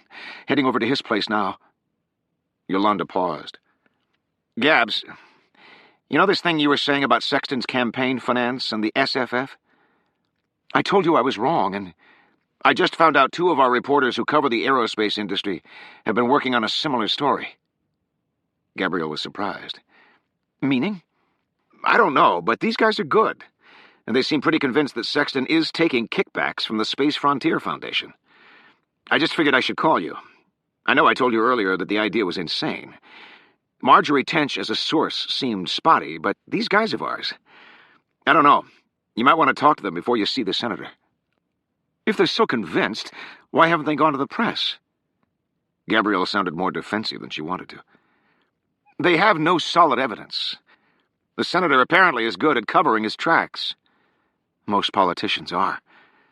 "There's nothing there, Yolanda. I told you the senator admitted taking SFF donations, but the gifts are all under the cap." "I know that's what he told you, Gabs. I'm not claiming to know what's true or false here. I just felt obliged to call because I told you not to trust Marjorie Tench. And now I find out people other than Tench think the senator might be on the dole.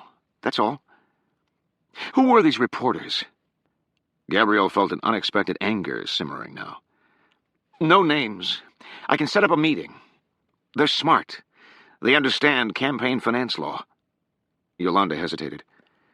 "You know, These guys actually believe Sexton is hurting for cash. Bankrupt, even. In the silence of her office, Gabrielle could hear Tench's raspy accusations echoing. After Catherine died, the senator squandered the vast majority of her legacy on bad investments, personal comforts, and buying himself what appears to be certain victory in the primaries. As of 6 months ago, your candidate was broke. Our men would love to talk to you, Yolanda said. I bet they would, Gabrielle thought. I'll call you back. You sound pissed. Never at you, Yolanda. Never at you. Thanks. Gabrielle hung up. Dozing on a chair in the hallway outside Senator Sexton's Westbrook apartment, a security guard awoke with a start to the sound of his cellular phone. Bolting up in his chair, he rubbed his eyes and pulled his phone from his blazer pocket.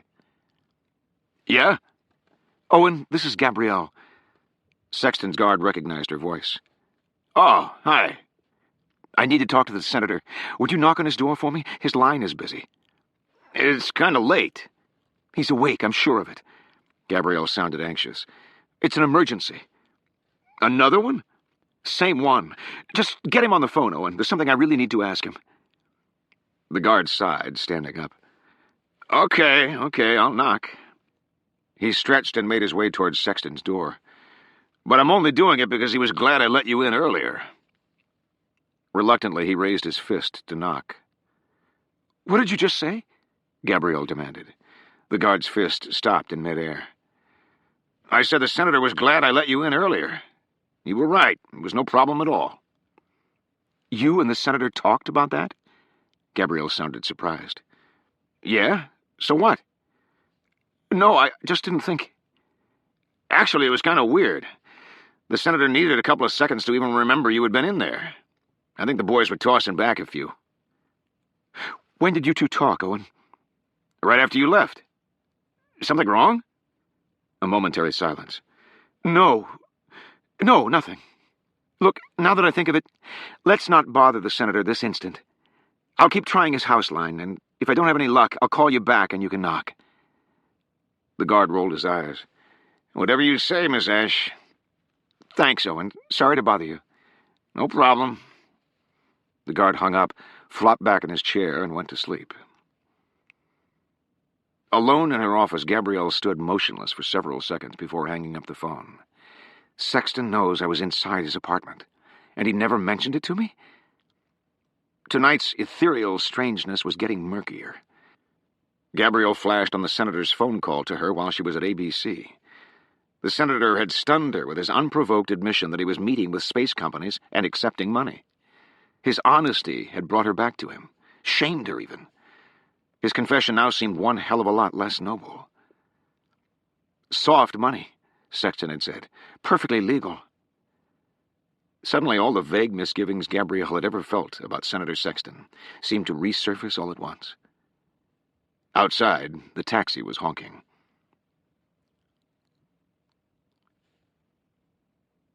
Chapter 103.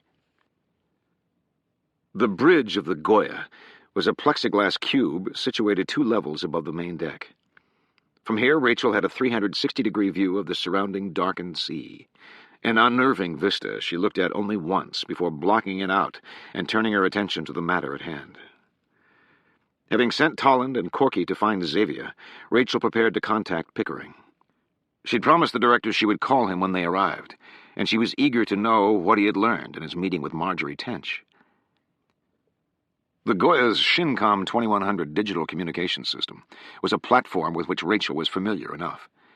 She knew if she kept her calls short, her communication should be secure. Dialing Pickering's private number, she waited, clutching the Shincom 2100 receiver to her ear and waiting.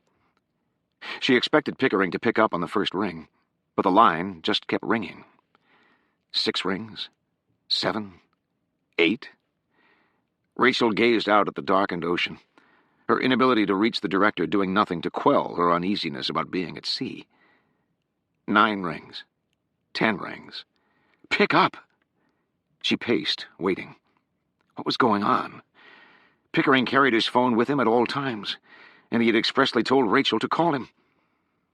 After 15 rings, she hung up.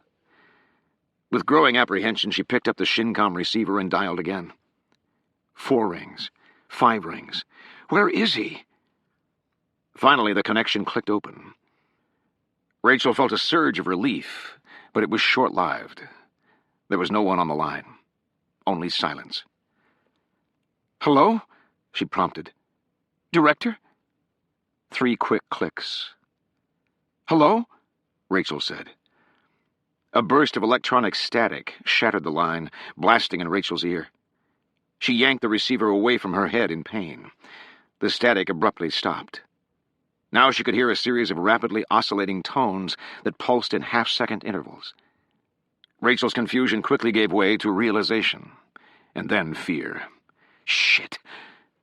Wheeling back to the controls on the bridge, she slammed the receiver down in its cradle, severing the connection. For several moments she stood terrified, wondering if she'd hung up in time.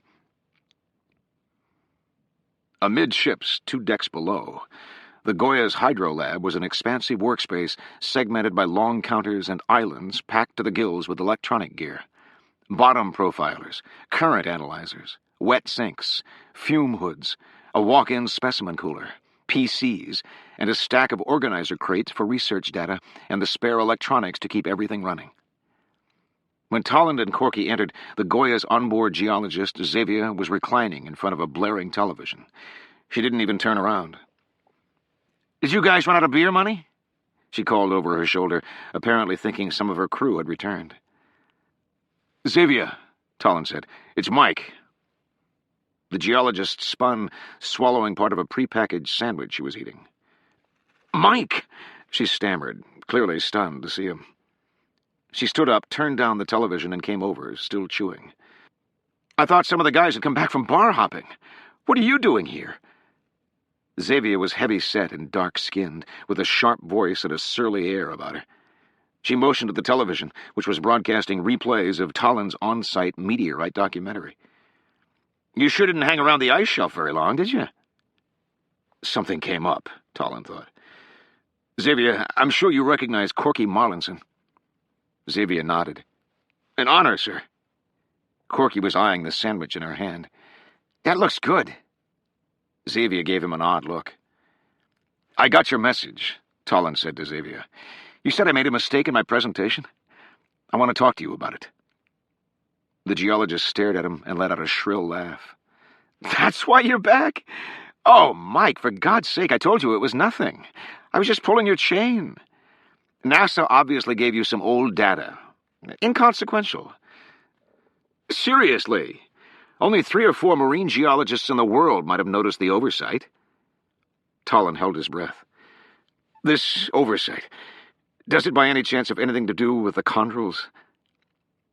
Xavier's face went blank with shock. "My God! One of those geologists called you already?" Tolland slumped. The chondrules. He looked at Corky and then back to the marine geologist. "Xavier, I need to know everything you can tell me about these chondrules. What was the mistake I made?" Xavier stared at him, apparently now sensing he was dead serious. "Mike, it's really nothing. I read a small article in a trade journal a while back, but I don't understand why you're so worried about this." Tolland sighed. "Xavier, as strange as this may sound, the less you know tonight, the better. All I'm asking is for you to tell us what you know about chondrules, and then we'll need you to examine a rock sample for us." Xavier looked mystified and vaguely perturbed to be out of the loop. "Fine, let me get you that article. It's in my office." She set her sandwich down and headed for the door. Corky called after her. "Can I finish that?" Xavier paused, sounding incredulous. "You want to finish my sandwich?" "Well, I just thought if you... Get your own damn sandwich." Xavier left. Tolland chuckled, motioning across the lab toward a specimen cooler. "Bottom shelf, Corky, between the sambuca and squid sacks." Outside, on deck, Rachel descended the steep stairway from the bridge and strode toward the chopper pad. The Coast Guard pilot was dozing, but sat up when Rachel rapped on the cockpit. "Done already?" he asked. "That was fast." Rachel shook her head, on edge. "Can you run both surface and air radar?" "Sure, 10-mile radius." Turn it on, please." Looking puzzled, the pilot threw a couple of switches, and the radar screen lit up. The sweep arms spun lazy circles. "Anything?" Rachel asked. The pilot let the arm make several complete rotations. He adjusted some controls and watched. It was all clear. "A couple of small ships way out on the periphery, but they're heading away from us. We're clear. Miles and miles of open sea in all directions." Rachel sighed, although she didn't feel particularly relieved. "Do me a favor. If you see anything approaching, boats, aircraft, anything, will you let me know immediately?" "Sure thing. Is everything okay?" "Yeah. I'd just like to know if we're having company." The pilot shrugged. "I'll watch the radar, ma'am. If anything blips, you'll be the first to know." Rachel's senses were tingling as she headed for the hydrolab. When she entered, Corky and Tolland were standing alone in front of a computer monitor and chewing sandwiches. Corky called out to her with his mouth full. "What'll it be? Fishy chicken, fishy bologna, or fishy egg salad?" Rachel barely heard the question.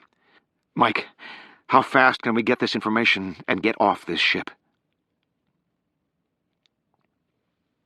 Chapter 104.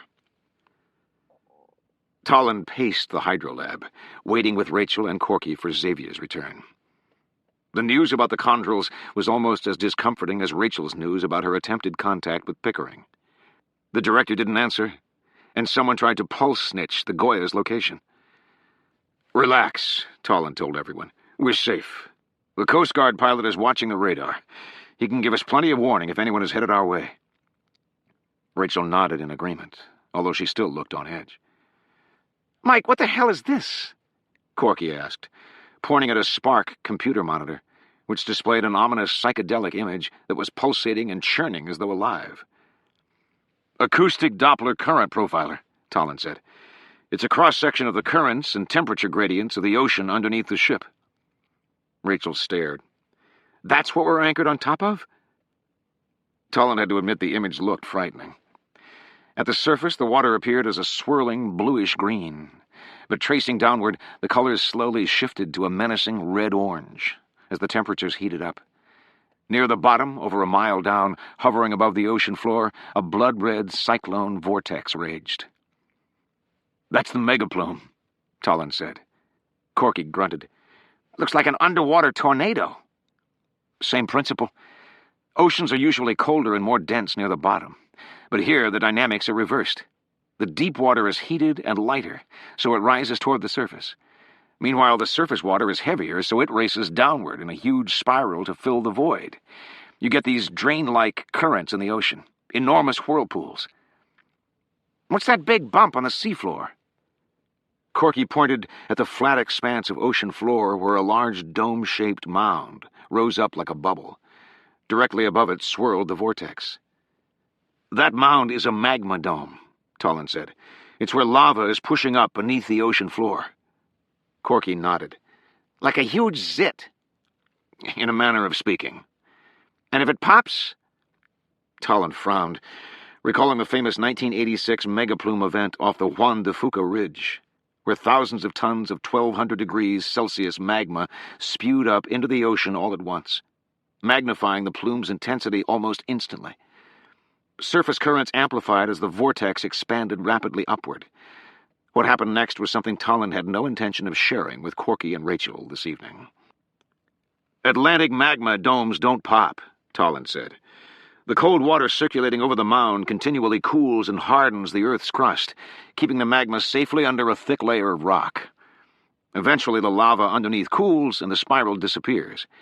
Megaplumes are generally not dangerous." Corky pointed toward a tattered magazine sitting near the computer. "So you're saying Scientific American publishes fiction?" Tolland saw the cover and winced. Someone had apparently pulled it from the Goya's archive of old science magazines. Scientific American, February 1999. The cover showed an artist's rendering of a supertanker swirling out of control in an enormous funnel of ocean. The heading read, "Megaplumes, Giant Killers from the Deep." Tolland laughed it off. "Totally irrelevant. That article is talking about megaplumes in earthquake zones." It was a popular Bermuda Triangle hypothesis a few years back, explaining ship disappearances.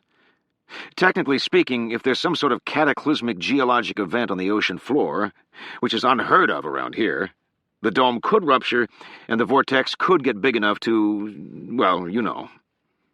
No, we don't know, Corky said. Tolland shrugged. Rise to the surface. Terrific. So glad you had us aboard. Xavier entered, carrying some papers. Admiring the megaplume? Oh, yes, Corky said sarcastically. Mike was just telling us how if that little mound ruptures, we all go spiraling around in a big drain. Drain? Xavier gave a cold laugh. More like getting flushed down the world's largest toilet. Outside on the deck of the Goya, the Coast Guard helicopter pilot vigilantly watched the EMS radar screen. As a rescue pilot, he had seen his share of fear in people's eyes. Rachel Sexton had definitely been afraid when she asked him to keep an eye out for unexpected visitors to the Goya. What kind of visitors is she expecting? He wondered. From all the pilot could see, the sea and air for 10 miles in all directions contained nothing that looked out of the ordinary.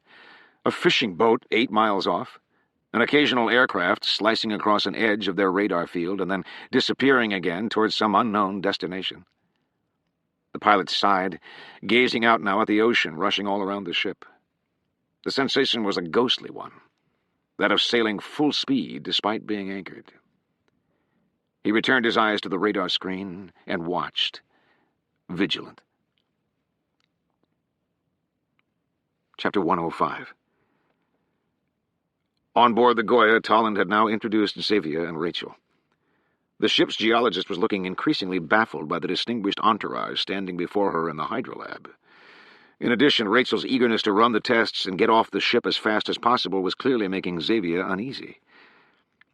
"Take your time, Xavier," Tolland willed her. "We need to know everything." Xavier was talking now, her voice stiff. "In your documentary, Mike, you said those little metallic inclusions in the rock could form only in space." Tolland already felt a tremor of apprehension. "Chondrules form only in space. That's what NASA told me." "But according to these notes," Xavier said, holding up the pages, "that's not entirely true." Corky glared. "Of course it's true." Xavier scowled at Corky and waved the notes. "Last year, a young geologist named Lee Pollock out of Drew University was using a new breed of marine robot to do Pacific deep-water crust sampling in the Mariana Trench and pulled up a loose rock that contained a geologic feature he had never seen before. The feature was quite similar in appearance to chondrules. He called them plagioclase stress inclusions, tiny bubbles of metal that apparently had been rehomogenized during deep ocean pressurization events. Dr. Pollock was amazed to find metallic bubbles in an ocean rock, and he formulated a unique theory to explain their presence. Corky grumbled. "I suppose he would have to." Xavier ignored him.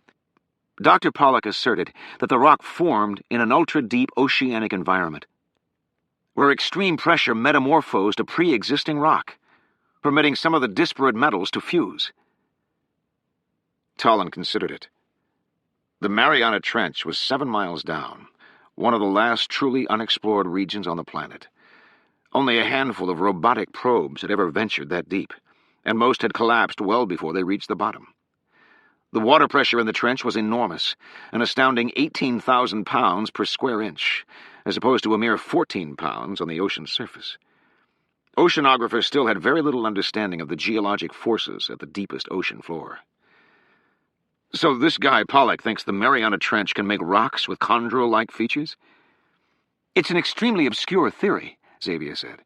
"In fact, it's never even been formally published. I only happened to stumble across Pollock's personal notes on the web by chance last month when I was doing research on fluid rock interactions for our upcoming megaplume show. Otherwise, I never would have heard of it."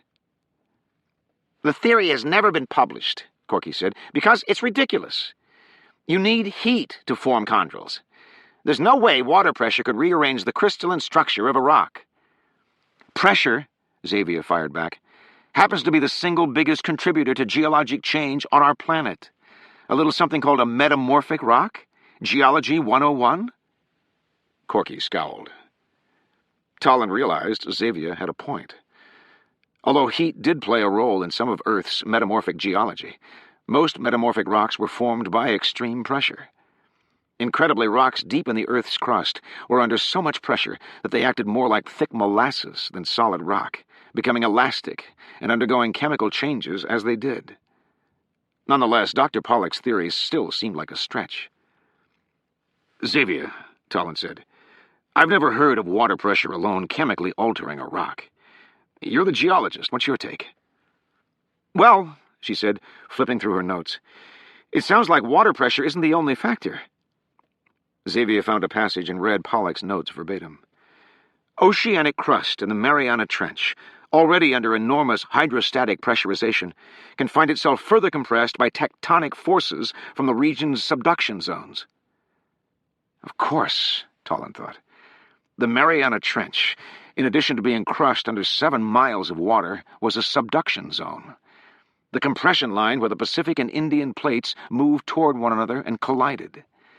Combined pressures in the trench could be enormous, and because the area was so remote and dangerous to study, if there were chondrules down there, chances of anyone knowing about it were very slim. Xavier kept reading. Combined hydrostatic and tectonic pressures could potentially force crust into an elastic or semi-liquid state, allowing lighter elements to fuse into chondrule-like structures thought to occur only in space. Corky rolled his eyes. "Impossible!"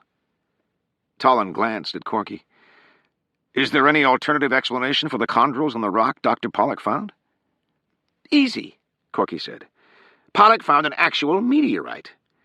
Meteorites fall into the ocean all the time.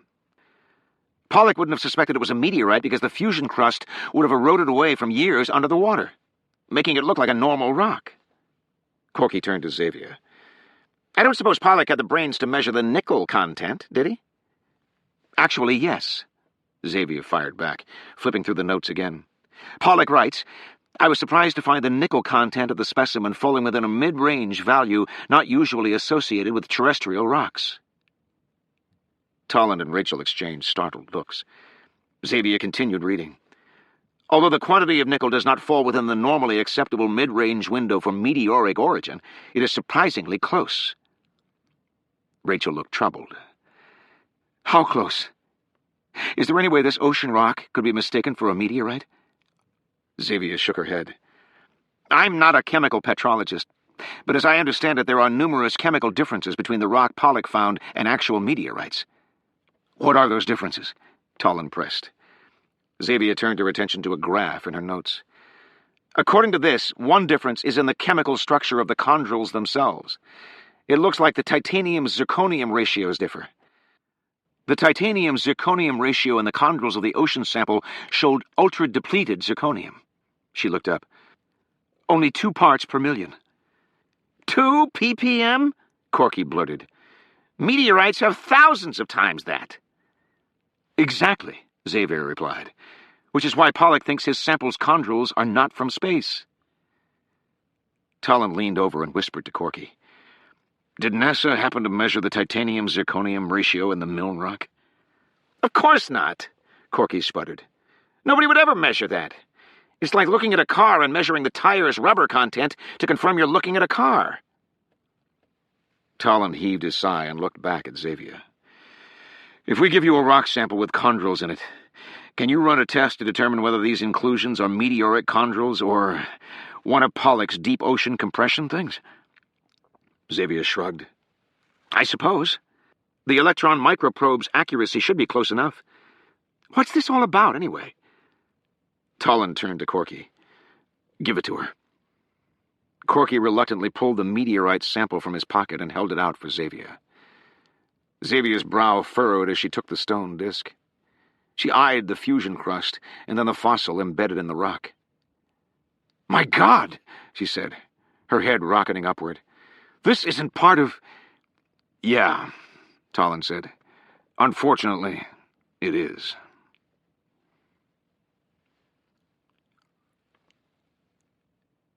Chapter 106. Alone in her office, Gabrielle Ash stood at the window, wondering what to do next. Less than an hour ago, she had left NASA feeling full of excitement to share Chris Harper's pods fraud with the senator. Now, she wasn't so sure. According to Yolanda, 2 independent ABC reporters suspected Sexton of taking SFF bribes. Furthermore, Gabrielle had just learned that Sexton actually knew she had snuck into his apartment during the SFF meeting, and yet he had said nothing to her about it. Gabrielle sighed. Her taxi had long since departed, and although she would call another in a few minutes, she knew there was something she had to do first. Am I really going to try this? Gabrielle frowned, knowing she didn't have a choice. She no longer knew whom to trust. Stepping out of her office, she made her way back into the secretarial lobby and into a wide hallway on the opposite side. At the far end, she could see the massive oak doors of Sexton's office, flanked by 2 flags, Old Glory on the right and the Delaware flag on the left. His doors, like those of most Senate offices in the building, were steel-reinforced and secured by conventional keys, an electronic keypad entry, and an alarm system. She knew if she could get inside, even if only for a few minutes, all the answers would be revealed. Moving now towards the heavily secured doors, Gabrielle had no illusions of getting through them. She had other plans. 10 feet from Sexton's office, Gabrielle turned sharply to the right and entered the ladies' room. The fluorescence came on automatically, reflecting harshly off the white tile. As her eyes adjusted, Gabrielle paused, seeing herself in the mirror. As usual, her features looked softer than she'd hoped, delicate almost. She always felt stronger than she looked. Are you sure you're ready to do this? Gabrielle knew Sexton was eagerly awaiting her arrival for a complete rundown on the pod situation. Unfortunately, she also now realized that Sexton had deftly manipulated her tonight. Gabrielle Ashe did not like being managed. The senator had kept things from her tonight. The question was, how much? The answer, she knew, lay inside his office, just on the other side of this restroom wall. 5 minutes, Gabrielle said aloud, mustering her resolve. Moving toward the bathroom's supply closet, she reached up and ran a hand over the doorframe. A key clattered to the floor. The cleaning crews at Philip A. Hart were federal employees and seemed to evaporate every time there was a strike of any sort, leaving this bathroom without toilet paper and tampons for weeks at a time. The women of Sexton's office, tired of being caught with their pants down, had taken matters into their own hands and secured a supply room key for emergencies. Tonight qualifies, she thought. She opened the closet. The interior was cramped, packed with cleansers, mops, and shelves of paper supplies. A month ago, Gabrielle had been searching for paper towels when she'd made an unusual discovery. Unable to reach the paper off the top shelf, she'd used the end of a broom to coax a roll to fall. In the process, she'd knocked out a ceiling tile. When she climbed up to replace the tile, she was surprised to hear Senator Sexton's voice. Crystal clear. From the echo, she realized the senator was talking to himself while in his office's private bathroom, which apparently was separated from this supply closet by nothing more than removable fiberboard ceiling tiles. Now, back in the closet tonight for far more than toilet paper, Gabrielle kicked off her shoes, climbed up the shelves, popped out the fiberboard ceiling tile, and pulled herself up. So much for national security, she thought, wondering how many state and federal laws she was about to break. Lowering herself through the ceiling of Sexton's private restroom, Gabrielle placed her stockinged feet on his cold porcelain sink and then dropped to the floor. Holding her breath, she exited into Sexton's private office. His oriental carpets felt soft and warm. Chapter 107. 30 miles away, a black Kiowa gunship chopper tore over the scrub pine treetops of northern Delaware. Delta One checked the coordinates locked in the auto navigation system. Although Rachel's shipboard transmission device and Pickering's cell phone were encrypted to protect the contents of the communication, intercepting content had not been the goal when the Delta Force pulse snitched Rachel's call from sea. Intercepting the caller's position had been the goal. Global positioning systems and computerized triangulation made pinpointing transmission coordinates a significantly easier task than decrypting the actual content of the call. Delta One was always amused to think that most cell phone users had no idea that every time they made a call, a government listening post, if so inclined, could detect their position to within 10 feet anywhere on Earth. A small hitch the cell phone companies fail to advertise. Tonight, once the Delta Force had gained access to the reception frequencies of William Pickering's cellular phone, they could easily trace the coordinates of his incoming calls. Flying now on a direct course toward their target, Delta One closed to within 20 miles. "Umbrella primed?" he asked, turning to Delta Two, who was manning the radar and weapons system. "Affirmative. Awaiting 5-mile range." 5 miles, Delta One thought. He had to fly this bird well within his target's radar scopes to get within range to use the Kiowa's weapons systems. He had little doubt that someone on board the Goya was nervously watching the skies, and because the Delta Force's current task was to eliminate the target without giving them a chance to radio for help, Delta One now had to advance on his prey without alarming them. At 15 miles out, still safely out of radar range, Delta One abruptly turned the Kiowa 35 degrees off course to the west. He climbed to 3,000 feet, small airplane range, and adjusted his speed to 110 knots. On the deck of the Goya, the Coast Guard helicopter's radar scope beeped once as a new contact entered the 10-mile perimeter. The pilot sat up, studying the screen. The contact appeared to be a small cargo plane headed west up the coast, probably for Newark. Although this plane's current trajectory would bring it within 4 miles of the Goya, the flight path obviously was a matter of chance. Nonetheless, being vigilant, the Coast Guard pilot watched the blinking dot trace a slow-moving 110-knot line across the right side of his scope. At its closest point, the plane was about 4 miles west. As expected, the plane kept moving, heading away from them now. 4.1 miles, 4.2 miles. The pilot exhaled, relaxing. And then, the strangest thing happened. "Umbrella now engaged," Delta Two called out, giving the thumbs up from his weapons control seat on the port side of the Kiowa gunship. "Barrage, modulated noise, and cover pulse are all activated and locked." Delta One took his cue and banked hard to the right, putting the craft on a direct course with the Goya. This maneuver would be invisible to the ship's radar. "Sure beats bales of tinfoil," Delta Two called out. Delta One agreed. Radar jamming had been invented in World War II when a savvy British airman began throwing bales of hay wrapped in tinfoil out of his plane while on bombing runs. The Germans' radar spotted so many reflective contacts they had no idea what to shoot.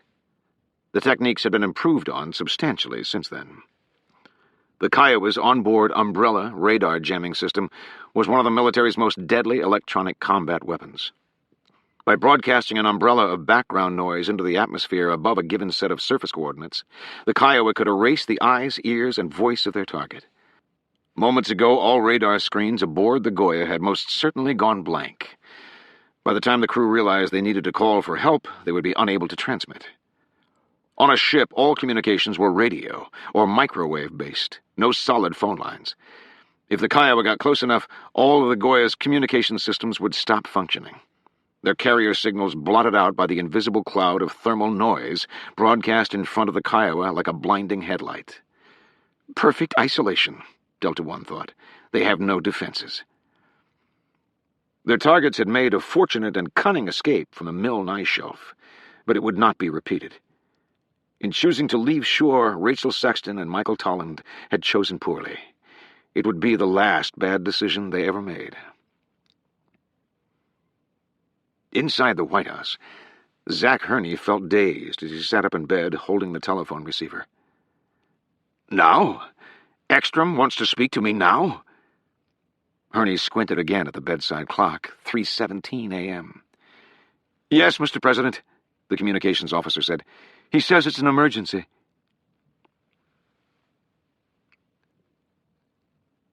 Chapter 108.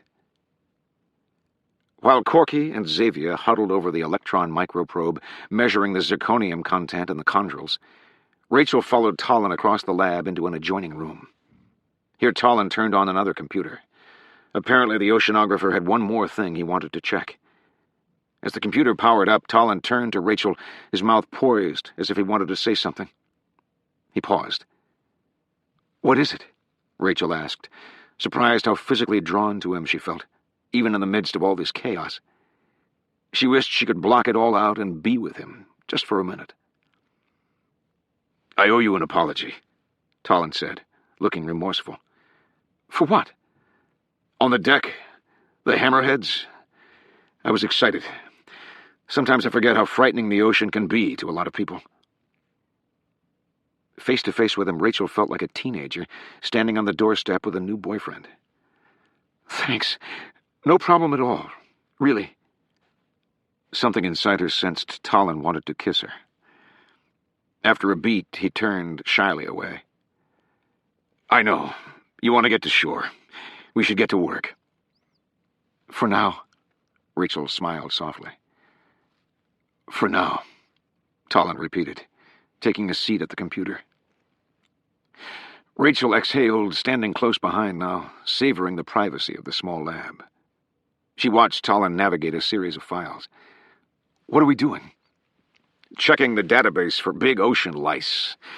I want to see if we can find any prehistoric marine fossils that resemble what we saw in the NASA meteorite. He pulled up a search page with bold letters across the top, Project Diversitas. Scrolling through the menus, Tolland explained, Diversitas is essentially a continuously updated index of oceanic biodata. When a marine biologist discovers a new ocean species or fossil, he can toot his horn and share his find by uploading data and photos to a central databank.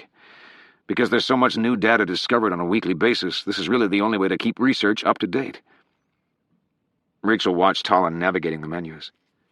So you're accessing the web now? No, internet access is tricky at sea. We store all this data on board, on an enormous array of optical drives on the other room. Every time we're in port, we tie into Project Diversitas and update our databank with the newest finds. This way we can access data at sea without a web connection, and the data is never more than a month or two out of date. Tolland chuckled as he began typing search keywords into the computer. You probably heard of the controversial music file-sharing program called Napster? Rachel nodded. Diversitas is considered the marine biologist's version of Napster. We call it Lobster. Lonely oceanic biologists sharing totally eccentric research. Rachel laughed. Even in this tense situation, Michael Tolland exuded a wry humor that eased her fears. She was beginning to realize that she'd had entirely too little laughter in her life lately. Our database is enormous, Tolland said, completing the entry of his descriptive keywords. Over 10 terabytes of descriptions and photos. There's information in here nobody has ever seen, and nobody ever will. Ocean species are simply too numerous. He clicked the search button. Okay, let's see if anyone has ever seen an oceanic fossil similar to our little space bug. After a few seconds, the screen refreshed, revealing 4 listings of fossilized animals. Tolland clicked on each listing one by one and examined the photos. None looked remotely like the fossils in the Milne meteorite. Tolland frowned. Let's try something else. He removed the word fossil from his search string and hit search. We'll search all living species. Maybe we can find a living descendant that has some of the physiological characteristics of the Milne fossil. The screen refreshed. Again, Tolland frowned. The computer had returned hundreds of entries. He sat a moment, stroking his now stubble-darkened chin. Okay, this is too much. Let's refine the search. Rachel watched as he accessed a drop-down menu marked Habitat. The list of options looked endless. Tide pool, marsh, lagoon, reef, mid-oceanic ridge, sulfur vents. Tolland scrolled down the list and chose an option that read, Destructive margins, oceanic trenches. Smart, Rachel realized. Tolland was limiting his search only to species that lived near the environment where these chondro-like features were hypothesized to form. The page refreshed. This time, Tolland smiled. Great, only 3 entries. Rachel squinted at the first name on the list. Limulus poly-something. Tolland checked the entry. A photo appeared. The creature looked like an oversized horseshoe crab without a tail. Nope, Tolland said, returning to the previous page.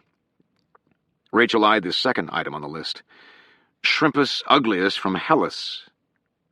She was confused. Is that name for real? Tolland chuckled. No, it's a new species not yet classified. The guy who discovered it has a sense of humor. He's suggesting Shrimpus uglius as the official taxonomical classification. Tolland clicked open the photo, revealing an exceptionally ugly, shrimp-like creature with whiskers and fluorescent pink antennae. "Aptly named," Tolland said, "but not our space bug." He returned to the index. "The final offering is—" He clicked on the third entry and the page came up. "Bythinimus giganteus," Tolland read aloud as the text appeared. The photograph loaded, a full-color close-up. Rachel jumped. "My God!" The creature staring back at her gave her chills. Tolland drew a low breath. "Oh boy, this guy looks kind of familiar." Rachel nodded, speechless. Bythinimus giganteus. The creature resembled a giant swimming louse. It looked very similar to the fossil species in the NASA rock. "There are some subtle differences," Tolland said, scrolling down to some anatomical diagrams and sketches. "But it's damn close, especially considering it had 190 million years to evolve." "Close is right," Rachel thought. "Too close." Tolland read the description on the screen. "Thought to be one of the oldest species in the ocean, the rare and recently classified species Bythinimus giganteus is a deep-water scavenging isopod resembling a large pillbug. Up to 2 feet in length, this species exhibits a chitinous exoskeleton segmented into head, thorax, abdomen. It possesses paired appendages, antennae, and compound eyes like those of land-dwelling insects. This bottom-dwelling forager has no known predators and lives in barren, pelagic environments previously thought to be uninhabitable." Tolland glanced up. "Which could explain the lack of other fossils in the sample." Rachel stared at the creature on the screen, excited and yet uncertain she completely understood what all this meant. "Imagine," Tolland said excitedly, "that 190 million years ago, a brood of these bathyminous creatures got buried in a deep ocean mudslide. As the mud turns into rock, the bugs get fossilized into stone. Simultaneously, the ocean floor, which is constantly moving like a slow conveyor belt toward the oceanic trenches, carries the fossils into a high-pressure zone where the rock forms chondrules." Tolland was talking faster now. "And if part of the fossilized chondrulized crust broke off and ended up on the trench's accretionary wedge, which is not at all uncommon, it would be in a perfect position to be discovered." "But if NASA—" Rachel stammered. "I mean, if this is all a lie, NASA must have known that sooner or later someone would find out this fossil resembles a sea creature, right? I mean, we just found out." Tolland began printing the bathyminous photos on a laser printer. "I don't know. Even if someone stepped forward and pointed out the similarities between the fossils and a living sea louse, their physiologies are not identical. It almost proves NASA's case more strongly." Rachel suddenly understood. Panspermia. Life on Earth was seeded from space. Exactly. Similarities between space organisms and Earth organisms make excellent scientific sense. This sea louse actually strengthens NASA's case. Except that the meteorite's authenticity is in question. Tolland nodded. "Once the meteorite comes into question, then everything collapses." Rachel stood in silence as the bathyminous pages rolled out of the printer. She tried to tell herself this was all an honest NASA mistake, but she knew it wasn't. People who make honest mistakes didn't try to kill people. The nasal voice of Corky echoed suddenly across the lab. "Impossible!" Both Tolland and Rachel turned. "Measure the damn ratio again. It makes no sense." Xavier came hurrying in with a computer printout clutched in her hand. Her face was ashen. "Mike, I don't know how to say this." Her voice cracked. "The titanium-zirconium ratios we're seeing in this sample," she cleared her throat, "it's pretty obvious that NASA made a huge mistake. Their meteorite is an ocean rock." Tolland and Rachel looked at each other, but neither spoke a word. They knew. Just like that, all the suspicions and doubts had swelled up like the crest of a wave, reaching the breaking point. Tolland nodded, a sadness in his eyes. "Yeah, thanks, Xavier." "But I don't understand," Xavier said. "The fusion crust, the location in the ice." "We'll explain on the way to shore," Tolland said. "We're leaving." Quickly, Rachel collected all the papers and evidence they now had. The evidence was shockingly conclusive. The GPR printout showing the insertion shaft in the Milne Ice Shelf, photos of a living sea louse resembling NASA's fossil, Dr. Pollock's article on ocean chondrules, and microprobe data showing ultra-depleted zirconium in the meteorite. The conclusion was undeniable. Fraud. Tolland looked at the stack of papers in Rachel's hands and heaved a melancholy sigh. Well, I'd say William Pickering has his proof. Rachel nodded, again wondering why Pickering hadn't answered his phone. Tolland lifted the receiver of a nearby phone, holding it out for her. You want to try him again from here? No, let's get moving. I'll try to contact him again from the chopper.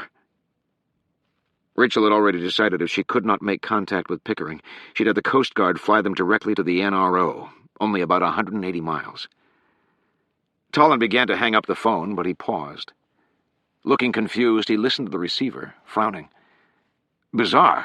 No dial tone. What do you mean? Rachel said, wary now. Weird, Tolland said. Direct ComSat lines never lose carrier. Mr. Tolland! The Coast Guard pilot came rushing into the lab, his face white. What is it? Rachel demanded. Is someone coming? That's the problem, the pilot said. I don't know. All onboard radar and communications have just gone dead. Rachel stuffed the papers deep inside her shirt. Get in the helicopter. We're leaving. Now.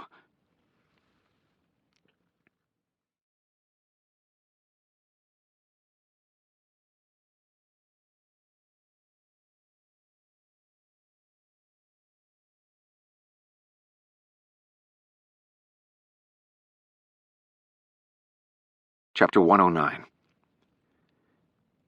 Gabrielle's heart was racing as she crossed the darkened office of Senator Sexton. The room was as expansive as it was elegant. Ornate wood-paneled walls, oil paintings, Persian carpets, leather rivet chairs, and a gargantuan mahogany desk.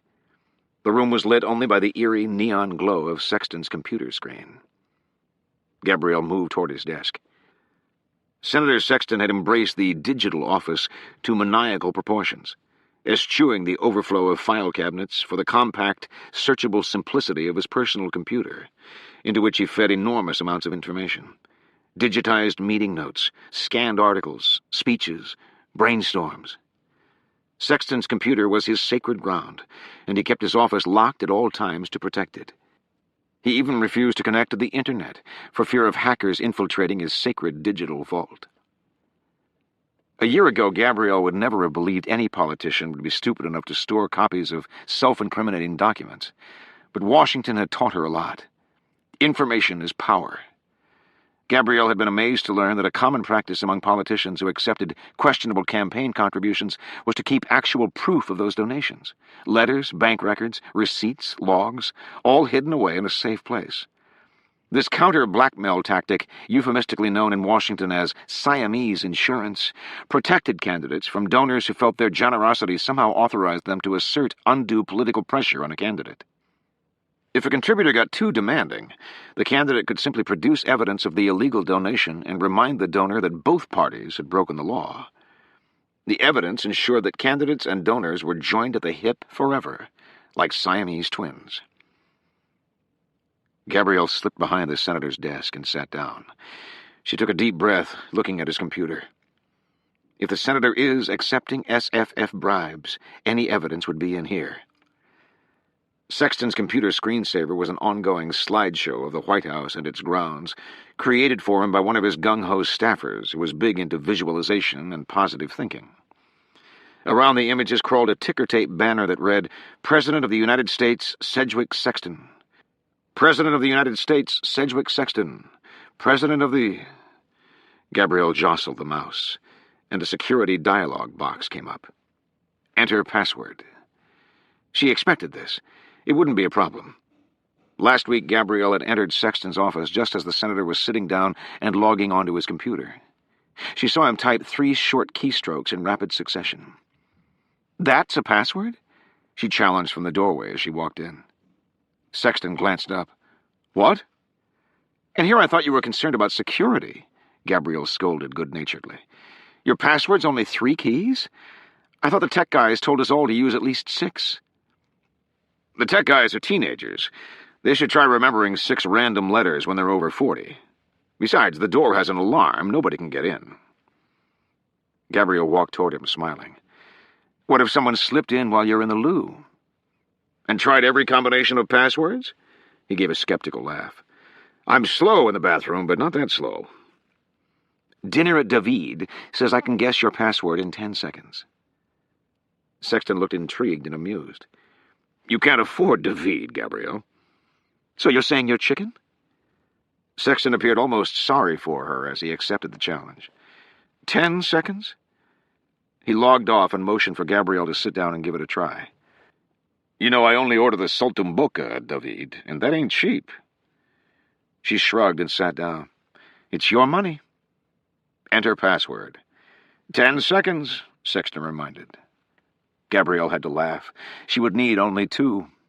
Even from the doorway, she could see that Sexton had entered his 3-key password in very rapid succession using only his index finger. Obviously all the same key. Not wise. She could also see that his hand had been positioned over the far left side of his keyboard, cutting the possible alphabet down to only about 9 letters. Choosing the letter was simple. Sexton had always loved the triple alliteration of his title, Senator Sedgwick Sexton. Never underestimate the ego of a politician. She typed SSS, and the screensaver evaporated. Sexton's jaw hit the floor. That had been last week. Now, as Gabrielle faced his computer again, she was certain Sexton would not have taken time yet to figure out how to set up a different password. Why would he? He trusts me implicitly. She typed in SSS. Invalid password, access denied. Gabrielle stared in shock. Apparently she had overestimated her senator's level of trust. Chapter 110. The attack came without warning.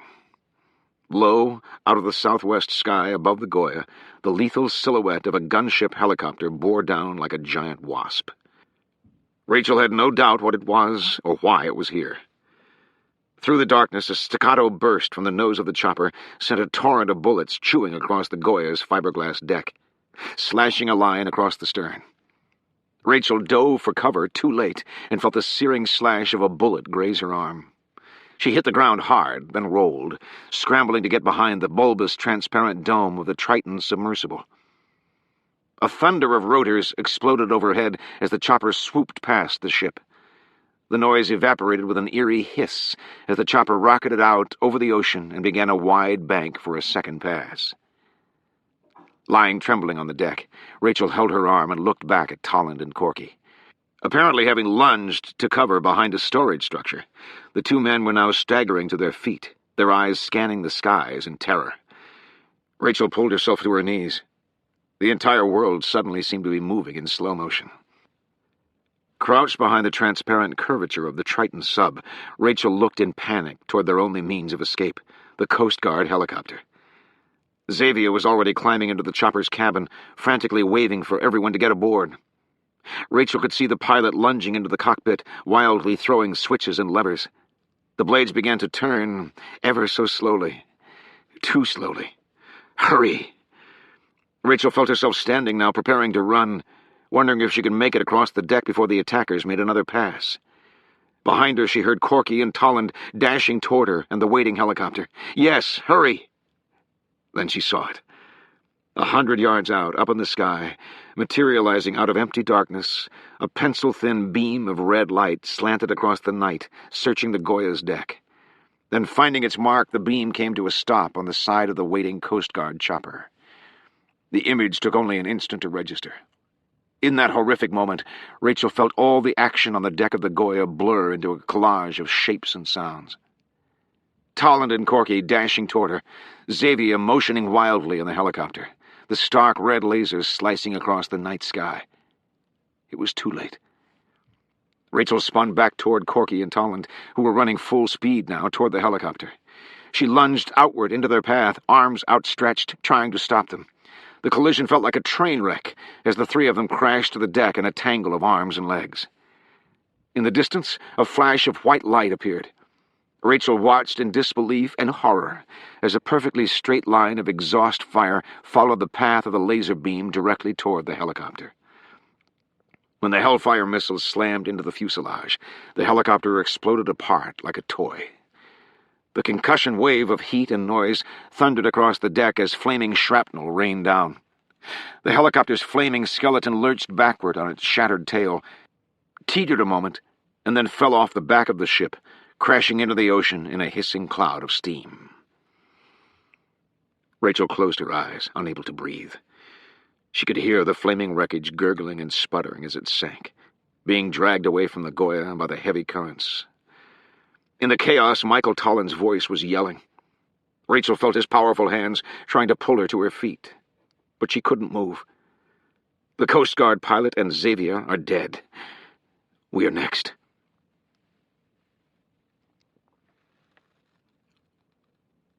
Chapter 111. The weather on the Milne Ice Shelf had settled, and the hemisphere was quiet. Even so, NASA Administrator Lawrence Ekstrom had not even tried to sleep. He had spent the hours alone, pacing the dome, staring into the extraction pit, running his hands over the grooves in the giant charred rock. Finally, he'd made up his mind. Now he sat at the video phone in the hemisphere's PSC tank and looked into the weary eyes of the President of the United States.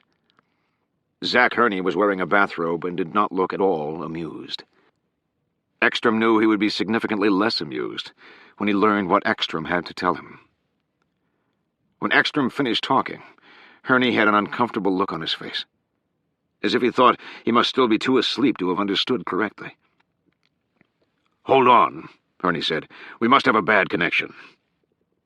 Did you just tell me that NASA intercepted this meteorite's coordinates from an emergency radio transmission, and then pretended that pods found the meteorite?" Ekstrom was silent, alone in the dark, willing his body to awake from this nightmare. The silence clearly didn't sit well with the President. "For Christ's sake, Larry, tell me this isn't true." Ekstrom's mouth went dry. "The meteorite was found, Mr. President. That is all that's relevant here." "I said tell me this is not true." The hush swelled to a dull roar in Ekstrom's ears. "I had to tell him," Ekstrom told himself. "It's going to get worse before it gets better." "Mr. President, the pod's failure was killing you in the poles, sir. When we intercepted a radio transmission that mentioned a large meteorite lodged in the ice, we saw a chance to get back in the fight." Herney sounded stunned. By faking a pod's discovery? Pods was going to be up and running soon, but not soon enough for the election.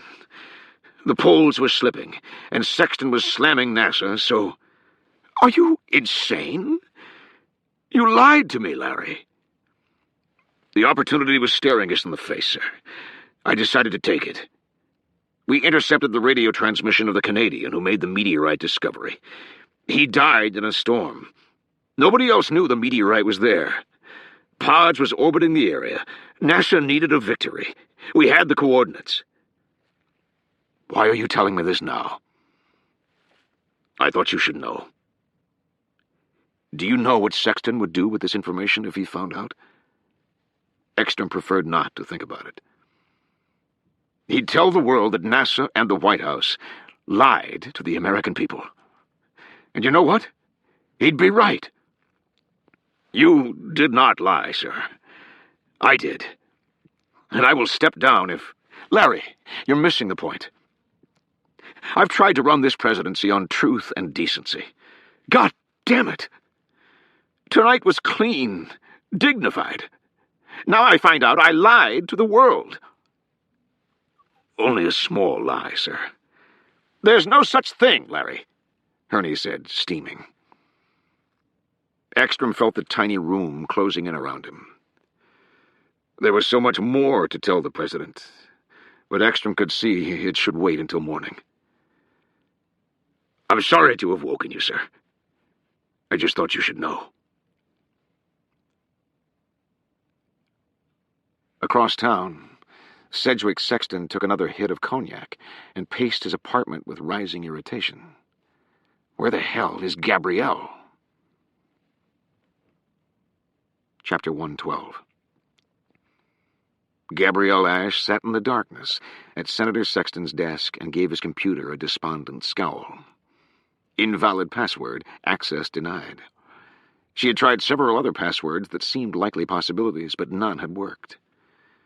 After searching the office for any unlocked drawers or stray clues, Gabrielle had all but given up. She was about to leave when she spotted something odd, shimmering on Sexton's desk calendar. Someone had outlined the date of the election in red, white, and blue glitter pen. Certainly not the senator. Gabrielle pulled the calendar closer. Emblazoned across the date was a frilly, glittering exclamation. POTUS. Sexton's ebullient secretary had apparently glitter-painted some more positive thinking for him for Election Day. The acronym POTUS was the U.S. Secret Service's code name for President of the United States. On Election Day, if all went well, Sexton would become the new POTUS. Preparing to leave, Gabrielle realigned the calendar on his desk and stood up. She paused suddenly, glancing back at the computer screen. Enter password. She looked again at the calendar. POTUS. She felt a sudden surge of hope. Something about POTUS struck Gabrielle as being a perfect Sexton password. Simple, positive, self-referential. She quickly typed in the letters. POTUS. Holding her breath, she hit return. The computer beeped. Invalid password, access denied. Slumping, Gabrielle gave up. She headed back toward the bathroom door to exit the way she had come. She was halfway across the room when her cell phone rang. She was already on edge, and the sound startled her. Stopping short, she pulled out her phone and glanced up to check the time on Sexton's prized Jourdain grandfather clock. Almost 4 a.m. At this hour, Gabrielle knew the caller could only be Sexton. He was obviously wondering where the hell she was. Do I pick up or let it ring? If she answered, Gabrielle would have to lie. But if she didn't, Sexton would get suspicious. She took the call. Hello? Gabrielle. Sexton sounded impatient. What's keeping you? The FDR Memorial, Gabrielle said. The taxi got hemmed in, and now we're... You don't sound like you're in a taxi. No, she said, her blood pumping now. I'm not. I decided to stop by my office and pick up some NASA documents that might be relevant to pods. I'm having some trouble finding them. Well, hurry up. I want to schedule a press conference for the morning, and we need to talk specifics. I'm coming soon, she said. There was a pause on the line. You're in your office? He sounded suddenly confused. Yeah, another 10 minutes and I'll be on my way over. Another pause. Okay. I'll see you soon. Gabrielle hung up, too preoccupied to notice the loud and distinctive triple tick of Sexton's prized Jourdain grandfather clock only a few feet away. Chapter 113. Michael Tolland didn't realize Rachel was hurt until he saw the blood on her arm as he pulled her to cover behind the Triton. He sensed from the catatonic look on her face that she was not aware of any pain. Steadying her, Tolland wheeled to find Corky. The astrophysicist scrambled across the deck to join them, his eyes blank with terror. We've got to find cover, Tolland thought, the horror of what had just happened not yet fully registering. Instinctively, his eyes raced up the tiers of decks above them. The stairs leading up to the bridge were all in the open, and the bridge itself was a glass box, a transparent bullseye from the air. Going up was suicide, which left only one other direction to go. For a fleeting instant, Tolland turned a hopeful gaze to the Triton submersible, wondering perhaps if he could get everyone underwater, away from the bullets. Absurd. The Triton had room for one person, and the deployment winch took a good 10 minutes to lower the sub through the trap door in the deck to the ocean 30 feet below. Besides, without properly charged batteries and compressors, the Triton would be dead in the water. Here they come! Corky shouted, his voice shrill with fear as he pointed into the sky. Tolland didn't even look up. He pointed to a nearby bulkhead, where an aluminum ramp descended below decks. Corky apparently needed no encouragement. Keeping his head low, Corky scurried toward the opening and disappeared down the incline. Tolland put a firm arm around Rachel's waist and followed. The two of them disappeared below decks just as the helicopter returned, spraying bullets overhead. Tolland helped Rachel down the graded ramp to the suspended platform at the bottom. As they arrived, Tolland could feel Rachel's body go suddenly rigid. He wheeled, fearing maybe she'd been hit by a ricocheting bullet. When he saw her face, he knew it was something else. Tolland followed her petrified gaze downward and immediately understood.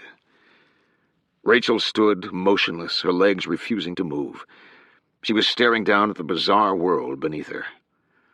Because of its swath design, the Goya had no hull, but rather struts like a giant catamaran. They had just descended through the deck onto a grated catwalk that hung above an open chasm, 30 feet straight down to the raging sea. The noise was deafening here, reverberating off the underside of the deck. Adding to Rachel's terror was the fact that the ship's underwater spotlights were still illuminated, casting a greenish effulgence deep into the ocean directly beneath her. She found herself gazing down at 6 or 7 ghostly silhouettes in the water, enormous hammerhead sharks, their long shadows swimming in place against the current, rubbery bodies flexing back and forth. Tolland's voice was in her ear. "Rachel, you're okay. Eyes straight ahead. I'm right behind you." His hands were reaching around from behind, gently trying to coax her clenched fists off the banister. It was then that Rachel saw the crimson droplet of blood roll off her arm and fall through the grating. Her eyes followed the drip as it plummeted toward the sea. Although she never saw it hit the water, she knew the instant it happened because all at once the hammerheads spun in unison, thrusting with their powerful tails, crashing together in a roiling frenzy of teeth and fins. Enhanced telencephalon olfactory lobes, they smelled blood a mile away. "Eyes straight ahead," Tolland repeated, his voice strong and reassuring. "I'm right behind you." Rachel felt his hands on her hips now, urging her forward. Blocking out the void beneath her, Rachel started down the catwalk. Somewhere above, she could hear the rotors of the chopper again. Corky was already well out in front of them, reeling across the catwalk in a kind of drunken panic. Tolland called out to him, "All the way to the far strut, Corky! Down the stairs!" Rachel could now see where they were headed. Up ahead, a series of switchback ramps descended. At water level, a narrow, shelf-like deck extended the length of the Goya. Jutting off this deck were several small, suspended docks, creating a kind of miniature marina stationed beneath the ship. A large sign read, "Dive Area. Swimmers may surface without warning. Boats proceed with caution." Rachel could only assume Michael didn't intend for them to do any swimming. Her trepidation intensified when Tolland stopped at a bank of wire mesh storage lockers flanking the catwalk. He pulled open the doors to reveal hanging wetsuits, snorkels, flippers, life jackets, and spear guns. Before she could protest, he reached in and grabbed a flare gun. "Let's go." They were moving again. Up ahead, Corky had reached the switchback ramps and was already halfway down. "I see it!" he shouted, his voice sounding almost joyous over the raging water. "See what?" Rachel wondered, as Corky ran along the narrow walkway. All she could see was a shark-infested ocean, lapping dangerously close. Tolland urged her forward, and suddenly Rachel could see what Corky was so excited about. At the far end of the decking below, a small power boat was moored. Corky ran toward it. Rachel stared. Outrun a helicopter and a motorboat? "It has a radio," Tolland said. "And if we can get far enough away from the helicopter's jamming—" Rachel didn't hear another word he said. She had just spied something that made her blood run cold. "Too late," she croaked, extending a trembling finger. "We're finished." When Tolland turned, he knew in an instant it was over.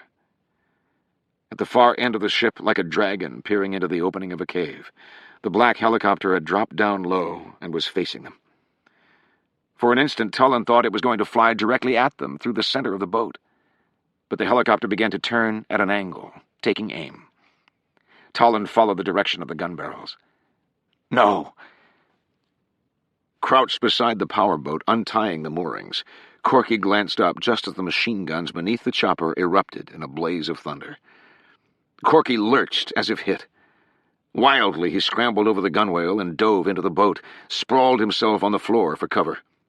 The guns stopped. Tolland could see Corky crawling deeper into the powerboat.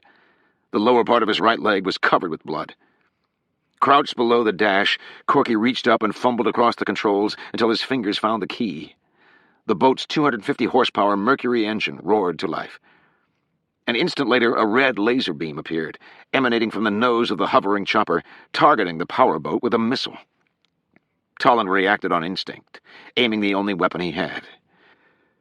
The flare gun in his hand hissed when he pulled the trigger, and a blinding streak tore away on a horizontal trajectory beneath the ship, heading directly toward the chopper.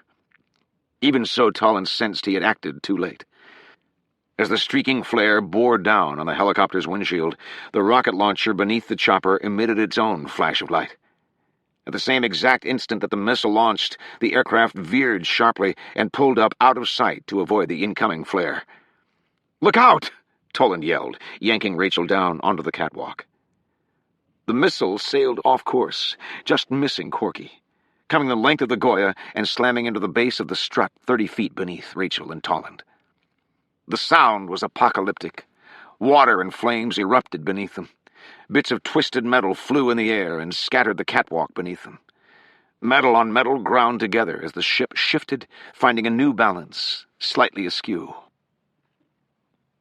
As the smoke cleared, Tolland could see that one of the Goya's 4 main struts had been severely damaged. Powerful currents tore past the pontoon, threatening to break it off. The spiral stairway descending to the lower deck looked to be hanging by a thread. "Come on!" Tolland yelled, urging Rachel toward it. "We've got to get down!" But they were too late. With a surrendering crack, the stairs peeled away from the damaged strut and crashed into the sea. Over the ship, Delta One grappled with the controls of the Kiowa helicopter and got it back under control. Momentarily blinded by the incoming flare, he had reflexively pulled up, causing the Hellfire missile to miss its mark. Cursing, he hovered now over the bow of the ship and prepared to drop back down and finish the job. Eliminate all passengers. The controller's demands had been clear. "Shit! Look!" Delta Two yelled from the rear seat, pointing out the window. "Speedboat!" Delta One spun and saw a bullet-riddled Crestliner speedboat skimming away from the Goya into the darkness. He had a decision to make. Chapter 114. Corky's bloody hands gripped the wheel of the Crestliner Phantom 2100 as it pounded out across the sea. He rammed the throttle all the way forward, trying to eke out maximum speed. It wasn't until this moment that he felt the searing pain. He looked down and saw his right leg spurting blood. He felt instantly dizzy. Propping himself against the wheel, he turned and looked back at the Goya, willing the helicopter to follow him. With Tolland and Rachel trapped up on the catwalk, Corky hadn't been able to reach them. He'd been forced to make a snap decision. Divide and conquer. Corky knew if he could lure the chopper far enough away from the Goya, maybe Tolland and Rachel could radio for help. Unfortunately, as he looked over his shoulder at the illuminated ship, Corky could see the chopper still hovering there, as if undecided. "Come on, you bastards! Follow me!" But the helicopter didn't follow. Instead, it banked over the stern of the Goya, aligned itself, and dropped down, landing on the deck. "No!" Corky watched in horror, now realizing he'd left Tolland and Rachel behind to be killed. Knowing it was now up to him to radio for help, Corky groped the dashboard and found the radio. He flicked the power switch. Nothing happened. No lights, no static.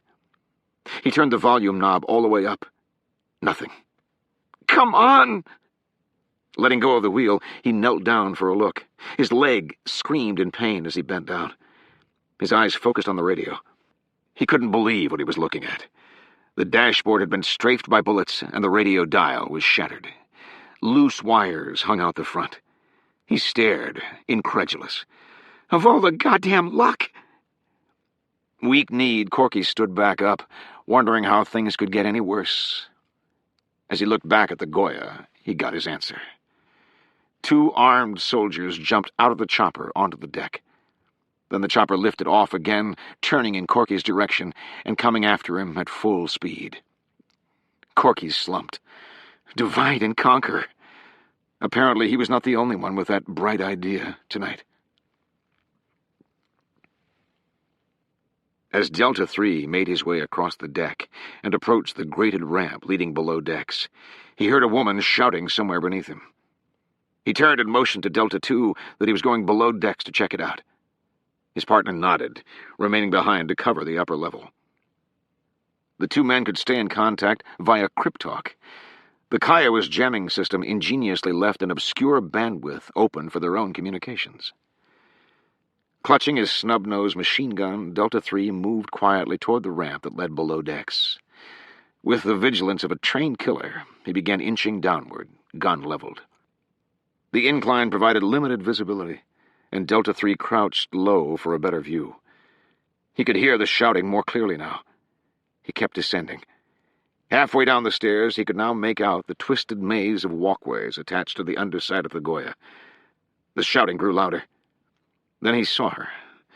Midway across the traversing catwalk, Rachel Sexton was peering over a railing and calling desperately toward the water for Michael Tolland. Did Tolland fall in? Perhaps in the blast? If so, Delta 3's job would be even easier than expected. He only needed to descend another couple of feet to have an open shot. Shooting fish in a barrel. His only vague concern was Rachel standing near an open equipment locker, which meant she might have a weapon, a spear gun or a shark rifle, although neither would be any match for his machine gun. Confident he was in control of the situation, Delta 3 leveled his weapon and took another step down. Rachel Sexton was almost in perfect view now. He raised the gun. One more step. The flurry of movement came from beneath him onto the stairs. Delta 3 was more confused than frightened as he looked down and saw Michael Tolland thrusting an aluminum pole out toward his feet. Although Delta 3 had been tricked, he almost laughed at this lame attempt to trip him up. Then he felt the tip of the stick connect with his heel. A blast of white-hot pain shot through his body as his right foot exploded out from under him from a blistering impact. His balance gone, Delta 3 flailed, tumbling down the stairs. His machine gun clattered down the ramp and went overboard as he collapsed on the catwalk.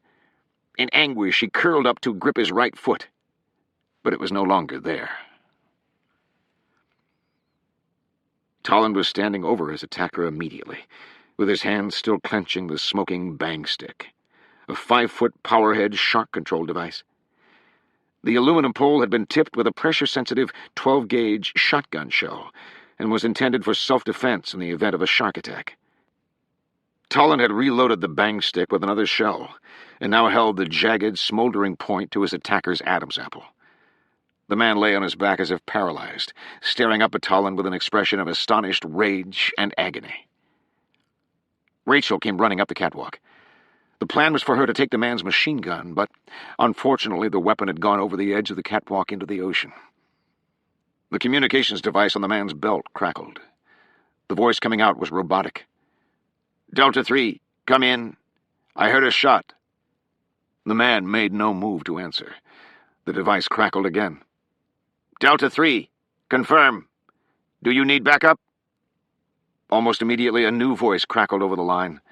It was also robotic, but distinguishable by the sound of a helicopter noise in the background. "This is Delta 1, the pilot said. "I'm in pursuit of the departing vessel. Delta 3, confirm. Are you down? Do you need backup?" Tolland pressed the bang stick into the man's throat. "Tell the helicopter to back off that speedboat. If they kill my friend, you die." The soldier winced in pain as he lifted his communication device to his lips. He looked directly at Tolland as he pressed the button and spoke. "Delta 3 here. I'm fine. Destroy the departing vessel."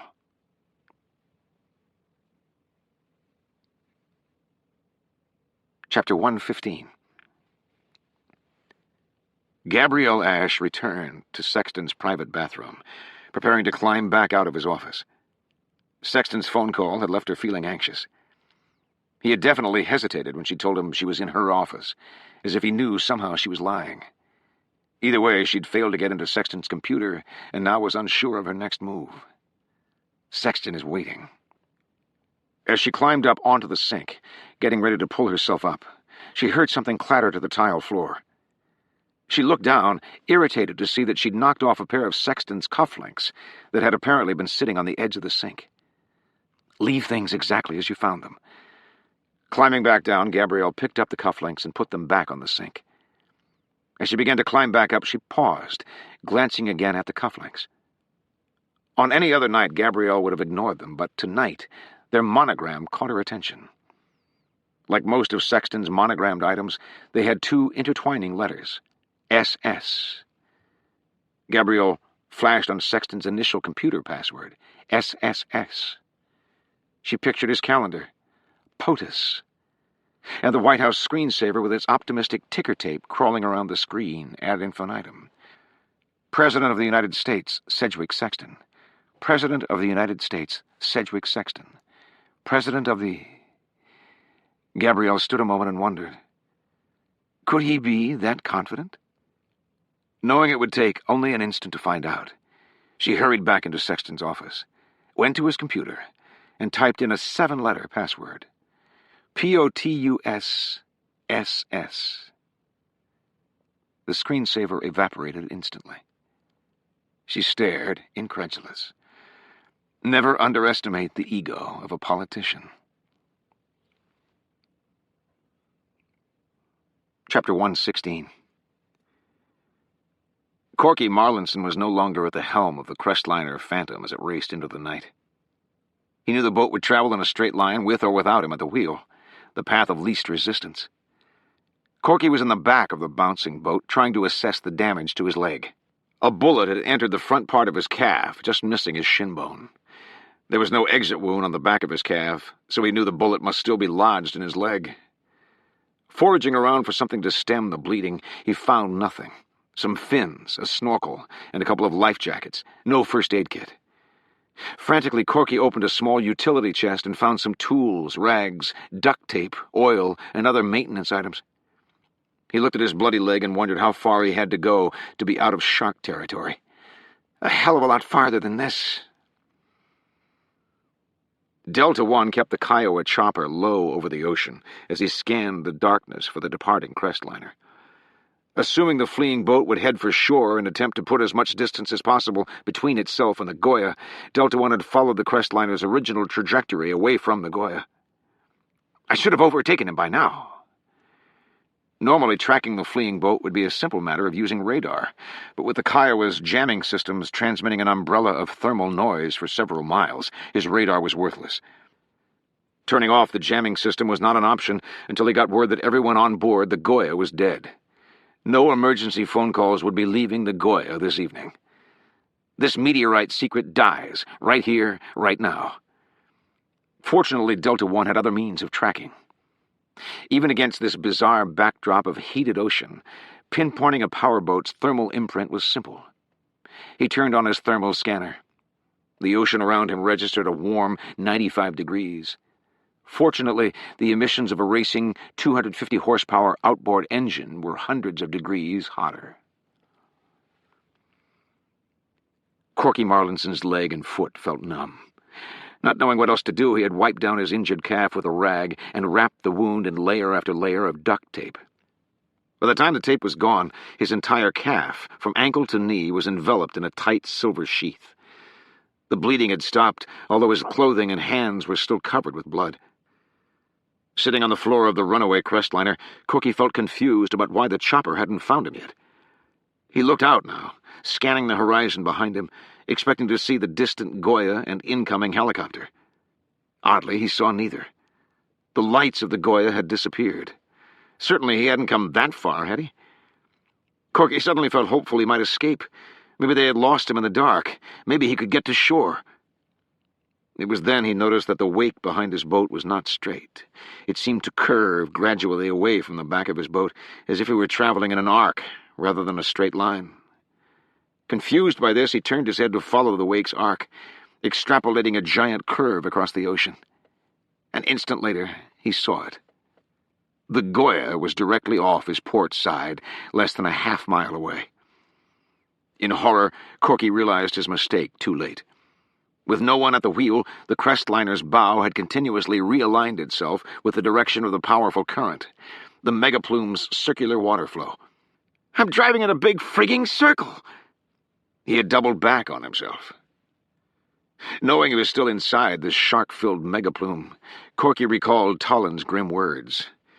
Enhanced telencephalon olfactory lobes. Hammerheads can smell a droplet of blood a mile away. Corky looked at his bloody, duct-taped leg and hands. The chopper would be on him soon. Ripping off his bloody clothing, Corky scrambled naked toward the stern. Knowing no sharks could possibly keep pace with the boat, he rinsed himself as best he could in the powerful blast of the wake. A single droplet of blood. As Corky stood up, fully exposed to the night, he knew there was only one thing left to do. He had learned once that animals marked their territory with urine because uric acid was the most potent-smelling fluid the human body made. More potent than blood, he hoped. Wishing he'd had a few more beers tonight, Corky heaved his injured leg up onto the gunwale and tried to urinate on the duct tape. "Come on!" He waited. Nothing like the pressure of having to piss all over yourself with a helicopter chasing you. Finally it came. Corky urinated all over the duct tape, soaking it fully. He used what little was left in his bladder to soak a rag, which he then swathed across his entire body. Very pleasant. In the dark sky overhead, a red laser beam appeared, slanting toward him like the shimmering blade of an enormous guillotine. The chopper appeared from an oblique angle, the pilot apparently confused that Corky had looped back toward the Goya. Quickly donning a high-float life vest, Corky moved to the rear of the speeding craft. On the boat's blood-stained floor, only 5 feet from where Corky was standing, a glowing red dot appeared. It was time. On board the Goya, Michael Tolland didn't see his Crestliner Phantom 2100 erupt in flames and tumble through the air in a cartwheel of fire and smoke. But he heard the explosion.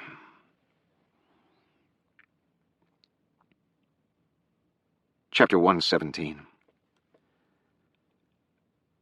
The West Wing was unusually quiet at this hour, but the President's unexpected emergence in his bathrobe and slippers had rustled the aides and on-site staff out of their daytimer beds and on-site sleeping quarters.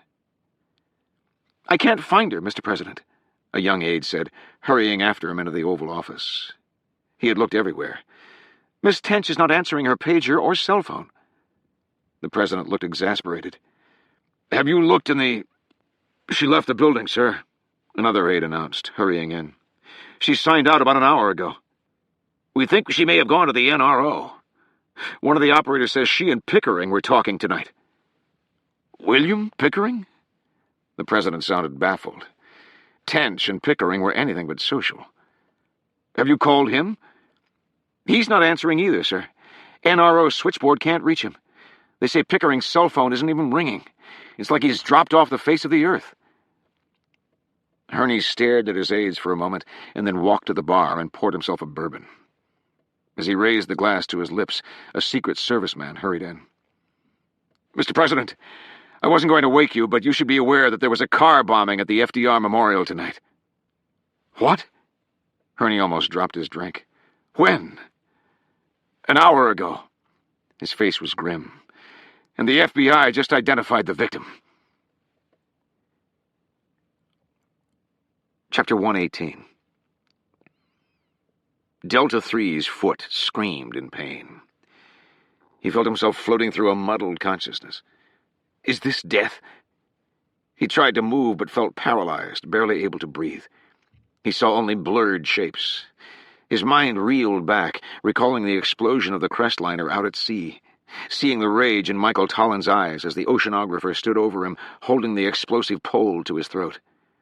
Certainly Tolland killed me. And yet the searing pain in Delta 3's right foot told him he was very much alive. Slowly it came back. On hearing the explosion of the Crestliner, Tolland had let out a cry of anguished rage for his lost friend.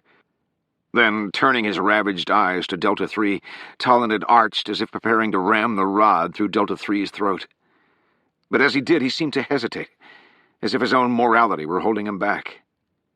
With brutal frustration and fury, Tolland yanked the rod away and drove his boot down on Delta 3's tattered foot. The last thing Delta 3 remembered was vomiting in agony, as his whole world drifted into a black delirium. Now he was coming to, with no idea how long he had been unconscious. He could feel his arms tied behind his back in a knot so tight it could only have been tied by a sailor. His legs were also bound, bent behind him and tied to his wrists, leaving him in an immobilized backward arch. He tried to call out, but no sound came. His mouth was stuffed with something. Delta 3 couldn't imagine what was going on. It was then he felt the cool breeze and saw the bright lights. He realized he was up on the Goya's main deck. He twisted to look for help and was met by a frightful sight. His own reflection, bulbous and misshapen in the reflective plexiglass bubble of the Goya's deep-water submersible. The sub hung right in front of him, and Delta 3 realized he was lying on a giant trap door in the deck. This was not nearly as unsettling as the most obvious question. If I'm on deck, then where is Delta 2? Delta 2 had grown uneasy. Despite his partner's cryptalk transmission claiming he was fine, the single gunshot had not been that of a machine gun. Obviously, Tolland or Rachel Sexton had fired a weapon. Delta 2 moved over to peer down the ramp where his partner had descended, and he saw blood. Weapon raised, he had descended below decks, where he followed the trail of blood along a catwalk to the bow of the ship. Here, the trail of blood had led him back up another ramp to the main deck. It was deserted. With growing wariness, Delta 2 had followed the long crimson smear along the sideboard deck back toward the rear of the ship, where it passed the opening to the original ramp he had descended. What the hell is going on? The smear seemed to travel in a giant circle. Moving cautiously, his gun trained ahead of him, Delta 2 passed the entrance to the laboratory section of the ship. The smear continued toward the stern deck. Carefully, he swung wide, rounding the corner. His eyes traced the trail. Then he saw it. Jesus Christ! Delta 3 was lying there, bound and gagged, dumped unceremoniously directly in front of the Goya's small submersible. Even from a distance, Delta 2 could see that his partner was missing a good portion of his right foot. Wary of a trap, Delta 2 raised his gun and moved forward. Delta 3 was writhing now, trying to speak. Ironically, the way the man had been bound, with his knees sharply bent behind him, was probably saving his life. The bleeding in his foot appeared to have slowed. As Delta 2 approached the submersible, he appreciated the rare luxury of being able to watch his own back. The entire deck of the ship was reflected in the sub's rounded cockpit dome. Delta 2 arrived at his struggling partner. He saw the warning in his eyes too late. The flash of silver came out of nowhere. One of the Triton's manipulator claws suddenly leaped forward and clamped down on Delta 2's left thigh with crushing force. He tried to pull away, but the claw bore down. He screamed in pain, feeling a bone break. His eyes shot to the sub's cockpit. Peering through the reflection of the deck, Delta 2 could now see him, ensconced in the shadows of the Triton's interior. Michael Tolland was inside the sub, at the controls. Bad idea, Delta 2 seethed, blocking out his pain and shouldering his machine gun. He aimed up and to the left at Tolland's chest, only 3 feet away on the other side of the sub's plexiglass dome. He pulled the trigger, and the gun roared. Wild with rage at having been tricked, Delta 2 held the trigger back until the last of his shells clattered to the deck, and his gun clicked empty. Breathless, he dropped the weapon and glared at the shredded dome in front of him. "Dead!" the soldier hissed, straining to pull his leg from the clamp. As he twisted, the metal clamp severed his skin, opening a large gash. "Fuck!" He reached now for the cryptalk on his belt. But as he raised it to his lips, a second robotic arm snapped open in front of him and lunged forward, clamping around his right arm. The cryptalk fell to the deck. It was then that Delta 2 saw the ghost in the window before him, a pale visage leaning sideways and peering out through the unscathed edge of glass. Stunned, Delta 2 looked at the center of the dome and realized the bullets had not even come close to penetrating the thick shell. The dome was cratered with pockmarks. An instant later, the topside portal on the sub opened and Michael Tolland emerged. He looked shaky but unscathed. Climbing down the aluminum gangway, Tolland stepped onto the deck and eyed his sub's destroyed dome window. "10,000 pounds per square inch," Tolland said. "Looks like you need a bigger gun." Inside the hydrolab, Rachel knew time was running out. She had heard the gunshots out on the deck and was praying that everything had happened exactly as Tolland had planned. She no longer cared who was behind the meteorite deception. The NASA administrator, Marjorie Tench, or the president himself. None of it mattered anymore. They will not get away with this. Whoever it is, the truth will be told. The wound on Rachel's arm had stopped bleeding, and the adrenaline coursing through her body had muted the pain and sharpened her focus. Finding a pen and paper, she scrawled a 2-line message. The words were blunt and awkward, but eloquence was not a luxury she had time for at the moment. She added the note to the incriminating stack of papers in her hand, the GPR printout, images of Bithynius giganteus, photos and articles regarding oceanic chondrules, an electron microscan printout. The meteorite was a fake, and this was the proof. Rachel inserted the entire stack into the hydrolab's fax machine.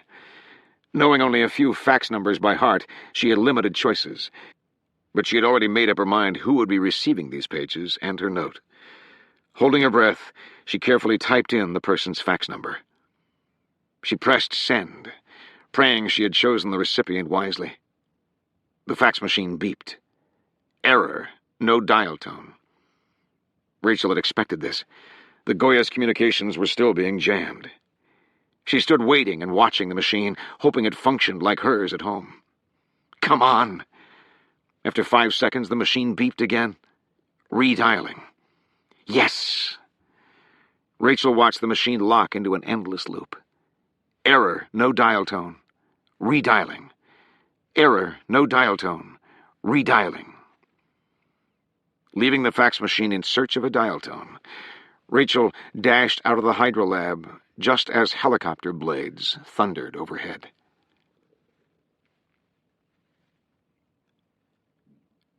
Chapter 119. 160 miles away from the Goya, Gabrielle Ashe was staring at Senator Sexton's computer screen in mute astonishment. Her suspicions had been right, but she had never imagined how right.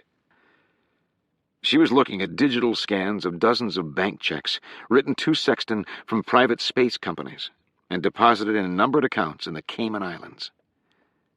The smallest check Gabrielle saw was for $15,000. Several were upward of $500,000. Small potatoes, Sexton had told her.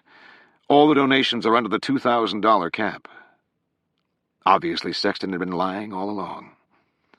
Gabrielle was looking at illegal campaign financing on an enormous scale. The pangs of betrayal and disillusionment settled hard now in her heart. He lied. She felt stupid. She felt dirty. But most of all, she felt mad. Gabrielle sat alone in the darkness, realizing she had no idea what to do next. Chapter 120.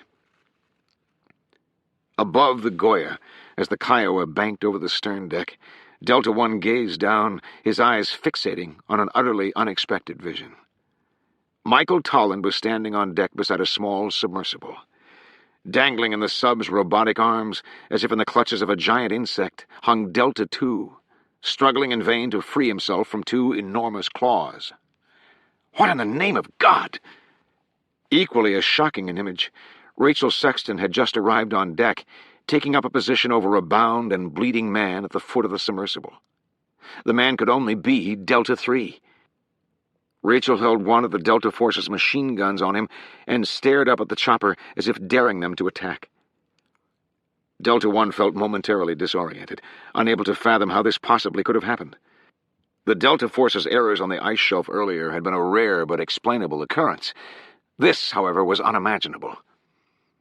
Delta One's humiliation would have been excruciating enough under normal circumstances, but tonight his shame was magnified by the presence of another individual riding with him inside the chopper, a person whose presence here was highly unconventional. The Controller. Following the Delta's kill at the FDR Memorial, the Controller had ordered Delta One to fly to a deserted public park not far from the White House. On the controller's command, Delta One had sat down on a grassy knoll among some trees just as the controller, having parked nearby, strode out of the darkness and boarded the Kiowa. They were all en route again in a matter of seconds. Although a controller's direct involvement in mission operations was rare, Delta One could hardly complain.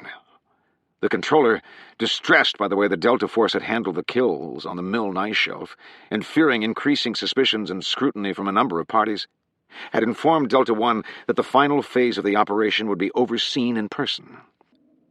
Now the controller was riding shotgun, witnessing in person a failure the likes of which Delta One had never endured. This must end. Now. The controller gazed down from the Kiowa at the deck of the Goya and wondered how this could possibly have happened. Nothing had gone properly. The suspicions about the meteorite, the failed Delta kills on the ice shelf, the necessity of the high-profile kill at the FDR. "Controller," Delta One stammered, his tone one of stunned disgrace as he looked at the situation on the deck of the Goya. "I cannot imagine—" "Nor can I," the controller thought. Their quarry had obviously been grossly underestimated.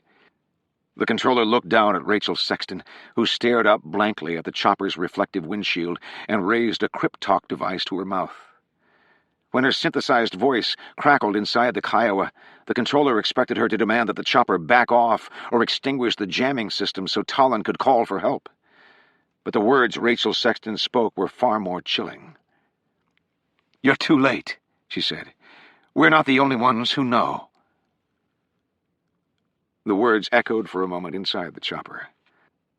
Although the claim seemed far-fetched, the faintest possibility of truth gave the controller pause. The success of the entire project required the elimination of all those who knew the truth. And as bloody as the containment had turned out to be, the controller had to be certain this was the conclusion. Someone else knows. Considering Rachel Sexton's reputation for following strict protocol of classified data, the controller found it very hard to believe that she would have decided to share this with an outside source. Rachel was on the crypt talk again. "Back off and we'll spare your men. Come any closer and they die. Either way, the truth comes out. Cut your losses. Back off." "You're bluffing," the controller said, knowing the voice Rachel Sexton was hearing was an androgynous, robotic tone. "You have told no one." "Are you ready to take that chance?" Rachel fired back. "I couldn't get through to William Pickering earlier, so I got spooked and took out some insurance." The controller frowned. It was plausible. "They're not buying it," Rachel said, glancing at Tolland. The soldier in the claws gave a pained smirk. "Your gun is empty, and the chopper's going to blow you to hell. You're both going to die. Your only hope is to let us go." Like hell, Rachel thought, trying to assess their next move. She looked at the bound and gagged man who lay at her feet directly in front of the sub. He looked delirious from loss of blood. She crouched beside him, looking into the man's hard eyes. "I'm going to take off your gag and hold the crypt talk. You're going to convince the helicopter to back off. Is that clear?" The man nodded earnestly. Rachel pulled off the man's gag. The soldier spat a wad of bloody saliva up into Rachel's face. "Bitch!" he hissed, coughing. "I'm going to watch you die. They're going to kill you like a pig, and I'm going to enjoy every minute of it." Rachel wiped the hot saliva from her face as she felt Tolland's hands lifting her away, pulling her back, steadying her as he took her machine gun. She could feel in his trembling touch that something inside him had just snapped. Tolland walked to a control panel a few yards away, put his hand on a lever, and locked eyes with the man lying on the deck. "Strike two," Tolland said, "and on my ship, that's all you get." With a resolute rage, Tolland yanked down on the lever. A huge trap door in the deck beneath the Triton fell open like the floor of a gallows. The bound soldier gave a short howl of fear and then disappeared, plummeting through the hole. He fell 30 feet to the ocean below. The splash was crimson. The sharks were on him instantly. The controller shook with rage. looking down from the Kiowa at what was left of Delta III's body drifting out from under the boat on the strong current. The illuminated water was pink. Several fish fought over something that looked like an arm. Jesus Christ! The controller looked back at the deck. Delta II still hung in the Triton's claws, but now the sub was suspended over a gaping hole in the deck. His feet dangled over the void. All Tolland had to do was release the claws, and Delta II would be next. "Okay," the controller barked into the cryptalk. "Hold on! Just hold on!" Rachel stood below on the deck and stared up at the Kiowa. Even from this height, the controller sensed the resolve in her eyes. Rachel raised the cryptalk to her mouth. "You still think we're bluffing?" she said. "Call the main switchboard at the NRO. Ask for Jim Similjan. He's in P&A on the night shift. I told him everything about the meteorite. He will confirm." She's giving me a specific name. This did not bode well. Rachel Sexton was no fool, and this was a bluff the controller could check in a matter of seconds. Although the controller knew of no one at the NRO named Jim Similjan, the organization was enormous. Rachel could quite possibly be telling the truth. Before ordering the final kill, the controller had to confirm if this was a bluff or not. Delta I looked over his shoulder. "You want me to deactivate the jammer so you can call and check it out?" The controller peered down at Rachel and Tolland, both in plain view. If either of them made a move for a cell phone or radio, the controller knew Delta I could always reactivate and cut them off. The risk was minimal. "Kill the jammer," the controller said, pulling out a cell phone. "I'll confirm Rachel's lying. Then we'll find a way to get Delta II and end this." In Fairfax, the operator at the NRO's central switchboard was getting impatient. "As I just told you, I see no Jim Similjan in the Plans and Analysis Division." The caller was insistent. "Have you tried multiple spellings? Have you tried other departments?" The operator had already checked, but she checked again. After several seconds, she said, "Nowhere on staff do we have a Jim Similjan, under any spelling." The caller sounded oddly pleased by this. "So you are certain the NRO employs no Jim Simil—" A sudden flurry of activity erupted on the line. Someone yelled. The caller cursed aloud and promptly hung up. On board the Kiowa, Delta I was screaming with rage as he scrambled to reactivate the jamming system. He had made the realization too late.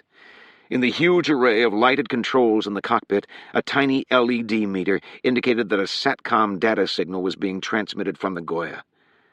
But how? Nobody left the deck. Before Delta I could engage the jammer, the connection from the Goya terminated on its own accord. Inside the hydrolab, the fax machine beeped contentedly. Carrier found. Fax sent.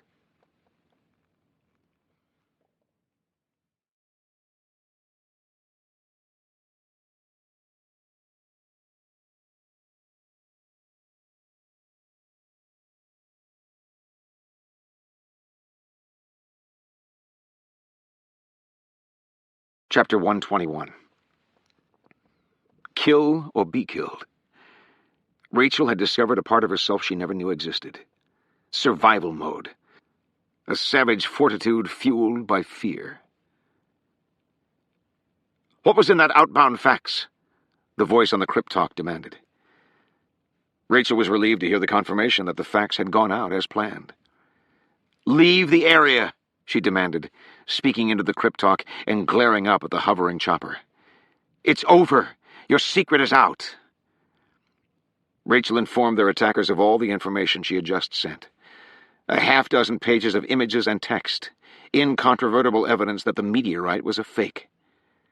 "Harming us will only make your situation worse." There was a heavy pause. "Who did you send the fax to?" Rachel had no intention of answering that question.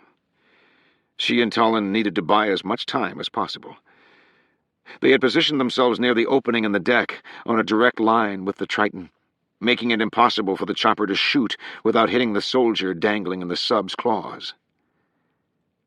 "William Pickering," the voice guessed. sounding oddly hopeful.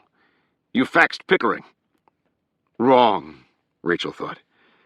Pickering would have been her first choice, but she had been forced to choose someone else for fear her attackers had already eliminated Pickering. A move whose boldness would be a chilling testimony to her enemy's resolve. In a moment of desperate decision, Rachel had faxed the data to the only other fax number she knew by heart. Her father's office. Senator Sexton's office fax number had been painfully engraved into Rachel's memory after her mother's death, when her father chose to work out many of the particulars of the estate without having to deal with Rachel in person. Rachel never imagined she would turn to her father in a time of need, but tonight the man possessed two critical qualities: all the correct political motivations to release the meteorite data without hesitation, and enough clout to call the White House and blackmail them into calling off this kill squad. Although her father was most certainly not in the office at this hour, Rachel knew he kept his office locked like a vault. Rachel had, in effect, faxed the data into a time-lock safe. Even if the attackers knew where she had sent it, chances were slim they could get through the tight federal security at the Philip A. Hart Senate Office Building and break into a senator's office without anyone noticing. "Wherever you sent the fax," the voice from above said, "you put that person in danger." Rachel knew she had to speak from a position of power, regardless of the fear she was feeling. She motioned to the soldier trapped in the Triton's claws. His legs dangled over the abyss, dripping blood 30 feet to the ocean. "The only person in danger here is your agent," she said into the cryptalk. "It's over. Back off.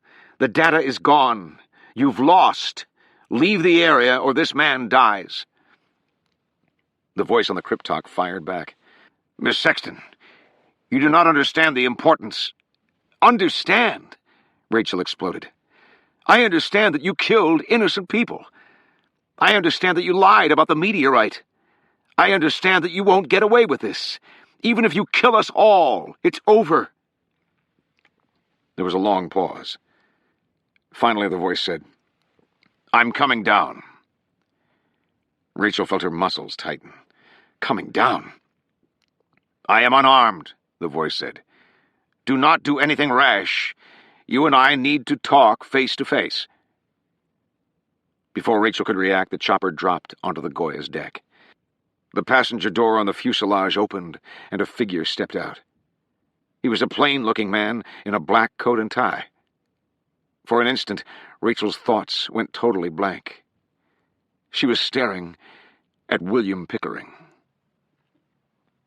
William Pickering stood on the deck of the Goya and gazed with regret at Rachel Sexton. He had never imagined today would come to this. As he moved toward her, he could see the dangerous combination of emotions in his employee's eyes. Shock, betrayal, confusion, rage. All understandable, he thought. There is so much she does not understand. For a moment, Pickering flashed on his daughter, Diana, wondering what emotions she had felt before she died. Both Diana and Rachel were casualties of the same war, a war Pickering had vowed to fight forever. Sometimes the casualties could be so cruel. "Rachel," Pickering said, "we can still work this out. There's a lot I need to explain." Rachel Sexton looked aghast, nauseated almost. Tolland had the machine gun now and was aiming it at Pickering's chest. He, too, looked bewildered. "Stay back!" Tolland yelled. Pickering stopped 5 yards away, focusing on Rachel. "Your father is taking bribes, Rachel. Payoffs from private space companies. He plans to dismantle NASA and open space to the private sector. He had to be stopped as a matter of national security." Rachel's expression was blank. Pickering sighed. "NASA, for all its flaws, must remain a government entity." Certainly she can understand the dangers. Privatization would send NASA's best minds and ideas flooding into the private sector. The brain trust would dissolve. The military would lose access. Private space companies looking to raise capital would start selling NASA patents and ideas to the highest bidders worldwide. Rachel's voice was tremulous. "You faked the meteorite, and killed innocent people in the name of national security? It was never supposed to happen like this, Pickering said. The plan was to save an important government agency. Killing was not part of it. The meteorite deception, Pickering knew, like most intelligence proposals, had been the product of fear. 3 years ago, in an effort to extend the NRO hydrophones into deeper water where they could not be touched by enemy saboteurs, Pickering spearheaded a program that utilized a newly developed NASA building material to secretly design an astonishingly durable submarine, capable of carrying humans to the deepest regions of the ocean, including the bottom of the Mariana Trench. Forged from a revolutionary ceramic, this two-man submarine was designed from blueprints hacked from the computer of a California engineer named Graham Hawkes, a genius sub-designer whose life dream was to build an ultra-deep-water submersible he called Deep Flight 2. Hawkes was having trouble finding funding to build a prototype. Pickering, on the other hand, had an unlimited budget. Using the classified ceramic submersible, Pickering sent a covert team underwater to affix new hydrophones to the walls of the Mariana Trench, deeper than any enemy could possibly look.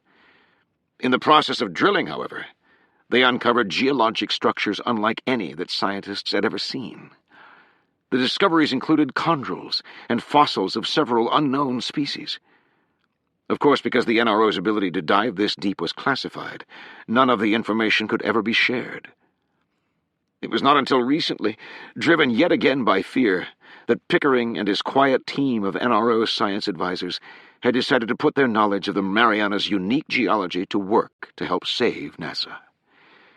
Turning a Mariana rock into a meteorite had proven to be a deceptively simple task. Using an ECE slush hydrogen engine, the NRO team charred the rock with a convincing fusion crust. Then, using a small payload sub, they had descended beneath the Milne Ice Shelf and inserted the charred rock up into the ice from beneath. Once the insertion shaft refroze, the rock looked like it had been there for over 300 years. Unfortunately, as was often the case in the world of covert operations, the grandest of plans could be undone by the smallest of snags. Yesterday, the entire illusion had been shattered by a few bioluminescent plankton.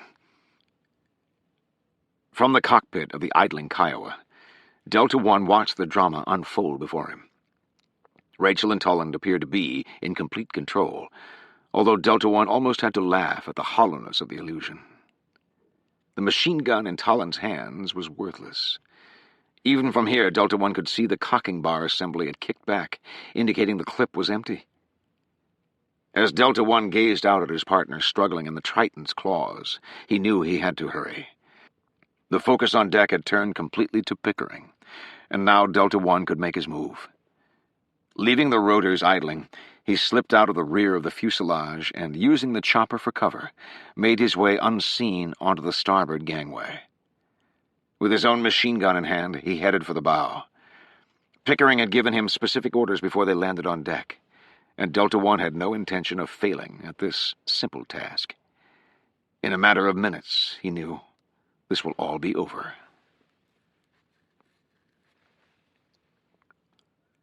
Chapter 122. Still wearing his bathrobe, Zach Hurney sat at his desk in the Oval Office, his head throbbing. The newest piece of the puzzle had just been revealed. Marjorie Tench is dead.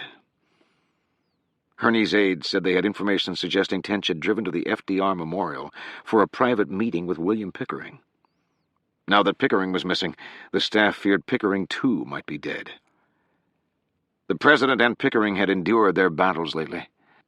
Months ago, Hurney learned that Pickering had engaged in illegal activity on Hurney's behalf in an attempt to save Hurney's floundering campaign. Employing NRO assets, Pickering had discreetly obtained enough dirt on Senator Sexton to sink his campaign. Scandalous sexual photos of the senator with his aide, Gabrielle Ash. Incriminating financial records, proving Sexton was taking bribes from private space companies. Pickering anonymously sent all the evidence to Marjorie Tench, assuming the White House would use it wisely. But Hurney, upon seeing the data, had forbidden Tench to use it. Sex scandals and bribery were cancers in Washington, and waving another one in front of the public only added to their distrust of government. Cynicism is killing this country. Although Herney knew he could destroy Sexton with scandal, the cost would be besmirching the dignity of the U.S. Senate, something Herney refused to do. No more negatives. Herney would beat Senator Sexton on the issues. Pickering, angered by the White House's refusal to use the evidence he had provided, tried to jumpstart the scandal by leaking a rumor that Sexton had slept with Gabrielle Ashe. Unfortunately, Sexton declared his innocence with such convincing indignation that the president ended up having to apologize for the leak personally. In the end, William Pickering had done more damage than good. Herney told Pickering that if he ever interfered in the campaign again, he would be indicted. The grand irony, of course, was that Pickering did not even like President Herney. The NRO director's attempts to help Herney's campaign were simply fears over the fate of NASA. Zach Herney was the lesser of two evils. Now has someone killed Pickering? Herney couldn't imagine.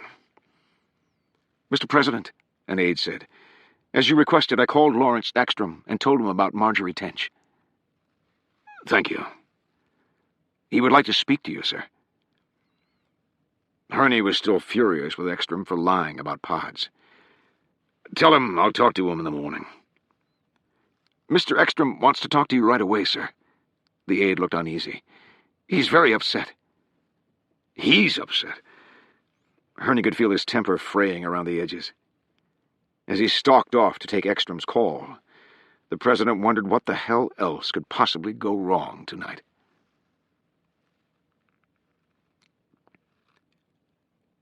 Chapter 123.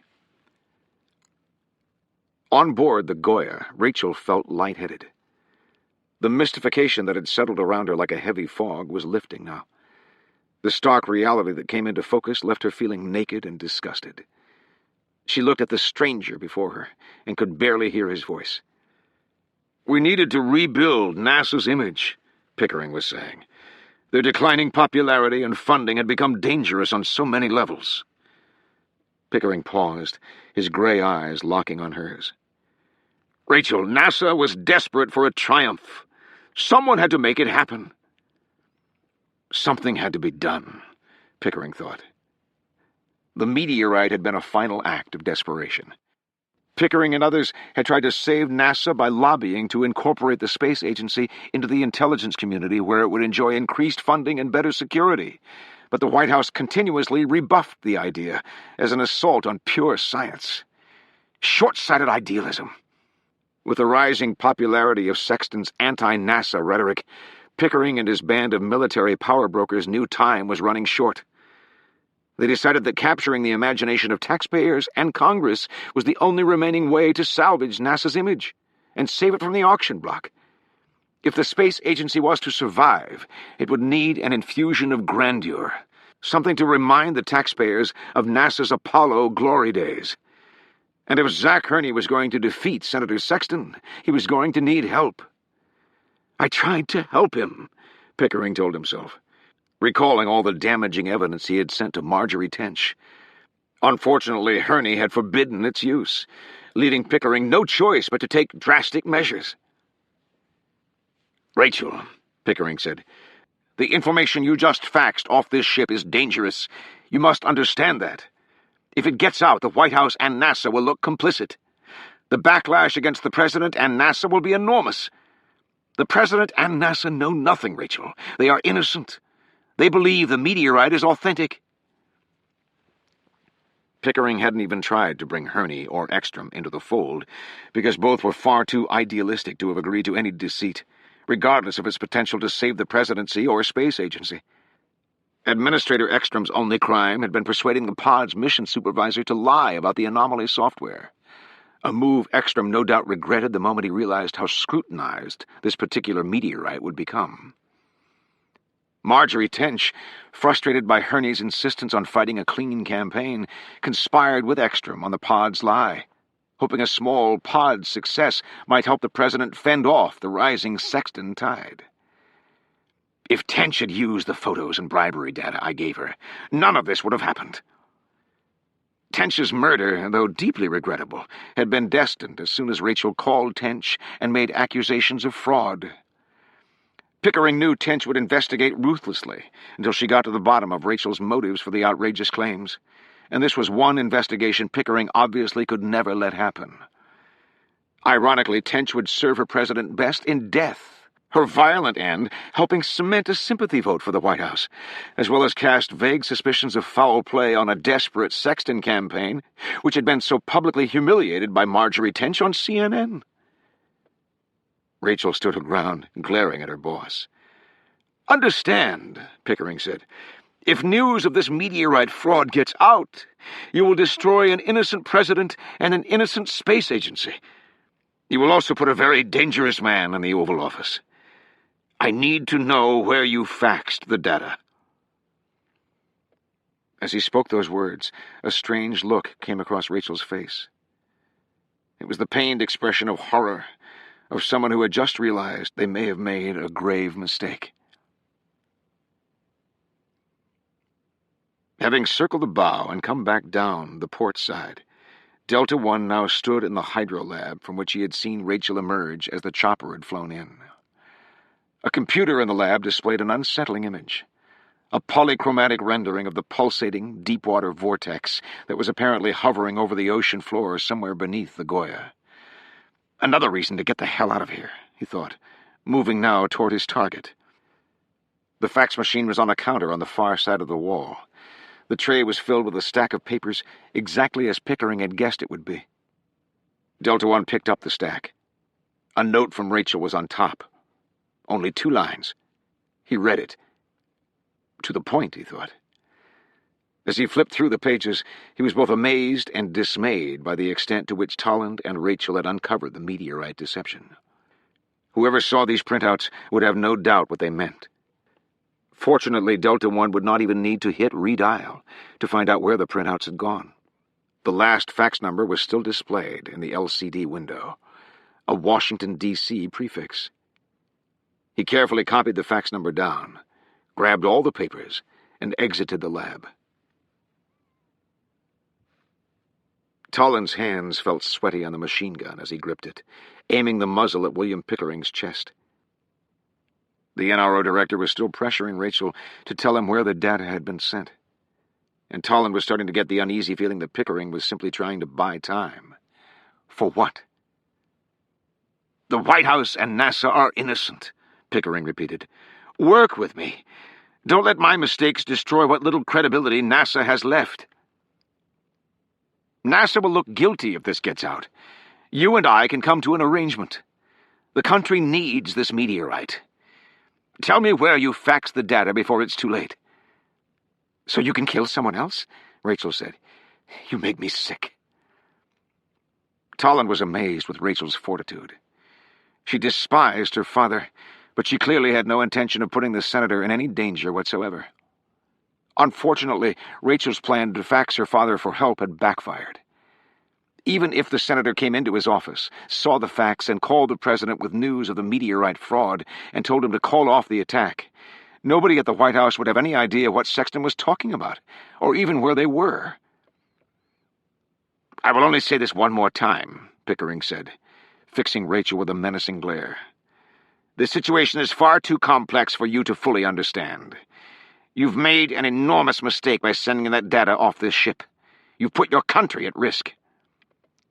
William Pickering was indeed buying time, Tolland now realized, and the reason was striding calmly toward them up the starboard side of the boat. Tolland felt a flash of fear when he saw the soldiers sauntering toward them, carrying a stack of papers and a machine gun. Tolland reacted with a decisiveness that shocked even himself. Gripping the machine gun, he wheeled, aimed at the soldier, and pulled the trigger. The gun made an innocuous click. "I found the fax number," the soldier said, handing Pickering a slip of paper. "And Mr. Tolland is out of ammunition." Chapter 124. Sedgwick Sexton stormed up the hallway of the Philip A. Hart Senate office building. He had no idea how Gabrielle had done it, but she had obviously gotten into his office. While they were speaking on the phone, Sexton had clearly heard the distinctive triple click of his Jourdain clock in the background. All he could imagine was that Gabrielle's eavesdropping on the SFF meeting had undermined her trust in him, and she had gone digging for evidence. How the hell did she get into my office? Sexton was glad he'd changed his computer password. When he arrived at his private office, Sexton typed in his code to deactivate the alarm. Then he fumbled for his keys, unlocked the heavy doors, threw them open, and burst in, intent on catching Gabrielle in the act. But the office was empty and dark, lit only by the glow of his computer screensaver. He turned on the lights, his eyes scanning. Everything looked in place. Dead silence, except for the triple tick of his clock. Where the hell is she? He heard something rustle in his private bathroom and raced over, turning on the light. The bathroom was empty. He looked behind the door. Nothing. Puzzled, Sexton eyed himself in the mirror, wondering if he'd had too much to drink tonight. I heard something. Feeling disoriented and confused, he walked back into his office. Gabrielle? He called out. He went down the hall to her office. She wasn't there. Her office was dark. A toilet flushed in the ladies' room, and Sexton spun, striding now back in the direction of the restrooms. He arrived just as Gabrielle was exiting, drying her hands. She jumped when she saw him. "My God, you scared me," she said, looking genuinely frightened. "What are you doing here?" "You said you were getting NASA documents from your office," he declared, eyeing her empty hands. "Where are they?" "I couldn't find them. I looked everywhere. That's what took so long." He stared directly into her eyes. "Were you in my office?" I owe my life to his fax machine, Gabrielle thought. Only minutes ago she'd been sitting at Sexton's computer trying to make printouts of the images of illegal checks on his computer. The files were protected somehow, and she was going to need more time to figure out how to print them. She would probably still be trying right now if Sexton's fax machine had not rung, startling her and snapping her back to reality. Gabrielle took it as her cue to get out. Without taking time to see what the incoming fax was, she logged off Sexton's computer, tidied up, and headed out the way she had come. She was just climbing out of Sexton's bathroom when she heard him coming in. Now, with Sexton standing before her, staring down, she sensed him searching her eyes for a lie. Sedgwick Sexton could smell untruths like nobody Gabrielle had ever met. If she lied to him, Sexton would know. "You've been drinking," Gabrielle said, turning away. "How does he know I was in his office?"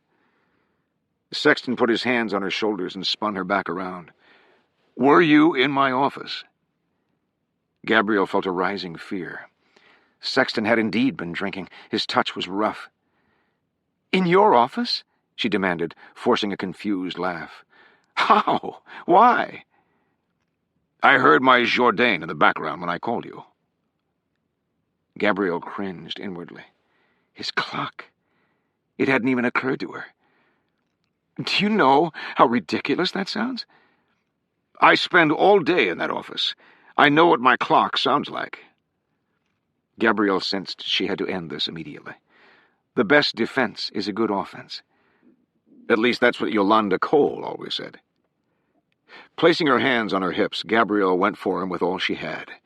She stepped toward him, getting in his face, glaring. "Let me get this straight, Senator. It's 4 o'clock in the morning. You've been drinking. You heard a ticking on your phone, and that's why you're here?" She pointed her finger indignantly down the hall at his door.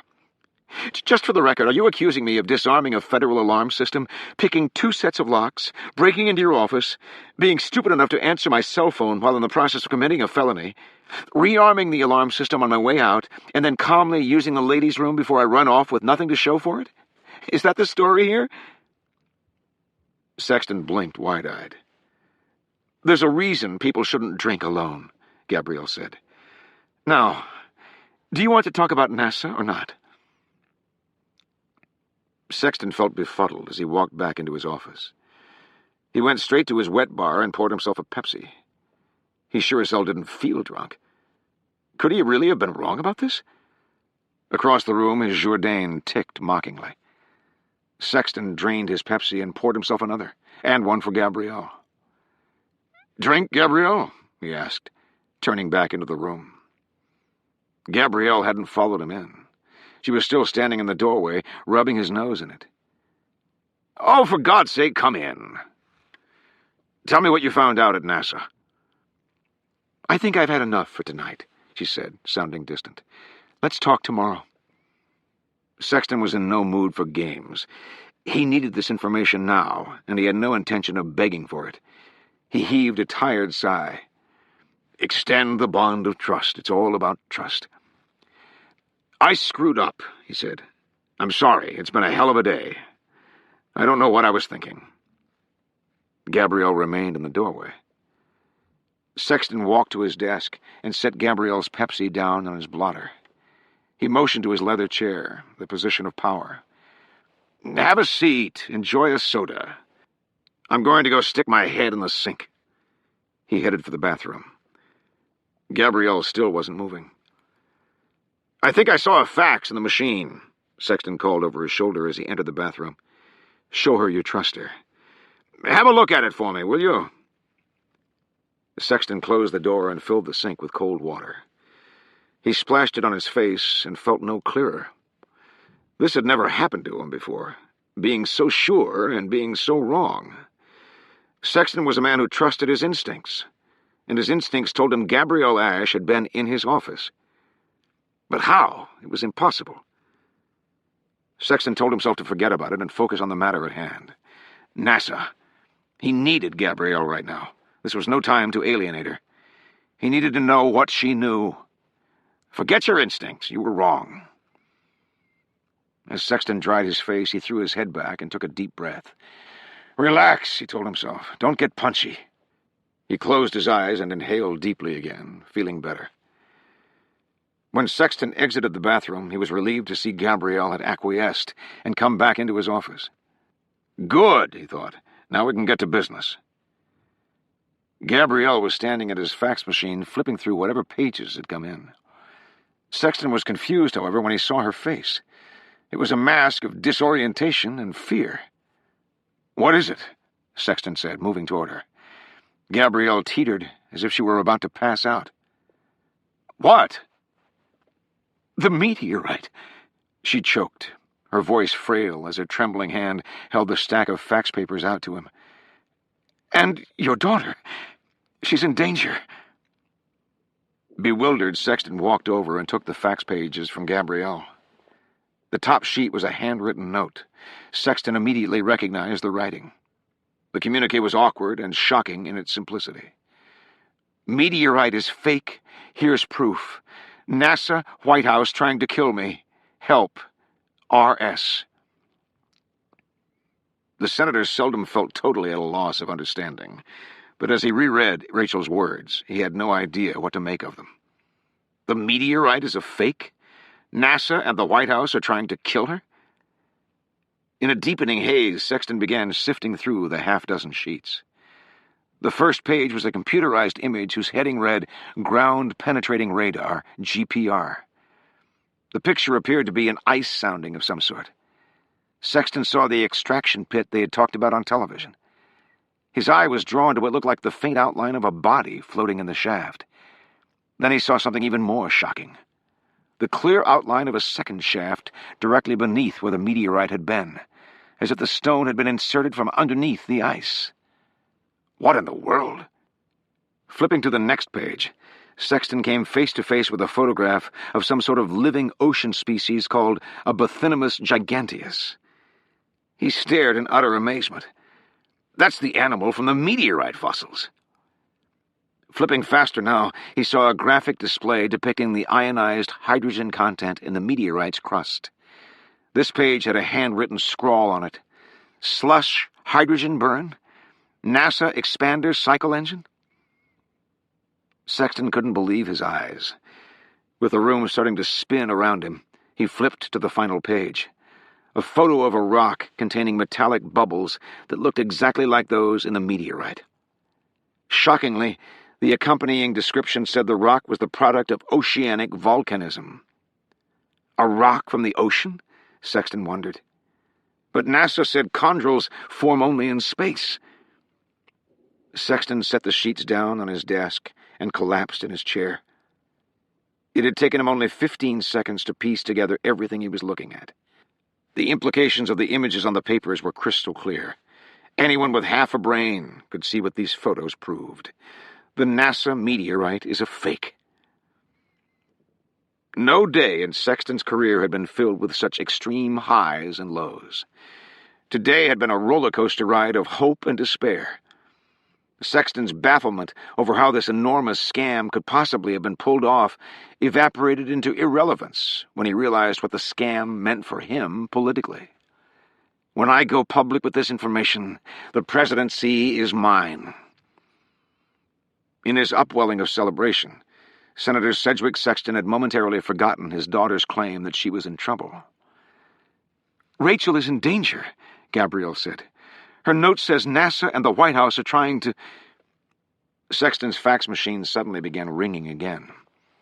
Gabrielle wheeled and stared at the machine. Sexton found himself staring too. He couldn't imagine what else Rachel could be sending him. More proof? How much more could there be? This is plenty. When the fax machine answered the call, however, no pages came through. The machine, detecting no data signal, had switched to its answering machine feature. "Hello," Sexton's outbound message crackled.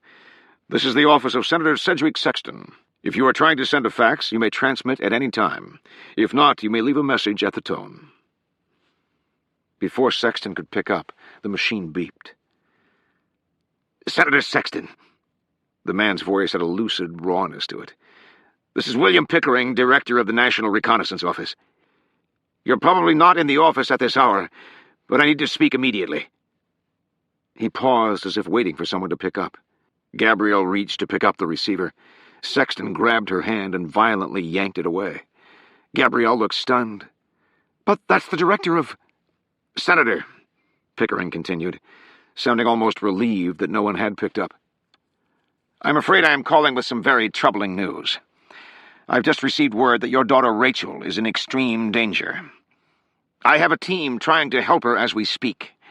I cannot talk in detail about the situation on the phone, but I was just informed that she may have faxed you some data relating to the NASA meteorite. I haven't seen the data, nor do I know what it is, but the people threatening your daughter have just warned me that if you or anyone goes public with the information, your daughter will die. I'm sorry to be so blunt, sir. I do it for clarity's sake. Your daughter's life is being threatened. If she has indeed faxed you something, do not share it with anyone. Not yet. Your daughter's life depends on it. Stay where you are. I will be there shortly." He paused. "With luck, Senator, all of this will be resolved by the time you wake up. If by chance you get this message before I arrive at your office, stay where you are and call no one. I am doing everything in my power to get your daughter back safely." Pickering hung up. Gabrielle was trembling. "Rachel is a hostage?" Sexton sensed that even in her disillusionment with him, Gabrielle felt a pained empathy to think of a bright young woman in danger. Oddly, Sexton was having trouble mustering the same emotions. Most of him felt like a child who had just been given his most wanted Christmas present, and he refused to let anyone yank it out of his hands. "Pickering wants me to be quiet about this?" He stood a moment, trying to decide what all of this meant. In a cold, calculating side of his mind, Sexton felt the machinery beginning to turn. A political computer, playing out every scenario and evaluating each outcome. He glanced at the stack of faxes in his hands and began to sense the raw power of the images. This NASA meteorite had shattered his dream of the presidency. But it was all a lie, a construct. Now those who did this would pay. The meteorite that his enemies had created to destroy him would now make him powerful beyond anyone's wildest imagination. His daughter had seen to that. There is only one acceptable outcome, he knew.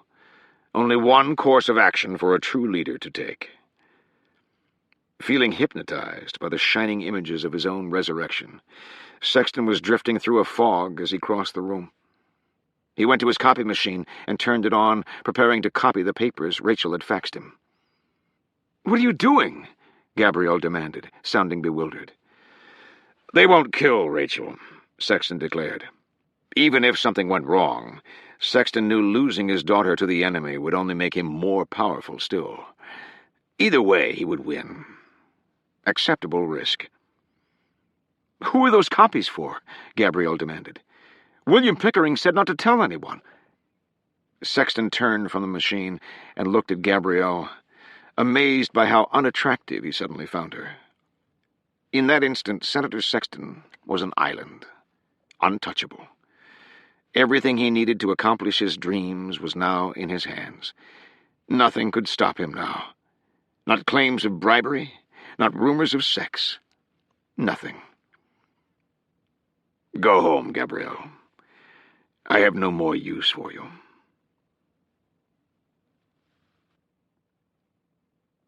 Chapter 125. It's over, Rachel thought. She and Tolland sat side by side on the deck, staring up into the barrel of the Delta soldier's machine gun. Unfortunately, Pickering now knew where Rachel had sent the fax: the office of Senator Sedgwick Sexton. Rachel doubted her father would ever receive the phone message Pickering had just left him. Pickering could probably get to Sexton's office well before anyone else this morning. If Pickering could get in, quietly remove the fax, and delete the phone message before Sexton arrived, there would be no need to harm the senator. William Pickering was probably one of the few people in Washington who could finagle entry to a U.S. senator's office with no fanfare. Rachel was always amazed at what could be accomplished in the name of national security. Of course, if that fails, Rachel thought, Pickering could just fly by and send a Hellfire missile through the window and blow up the fax machine. Something told her this would not be necessary. Sitting close to Tolland now, Rachel was surprised to feel his hand gently slip into hers. His touch had a tender strength, and their fingers intertwined so naturally that Rachel felt like they'd done this for a lifetime. All she wanted right now was to lie in his arms, sheltered from the oppressive roar of the night seas spiraling around them. Never, she realized. It was not to be. Michael Tolland felt like a man who had found hope on the way to the gallows. "Life is mocking me." For years since Celia's death, Tolland had endured nights when he wanted to die, hours of pain and loneliness that seemed only escapable by ending it all. And yet he had chosen life, telling himself he could make it alone. Today, for the first time, Tolland had begun to understand what his friends had been telling him all along. "Mike, you don't have to make it alone. You'll find another love." Rachel's hand in his made this irony that much harder to swallow. Fate had cruel timing. He felt as if layers of armor were crumbling away from his heart. For an instant, on the tired decks of the Goya, Tolland sensed Celia's ghost looking over him, as she often did. Her voice was in the rushing water, speaking the last words she'd spoken to him in life. "You're a survivor," her voice whispered. "Promise me you'll find another love." "I'll never want another," Tolland had told her. Celia's smile was filled with wisdom. "You'll have to learn." Now, on the deck of the Goya, Tolland realized he was learning. A deep emotion welled suddenly in his soul. He realized it was happiness, and with it came an overpowering will to live. Pickering felt oddly detached as he moved toward the two prisoners. He stopped in front of Rachel, vaguely surprised that this was not harder for him. "Sometimes," he said, "circumstances raise impossible decisions." Rachel's eyes were unyielding. "You created these circumstances." "War involves casualties," Pickering said, his voice firmer now. "Ask Diana Pickering, or any of those who die every year defending this nation. You, of all people, should understand that, Rachel." His eyes focused in on her. "Iacturo pacurum sawa multos." He could see she recognized the words. Almost a cliché in national security circles. Sacrifice the few to save the many. Rachel eyed him with obvious disgust. "And now Michael and I have become part of your few?" Pickering considered it. There was no other way. He turned to Delta One. Release your partner and end this. Delta One nodded. Pickering took a long last look at Rachel and then strode to the ship's nearby portside railing, staring out at the sea racing by. This was something he preferred not to watch. Delta One felt empowered as he gripped his weapon and glanced over at his partner, dangling in the clamps. All that remained was to close the trapdoors beneath Delta Two's feet, free him from the clamps, and eliminate Rachel Sexton and Michael Tolland. Unfortunately, Delta One had seen the complexity of the control panel near the trapdoor, a series of unmarked levers and dials that apparently controlled the trapdoor, the winch motor, and numerous other commands. He had no intention of hitting the wrong lever and risking his partner's life by mistakenly dropping the sub into the sea. Eliminate all risk. Never rush. He would force Tolland to perform the actual release.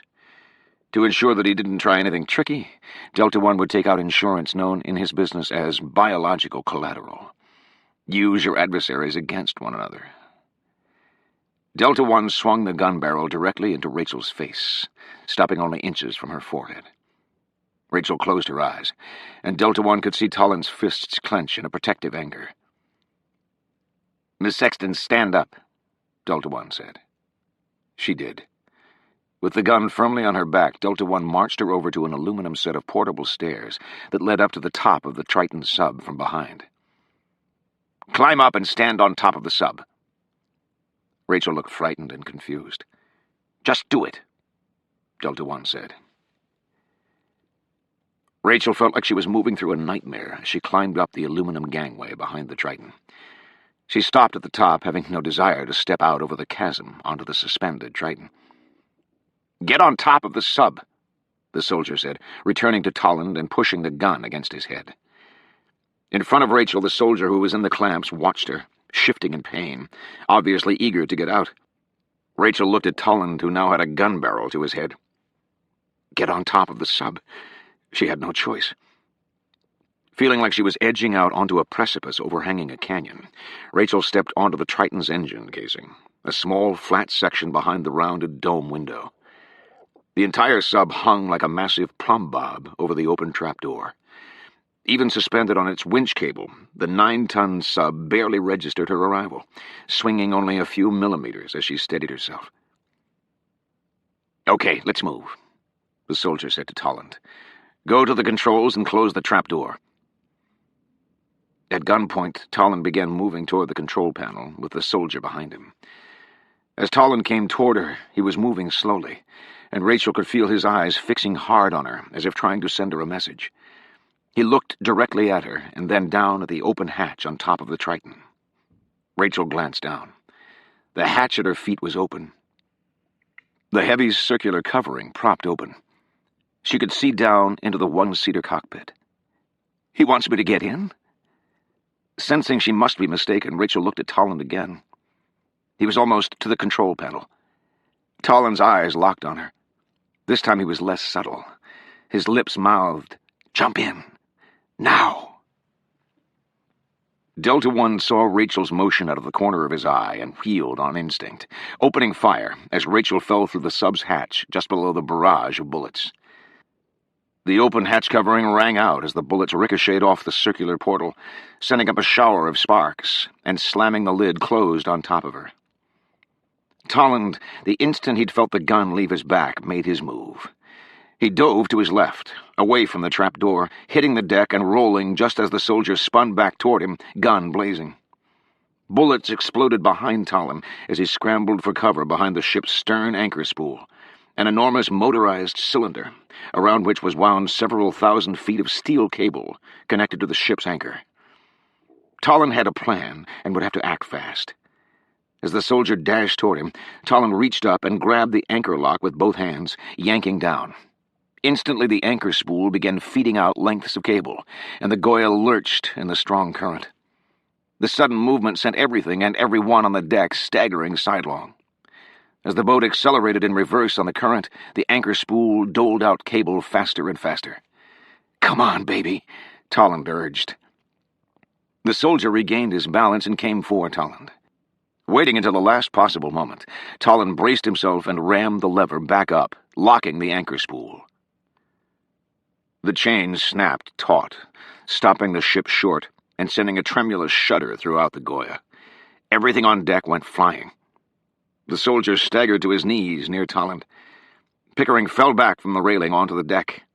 The Triton swung wildly on its cable. A grating howl of failing metal tore up from beneath the ship like an earthquake as the damaged strut finally gave way. The right stern corner of the Goya began collapsing under its own weight. The ship faltered, tilting on a diagonal like a massive table, losing one of its four legs. The noise from beneath was deafening, a wail of twisting, grating metal and pounding surf. White-knuckled inside the Triton cockpit, Rachel held on as the 9-ton machine swayed over the trap door in the now steeply inclined deck. Through the base of the glass dome, she could see the ocean raging below. As she looked up, her eyes scanning the deck for Tolland, she watched a bizarre drama on the deck unfold in a matter of seconds. Only a yard away, trapped in the Triton's claws, the clamped Delta soldier was howling in pain as he bobbed like a puppet on a stick. William Pickering scrambled across Rachel's field of vision and grabbed onto a cleat on the deck. Near the anchor lever, Tolland was also hanging on, trying not to slide over the edge into the water. When Rachel saw the soldier with a machine gun stabilizing himself nearby, she called out inside the sub, "Mike, look out!" But Delta One ignored Tolland entirely. The soldier was looking back toward the idling helicopter with his mouth open in horror. Rachel turned, following his gaze. The Kiowa gunship, with its huge rotors still turning, had started to slowly slide forward down the tipping deck. Its long metal skids were acting like skis on a slope. It was then that Rachel realized the huge machine was skidding directly toward the Triton.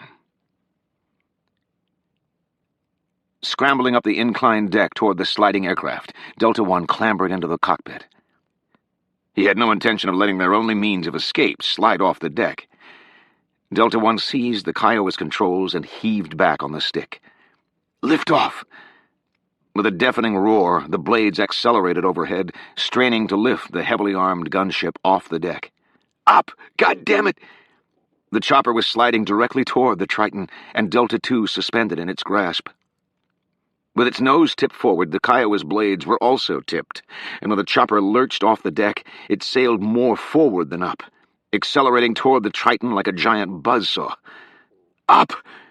Delta One pulled the stick, wishing he could drop the half-ton of Hellfire warheads weighing him down.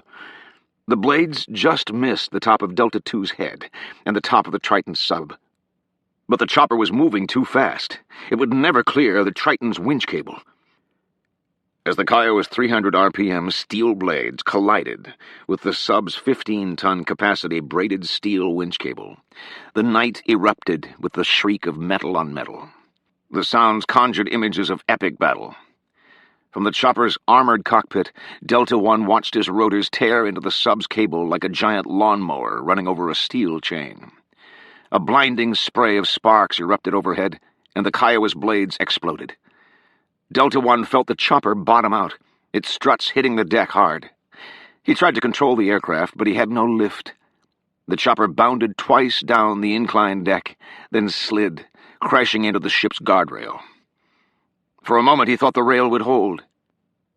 Then Delta One heard the crack.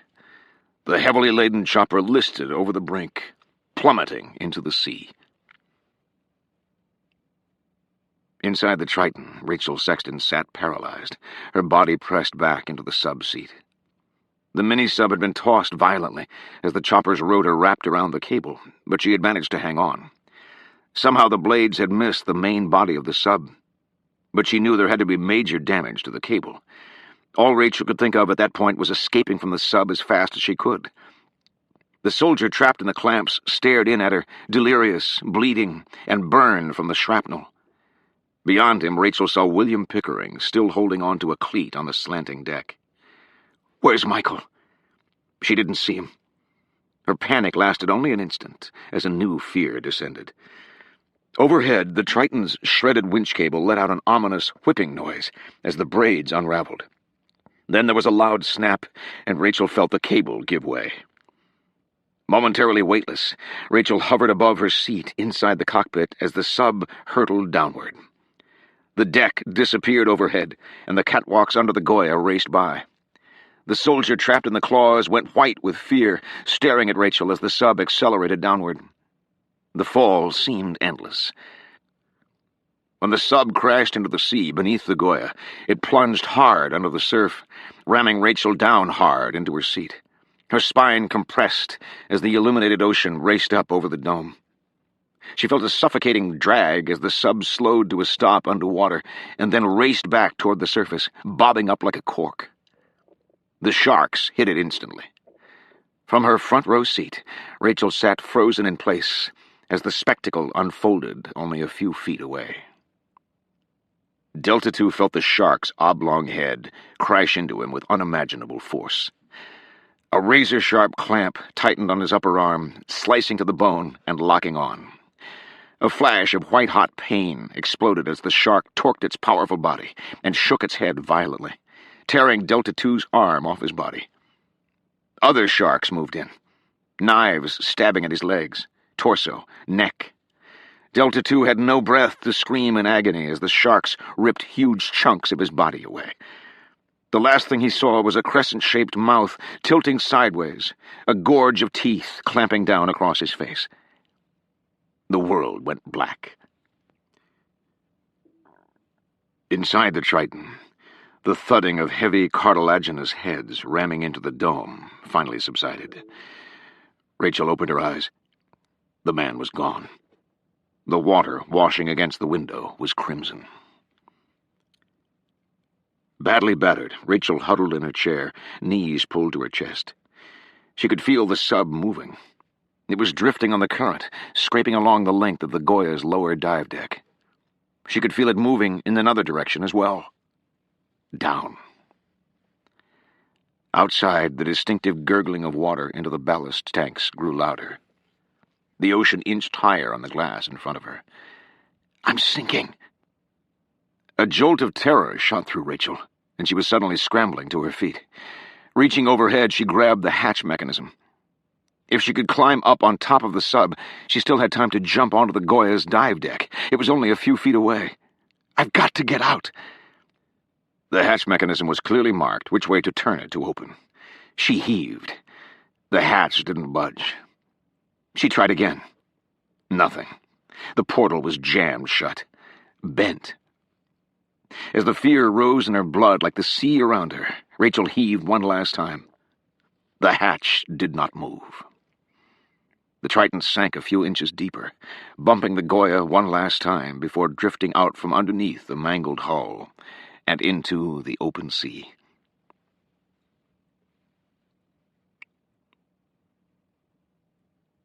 Chapter 126. "Don't do this," Gabrielle begged the senator as he finished at the copy machine. "You're risking your daughter's life." Sexton blocked out her voice, moving back to his desk now with 10 identical stacks of photocopies.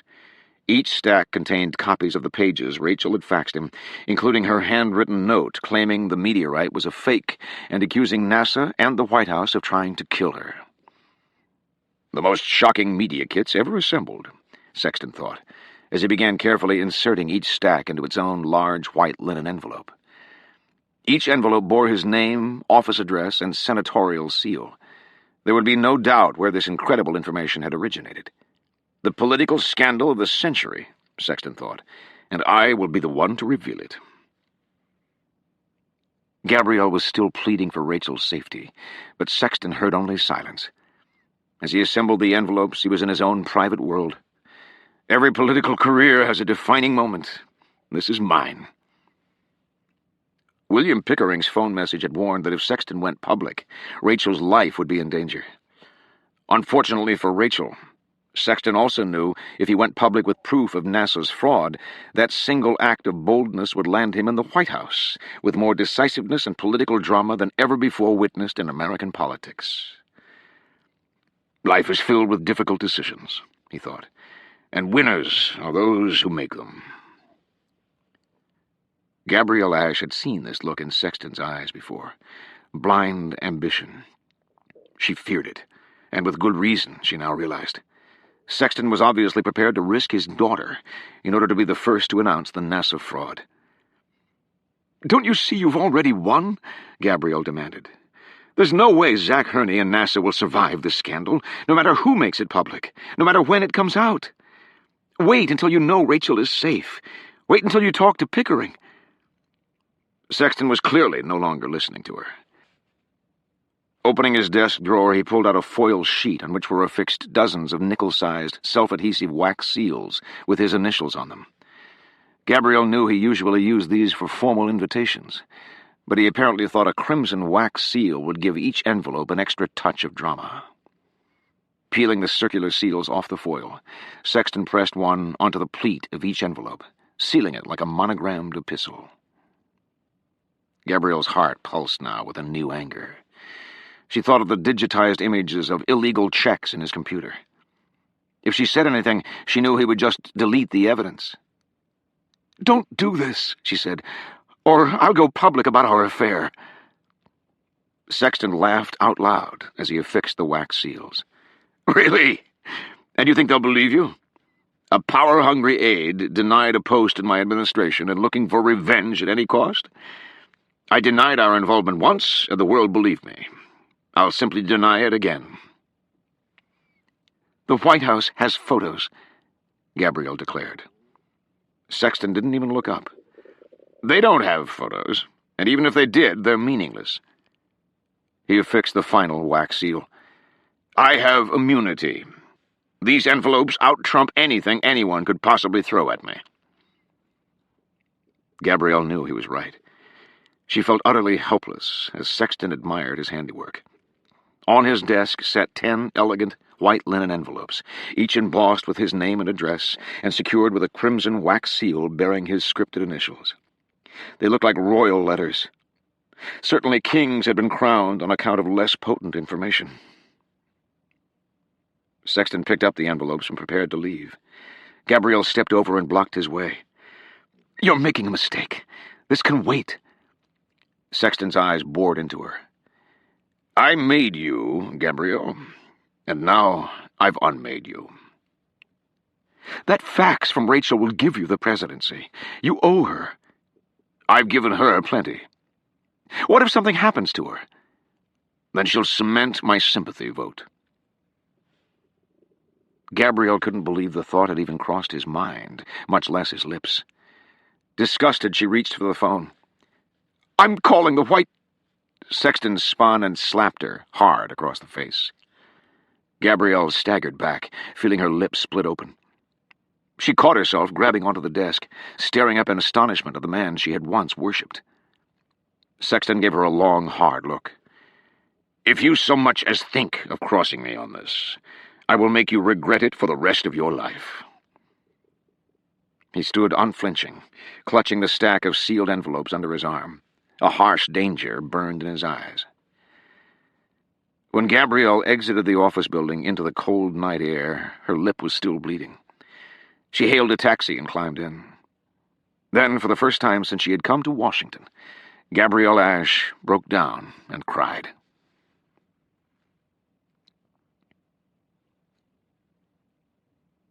Chapter 127. The Triton fell. Michael Tolland staggered to his feet on the inclined deck and peered over the anchor spool at the frayed winch cable where the Triton used to hang. Wheeling toward the stern, he scanned the water.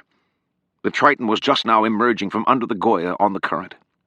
Relieved at least to see the sub intact, Tolland eyed the hatch, wanting nothing more than to see it open up and Rachel climb out unscathed. But the hatch remained closed. Tolland wondered if maybe she had been knocked out by the violent fall. Even from the deck, Tolland could see the Triton was riding exceptionally low in the water, far below its normal diving trim waterline. "It's sinking." Tolland couldn't imagine why, but the reason at the moment was immaterial. "I have to get Rachel out, now." As Tolland stood to dash for the edge of the deck, a shower of machine gun fire exploded above him, sparking off the heavy anchor spool overhead. He dropped back to his knees. Shit! He peered around the spool only long enough to see Pickering on the upper deck, taking aim like a sniper. The Delta soldier had dropped his machine gun while climbing into the doomed helicopter, and Pickering had apparently recovered it. Now the director had scrambled to the high ground. Trapped behind the spool, Tolland looked back toward the sinking Triton. "Come on, Rachel! Get out!" He waited for the hatch to open. Nothing. Looking back to the deck of the Goya, Tolland's eyes measured the open area between his position and the stern railing. 20 feet. A long way without any cover. Tolland took a deep breath and made up his mind. Ripping off his shirt, he hurled it to his right onto the open deck. While Pickering blew the shirt full of holes, Tolland dashed left down the inclined deck, banking toward the stern. With a wild leap, he launched himself over the railing off the back of the ship. Arcing high in the air, Tolland heard the bullets whizzing all around him, and knew a single graze would make him a shark feast the instant he hit the water. Rachel Sexton felt like a wild animal trapped in a cage. She had tried the hatch again and again with no luck. She could hear a tank somewhere beneath her filling with water, and she sensed the sub gaining weight. The darkness of the ocean was inching higher up the transparent dome, a black curtain rising in reverse. Through the lower half of the glass, Rachel could see the void of the ocean beckoning like a tomb. The empty vastness beneath threatened to swallow her whole. She grabbed the hatch mechanism and tried to twist it open one more time, but it wouldn't budge. Her lungs strained now, the dank stench of excess carbon dioxide acrid in her nostrils. Through it all, one recurring thought haunted her. I'm going to die, alone, underwater. She scanned the Triton's control panels and levers for something that could help, but all the indicators were black. No power. She was locked in a dead steel crypt, sinking toward the bottom of the sea. The gurgling in the tanks seemed to be accelerating now, and the ocean rose to within a few feet of the top of the glass. In the distance, across the endless flat expanse, a band of crimson was inching across the horizon. Morning was on its way. Rachel feared it would be the last light she ever saw. Closing her eyes to block out her impending fate, Rachel felt the terrifying childhood images rushing into her mind. Falling through the ice, sliding underwater, breathless, unable to lift herself, sinking. Her mother calling for her. "Rachel! Rachel!" A pounding on the outside of the sub jolted Rachel out of the delirium. Her eyes snapped open. "Rachel!" The voice was muffled. A ghostly face appeared against the glass, upside down, dark hair swirling. She could barely make him out in the darkness. "Michael!" Tolland surfaced, exhaling in relief to see Rachel moving inside the sub. "She's alive." Tolland swam with powerful strokes to the rear of the Triton and climbed up onto the submerged engine platform.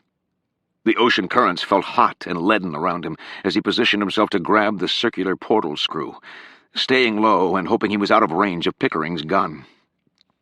The Triton's hull was almost entirely underwater now, and Tolland knew if he were going to open the hatch and pull Rachel out, he would have to hurry. He had a 10-inch draw that was diminishing fast. Once the hatch was submerged, opening it would send a torrent of seawater gushing into the Triton, trapping Rachel inside and sending the sub into a free fall to the bottom. "Now or never," he gasped as he grabbed the hatch wheel and heaved it counterclockwise. Nothing happened. He tried again, throwing all of his force into it. Again, the hatch refused to turn. He could hear Rachel inside on the other side of the portal. Her voice was stifled, but he sensed her terror. "I tried," she shouted. "I couldn't turn it." The water was lapping across the portal lid now. "Turn together," he shouted to her. "You're clockwise in there." He knew the dial was clearly marked. "Okay, now." Tolland braced himself against the ballast air tanks and strained with all his energy. He could hear Rachel below him doing the same. The dial turned a half-inch and ground to a dead stop. Now Tolland saw it. The portal lid was not set evenly in the aperture. Like the lid of a jar that had been placed on crooked and screwed down hard, it was stuck. Although the rubber seal was properly set, the hatch dogs were bent, meaning the only way that door was opening was with a welding torch. As the top of the sub sank below the surface, Tolland was filled with a sudden, overwhelming dread. Rachel Sexton would not be escaping from the Triton.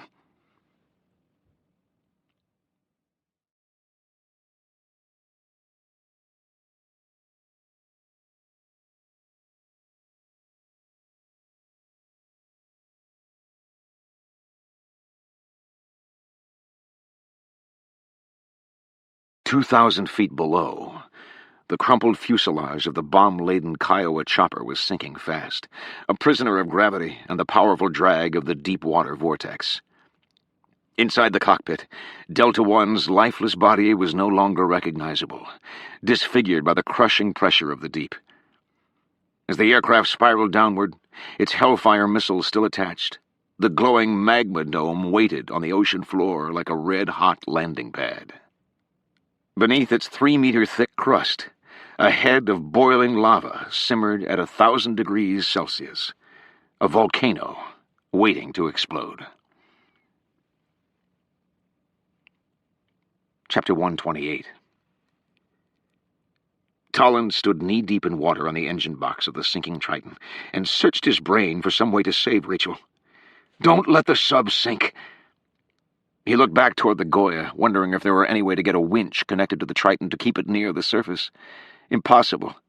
It was 50 yards away now, and Pickering was standing high on the bridge like a Roman emperor with a prime seat at some bloody Colosseum spectacle.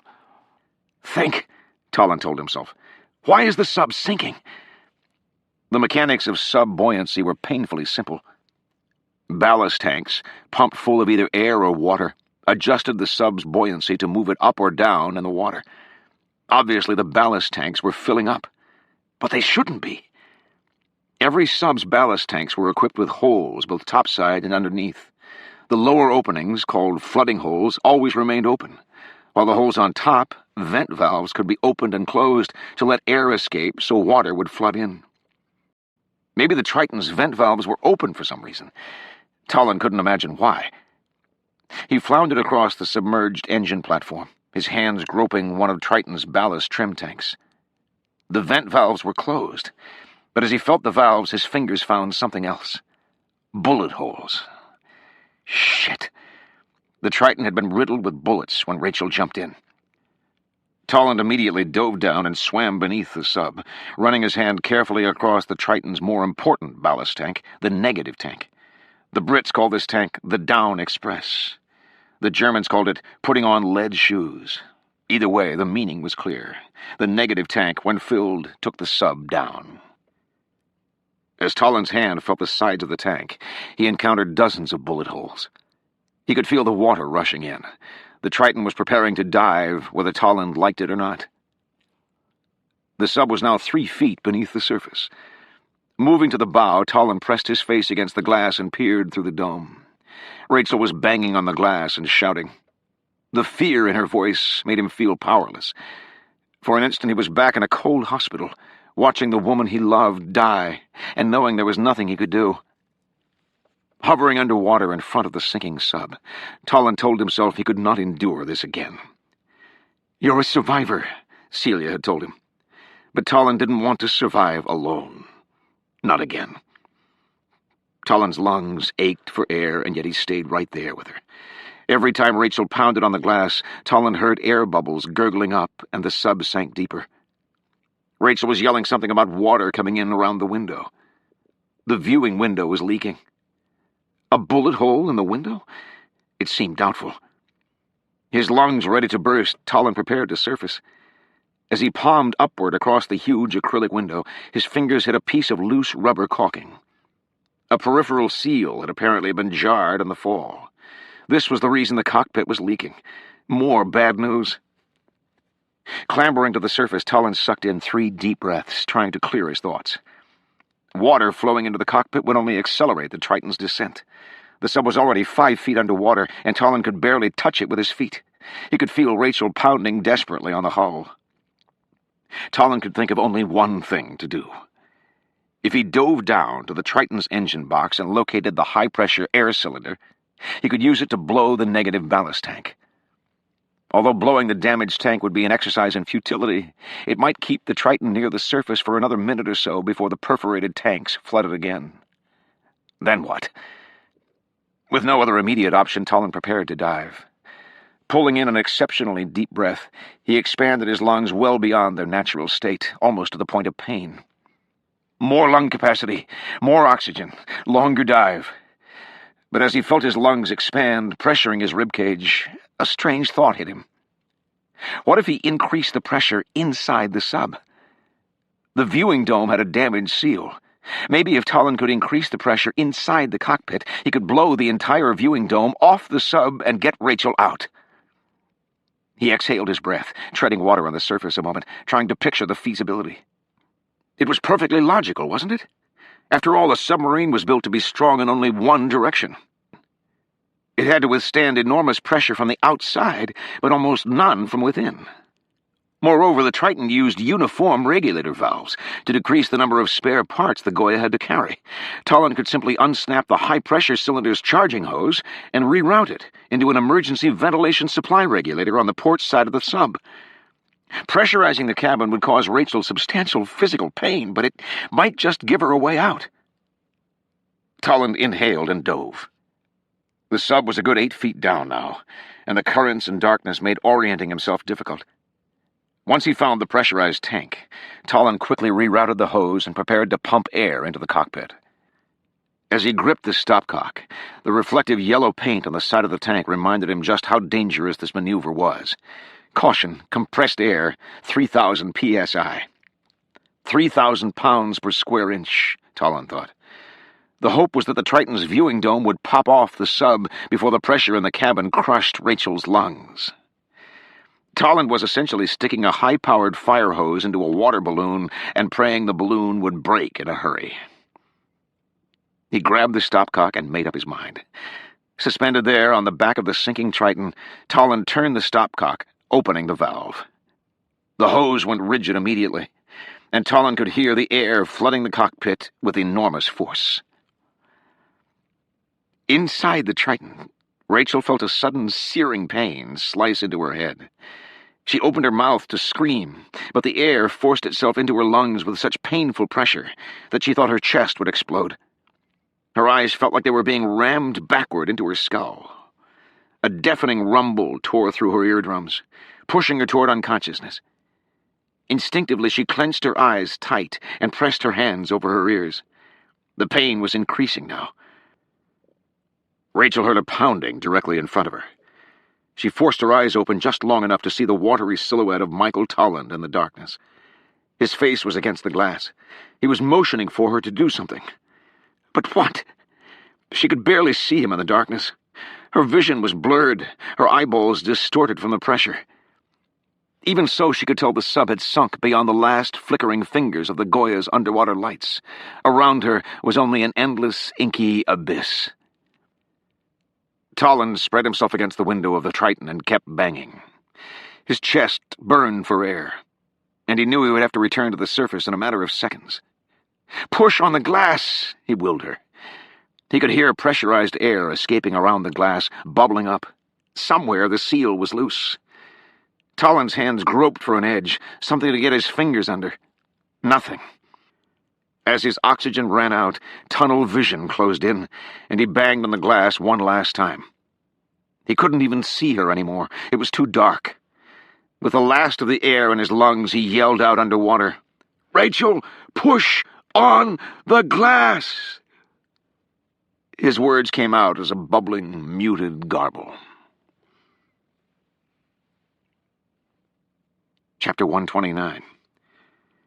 Inside the Triton, Rachel's head felt like it was being compressed in some kind of medieval torture vise. Half standing, stooped beside the cockpit chair, she could feel death closing in around her. Directly in front of her, the hemispherical viewing dome was empty. Dark. The banging had stopped. Tolland was gone. He had left her. The hiss of pressurized air blasting in overhead reminded her of the deafening katabatic wind on Milne. The floor of the sub had a foot of water on it now. "Let me out!" Thousands of thoughts and memories began streaming through her mind like flashes of violet light. In the darkness, the sub began to list, and Rachel staggered, losing her balance. Stumbling over the seat, she fell forward, colliding hard with the inside of the hemispherical dome.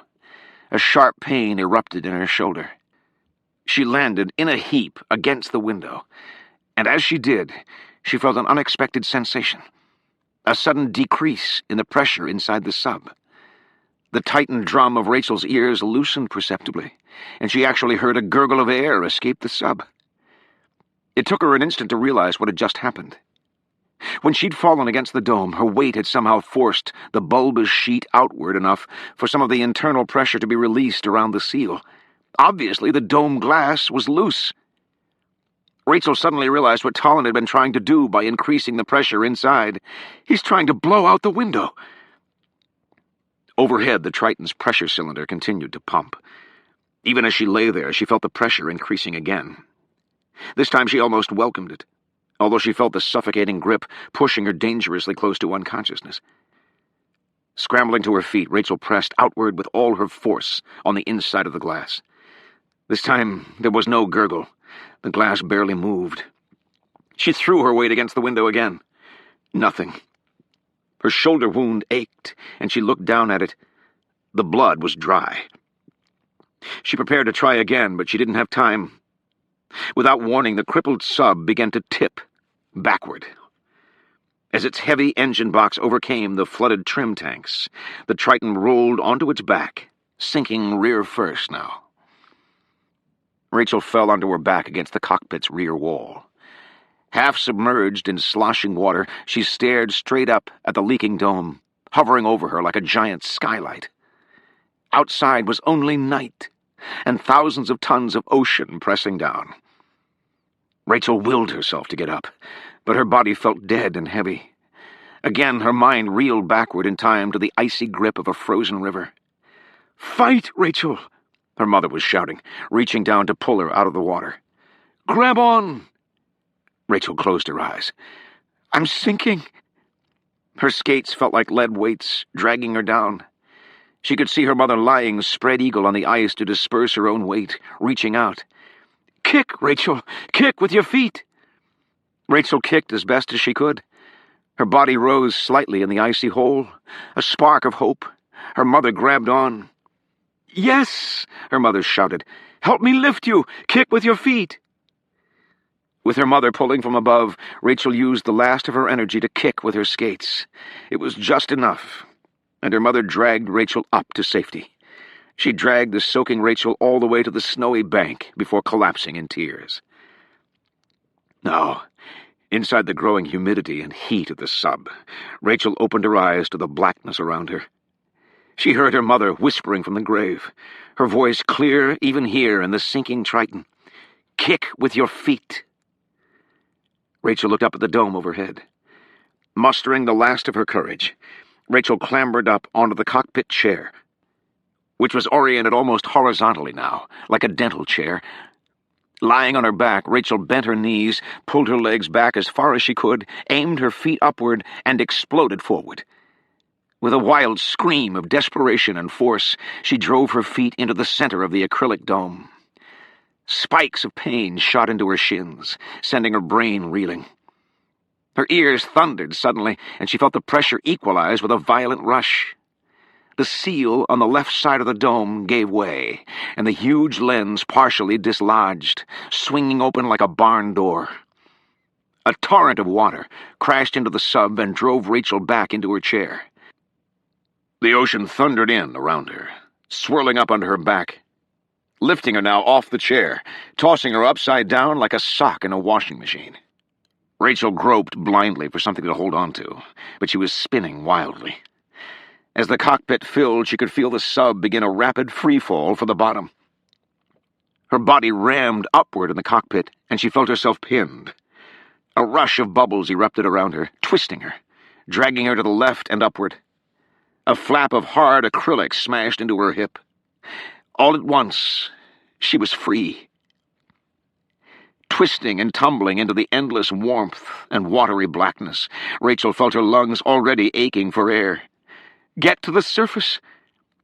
She looked for light, but saw nothing. Her world looked the same in all directions. Blackness, no gravity, no sense of up or down. In that terrifying instant, Rachel realized she had no idea which way to swim.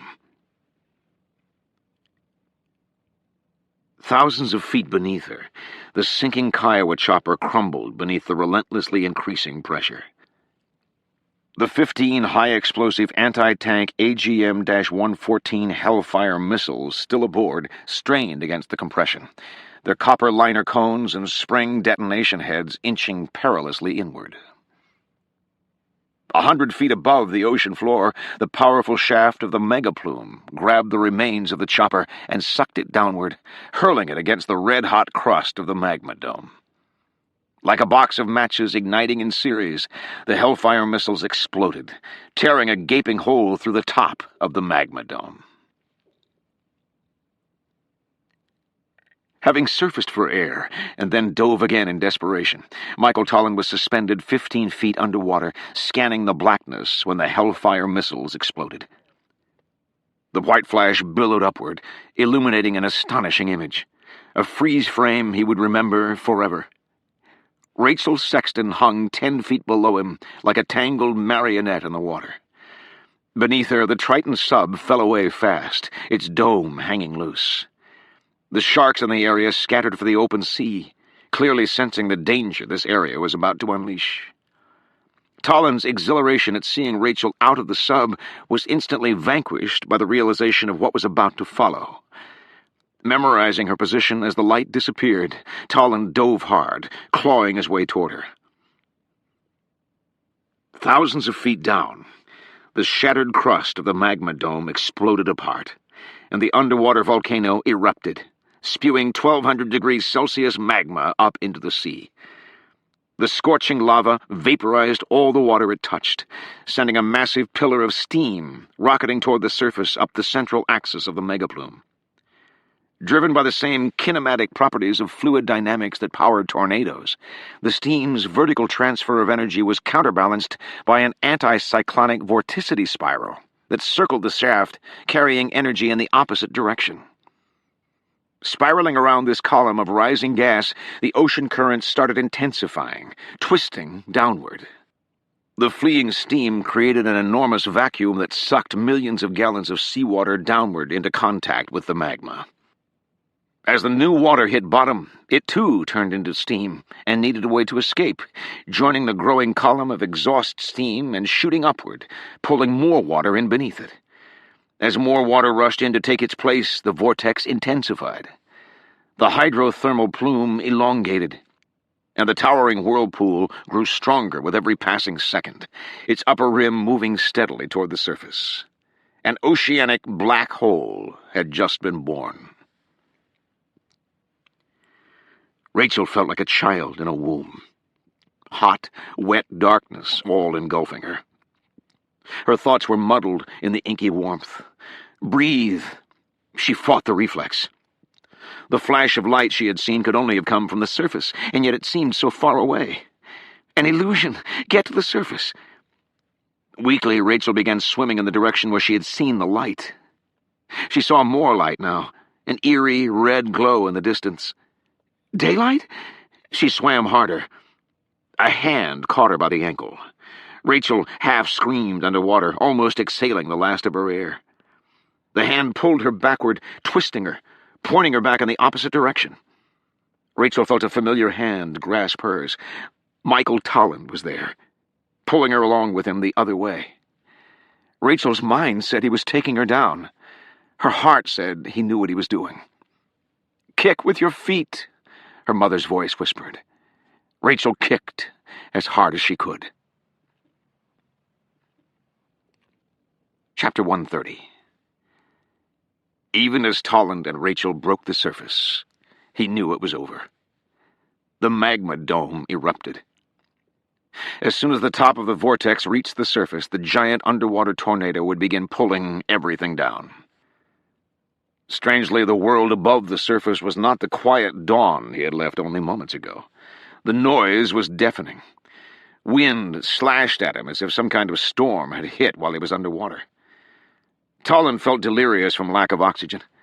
He tried to support Rachel in the water, but she was being pulled from his arms. The current! Tolland tried to hold on, but the invisible force pulled harder, threatening to tear her from him. Suddenly his grip slipped, and Rachel's body slid through his arms. But upward. Bewildered, Tolland watched Rachel's body rise out of the water. Overhead, the Coast Guard Osprey tilt-rotor airplane hovered and winched Rachel in. 20 minutes ago, the Coast Guard had gotten a report of an explosion out at sea. Having lost track of the Dolphin helicopter that was supposed to be in the area, they feared an accident. They typed the chopper's last known coordinates into their navigation system and hoped for the best. About a half-mile from the illuminated Goya, they saw a field of burning wreckage drifting on the current. It looked like a speedboat.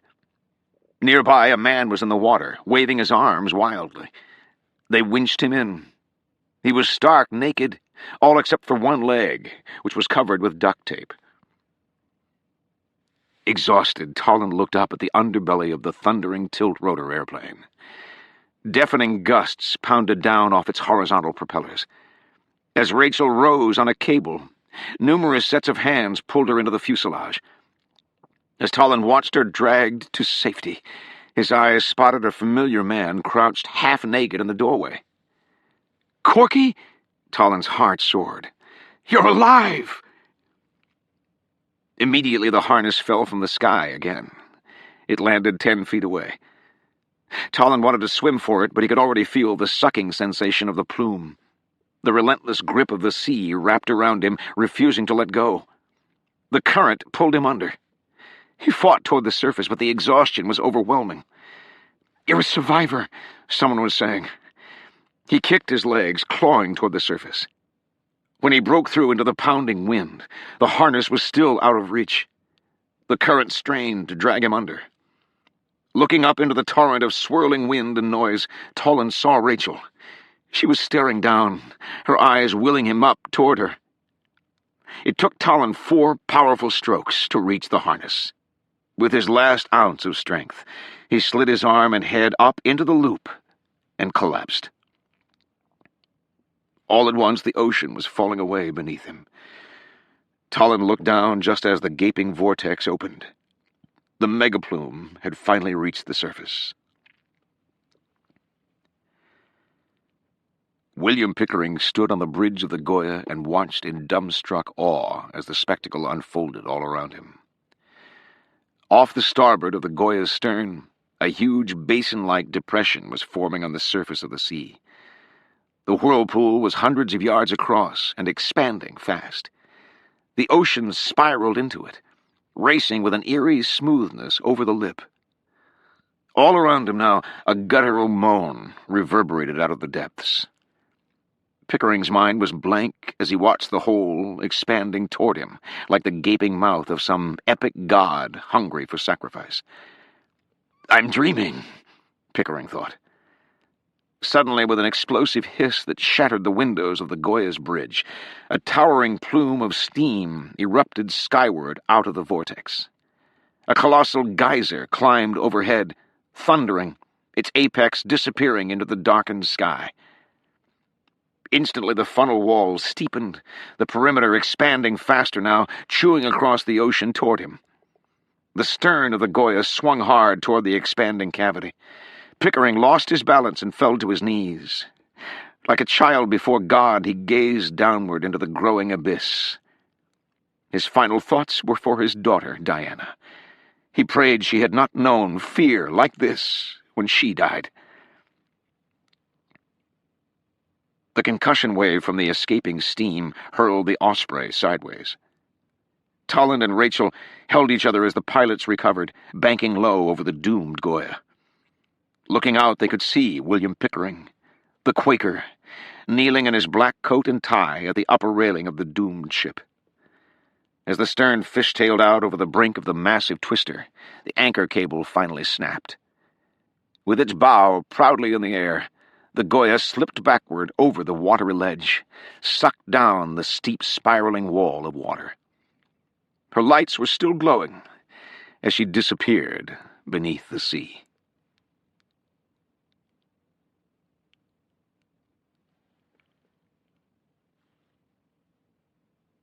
Chapter 131.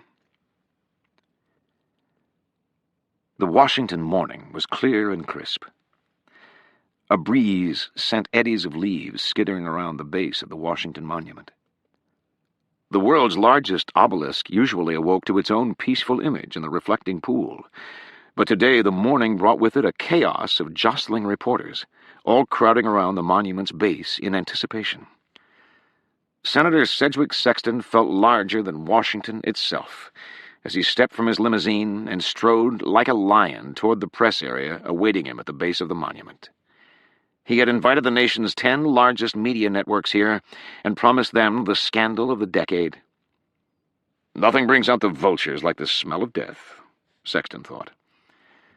In his hand, Sexton clutched the stack of white linen envelopes, each elegantly wax-embossed with his monogrammed seal. If information was power, then Sexton was carrying a nuclear warhead.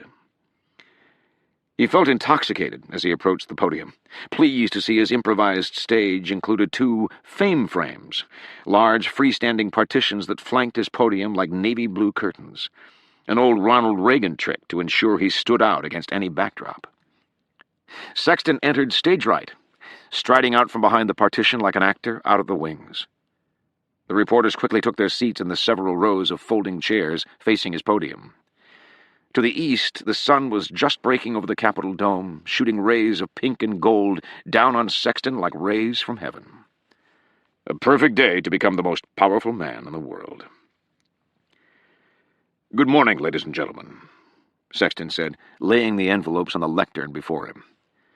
"I will make this as short and painless as possible. The information I'm about to share with you is, frankly, quite disturbing. These envelopes contain proof of a deceit at the highest levels of government. I am ashamed to say that the President called me half an hour ago and begged me, yes, begged me, not to go public with this evidence." He shook his head with dismay.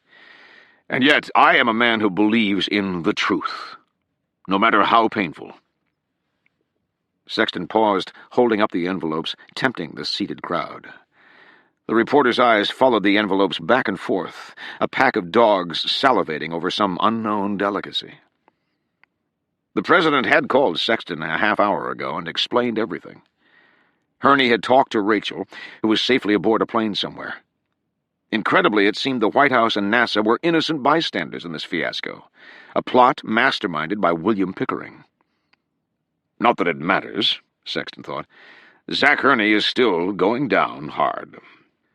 Sexton wished he could be a fly on the wall of the White House right now to see the President's face when he realized Sexton was going public. Sexton had agreed to meet Herney at the White House right now to discuss how best to tell the nation the truth about the meteorite. Herney was probably standing in front of a television at this very moment in dumbfounded shock, realizing that there was nothing the White House could do to stop the hand of fate. "My friends," Sexton said, letting his eyes connect with the crowd, "I have weighed this heavily. I have considered honoring the President's desire to keep this data secret, but I must do what is in my heart." Sexton sighed, hanging his head like a man trapped by history. "The truth is the truth. I will not presume to color your interpretation of these facts in any way. I will simply give you the data at face value." In the distance, Sexton heard the beating of huge helicopter rotors. For a moment he wondered if maybe the President were flying over from the White House in a panic, hoping to halt the press conference. That would be the icing on the cake, Sexton thought mirthfully. How guilty would Herney appear then? "I do not take pleasure in doing this," Sexton continued, sensing his timing was perfect. "But I feel it is my duty to let the American people know they have been lied to." The aircraft thundered in, touching down on the esplanade to their right. When Sexton glanced over, he was surprised to see it was not the presidential helicopter after all, but rather a large Osprey tilt-rotor airplane. The fuselage read, United States Coast Guard. Baffled, Sexton watched as the cabin door opened and a woman emerged. She wore an orange Coast Guard parka and looked disheveled, like she'd been through a war. She strode toward the press area. For a moment, Sexton didn't recognize her. Then it hit him.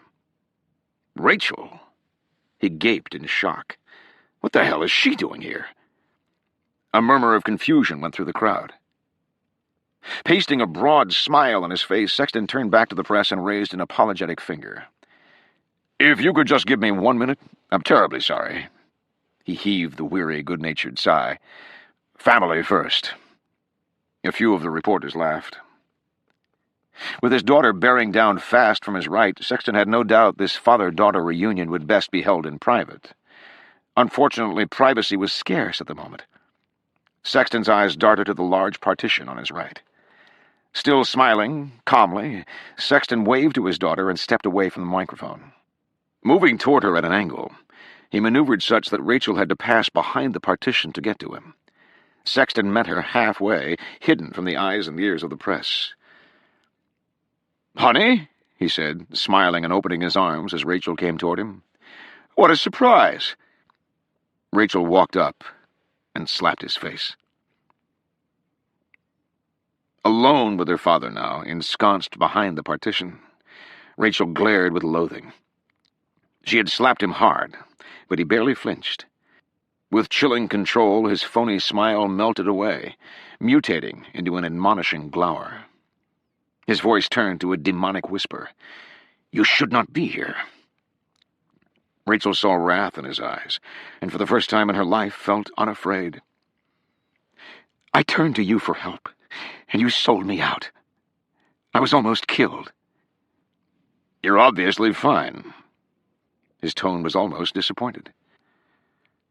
"NASA is innocent," she said. "The President told you that. What are you doing here?"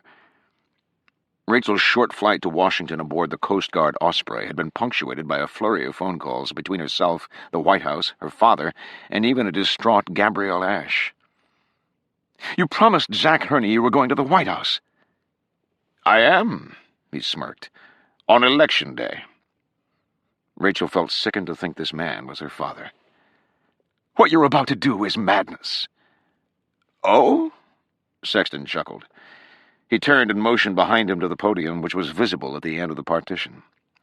On the podium, a stack of white envelopes sat waiting. "Those envelopes contain information you sent me, Rachel. You. The President's blood is on your hands." "I faxed you that information when I needed your help, when I thought the President and NASA were guilty." "Considering the evidence, NASA certainly appears guilty." "But they are not. They deserve a chance to admit their own mistakes. You've already won this election. Zach Hurney is finished. You know that. Let the man retain some dignity."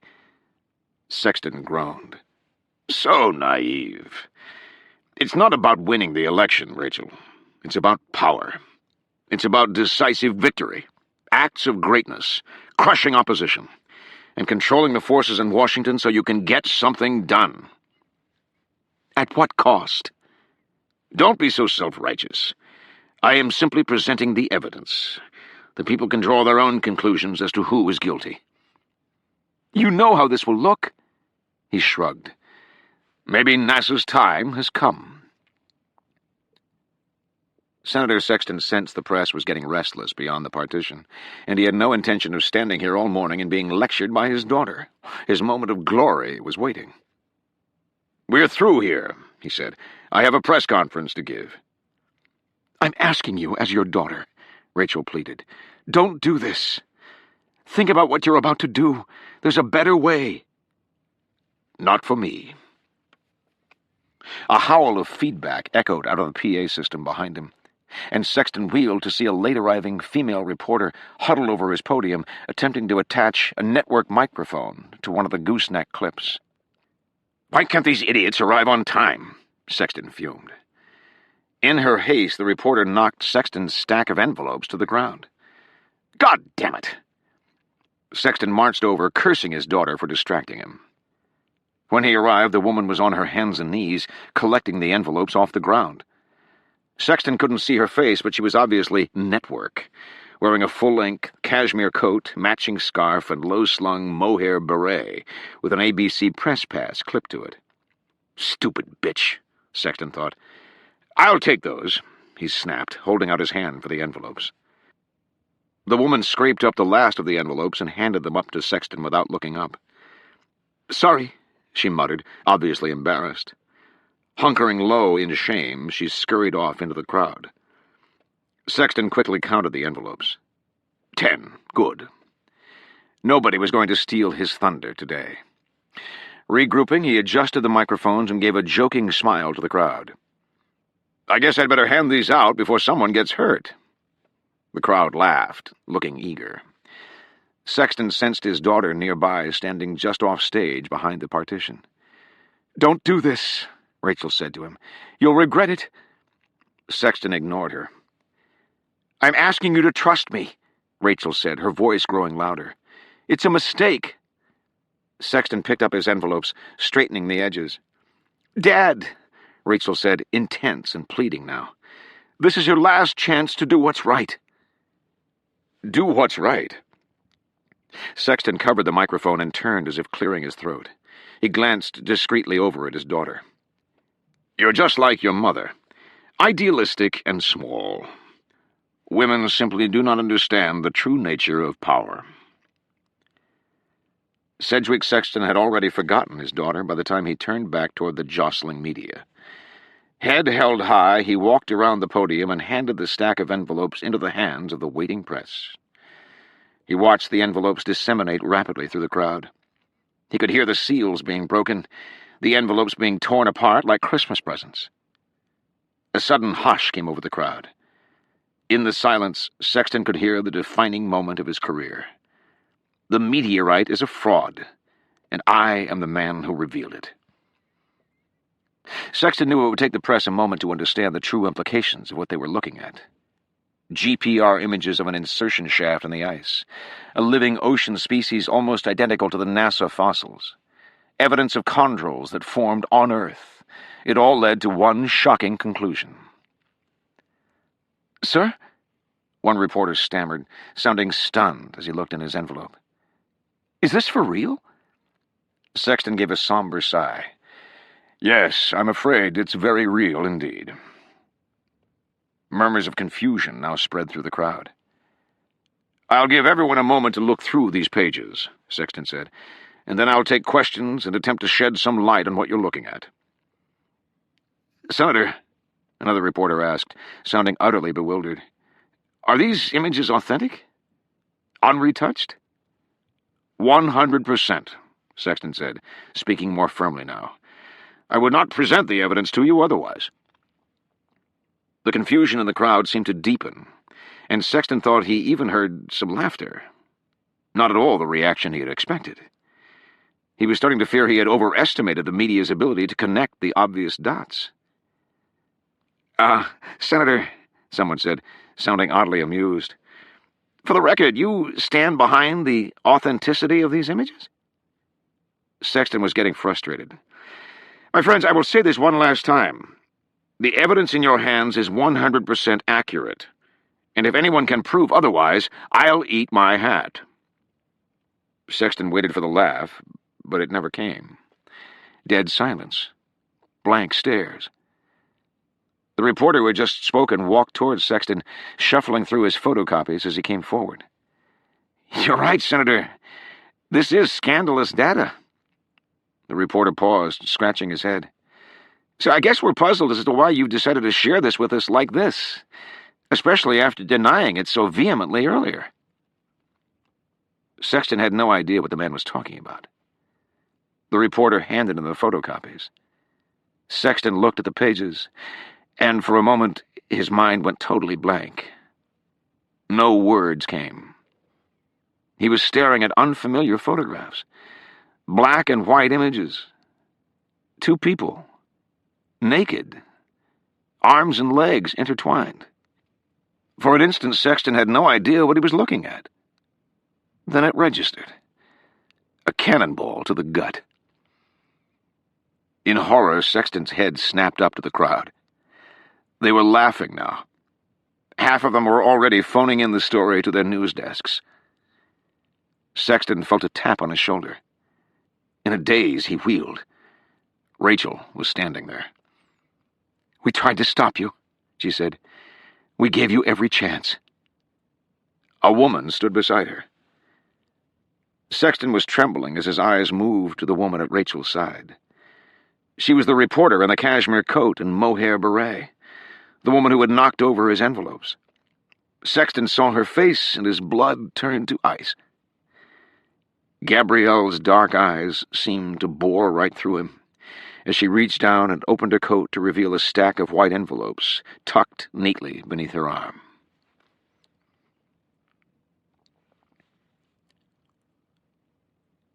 Chapter 132. The Oval Office was dark, lit only by the soft glow of the brass lamp on President Herney's desk. Gabrielle Ashe held her chin high as she stood before the president. Outside the window behind him, dusk was gathering on the west lawn. "I hear you're leaving us," Herney said, sounding disappointed. Gabrielle nodded.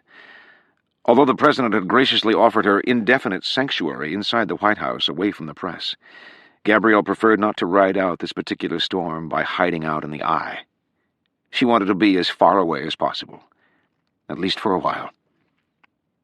Herney gazed across his desk at her, looking impressed. "The choice you made this morning, Gabrielle." He paused, as if at a loss for words. His eyes were simple and clear, nothing compared to the deep, enigmatic pools that had once drawn Gabrielle to Sedgwick Sexton. And yet, even in the backdrop of this powerful place, Gabrielle saw true kindness in his gaze, and honor and dignity she would not soon forget. "I did it for me, too," Gabrielle finally said. Herney nodded. "I owe you my thanks all the same." He stood, motioning for her to follow him into the hall. "I was actually hoping you'd stick around long enough that I could offer you a post on my budgeting staff." Gabrielle gave him a dubious look. "Stop spending and start mending?" He chuckled. "Something like that." "I think we both know, sir, that I'm more of a liability to you at the moment than an asset." Herney shrugged. "Give it a few months. It'll all blow over.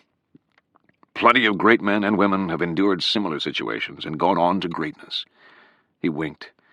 "A few of them were even U.S. presidents." Gabrielle knew he was right.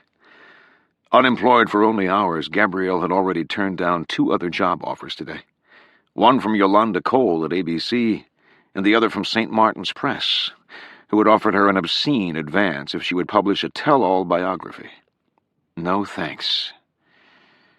As Gabrielle and the president moved down the hallway, Gabrielle thought of the pictures of herself that were now being splashed across television. The damage to the country could have been worse, she told herself. Much worse.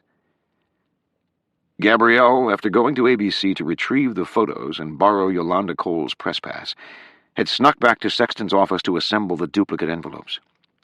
While inside, she had also printed copies of the donation checks in Sexton's computer. After the confrontation at the Washington Monument, Gabrielle had handed copies of the checks to the dumbstruck Senator Sexton and made her demands.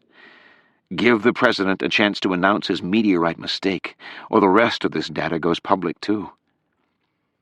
Senator Sexton took one look at the stack of financial evidence, locked himself in his limousine, and drove off. He had not been heard from since. Now, as the president and Gabrielle arrived at the backstage door of the briefing room, Gabrielle could hear the waiting throngs beyond. For the second time in 24 hours, the world was assembled to hear a special presidential broadcast. "What are you going to tell them?" Gabrielle asked. Herney sighed, his expression remarkably calm. "Over the years, I've learned one thing over and over." He put a hand on her shoulder and smiled. "There's just no substitute for the truth." Gabrielle was filled with an unexpected pride as she watched him stride toward the stage. Zach Herney was on his way to admit the biggest mistake of his life, and, oddly, he had never looked more presidential.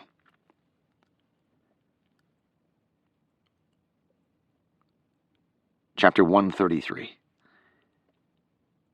When Rachel awoke, the room was dark. A clock glowed 10:14 p.m. The bed was not her own. For several moments she lay motionless, wondering where she was. Slowly, it all started coming back. The megaplume. This morning at the Washington Monument. The president's invitation to stay at the White House. I'm at the White House, Rachel realized. I slept here all day. The Coast Guard chopper, at the President's command, had transported and exhausted Michael Tolland, Corky Marlinson, and Rachel Sexton from the Washington Monument to the White House, where they had been fed a sumptuous breakfast, been seen to by doctors, and been offered any of the building's 14 bedrooms in which to recuperate. All of them had accepted. Rachel couldn't believe she had slept this long. Turning on the television, she was stunned to see that President Herney had already completed his press conference. Rachel and the others had offered to stand beside him when he announced the meteorite disappointment to the world. We all made the mistake together. But Herney had insisted on shouldering the burden alone. Sadly, one political analyst on TV was saying, it seems NASA has discovered no signs of life from space after all. This marks the second time this decade that NASA has incorrectly classified a meteorite as showing signs of extraterrestrial life. This time, however, a number of highly respected civilians were also among those fooled. Normally, a second analyst chimed in, I would have to say that a deception of the magnitude the President described this evening would be devastating for his career, and yet, considering the developments this morning at the Washington Monument, I would have to say Zach Herney's chances of taking the presidency look better than ever. The first analyst nodded. So, no life in space, but no life in Senator Sexton's campaign either. And now, as new information surfaces suggesting deep financial troubles plaguing the senator. A knock on the door drew Rachel's attention. Michael, she hoped, quickly turning off the television. She hadn't seen him since breakfast. On their arrival at the White House, Rachel had wanted nothing more than to fall asleep in his arms. Although she could tell Michael felt the same, Corky had intervened, parking himself on Tolland's bed and exuberantly telling and retelling his story about urinating on himself and saving the day. Finally, utterly exhausted, Rachel and Tolland had given up, heading for separate bedrooms to sleep. Now, walking toward the door, Rachel checked herself in the mirror, amused to see how ridiculously she was dressed. All she had found to wear to bed was an old Penn State football jersey in the dresser. It draped down to her knees like a nightshirt. The knocking continued. Rachel opened the door, disappointed to see a female U.S. Secret Service agent. She was fit and cute, wearing a blue blazer. Miss Sexton, the gentleman in the Lincoln bedroom heard your television. He asked me to tell you that as long as you're already awake. She paused, arching her eyebrows, clearly no stranger to night games on the upper floors of the White House. Rachel blushed, her skin tingling. Thanks. The agent led Rachel down the impeccably appointed hallway to a plain-looking doorway nearby. The Lincoln bedroom, the agent said. And as I am always supposed to say outside this door, sleep well and beware of ghosts. Rachel nodded. The legends of ghosts in the Lincoln bedroom were as old as the White House itself. It was said that Winston Churchill had seen Lincoln's ghost here, as had countless others, including Eleanor Roosevelt, Amy Carter, actor Richard Dreyfuss, and decades of maids and butlers. President Reagan's dog was said to bark outside this door for hours at a time.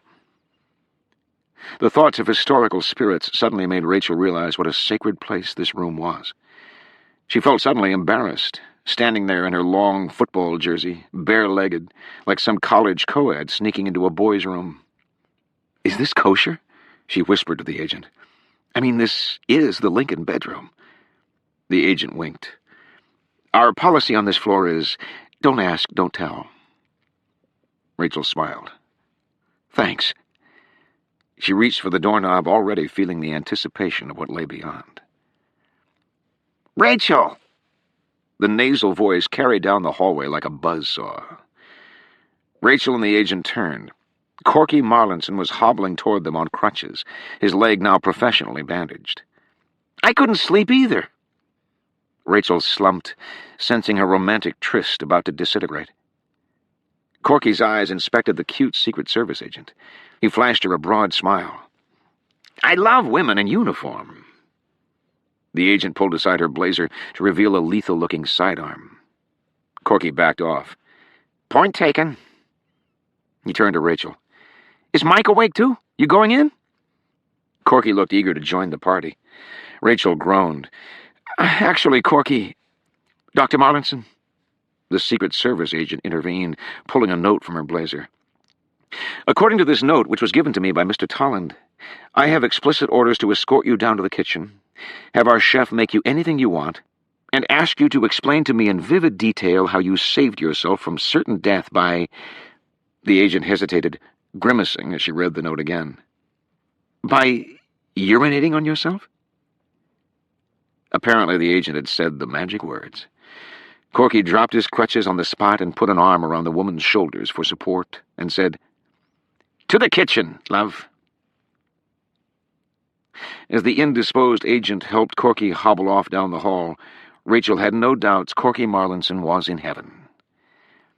"The urine is the key," she heard him saying, "because those damn telencephalon olfactory lobes can smell everything."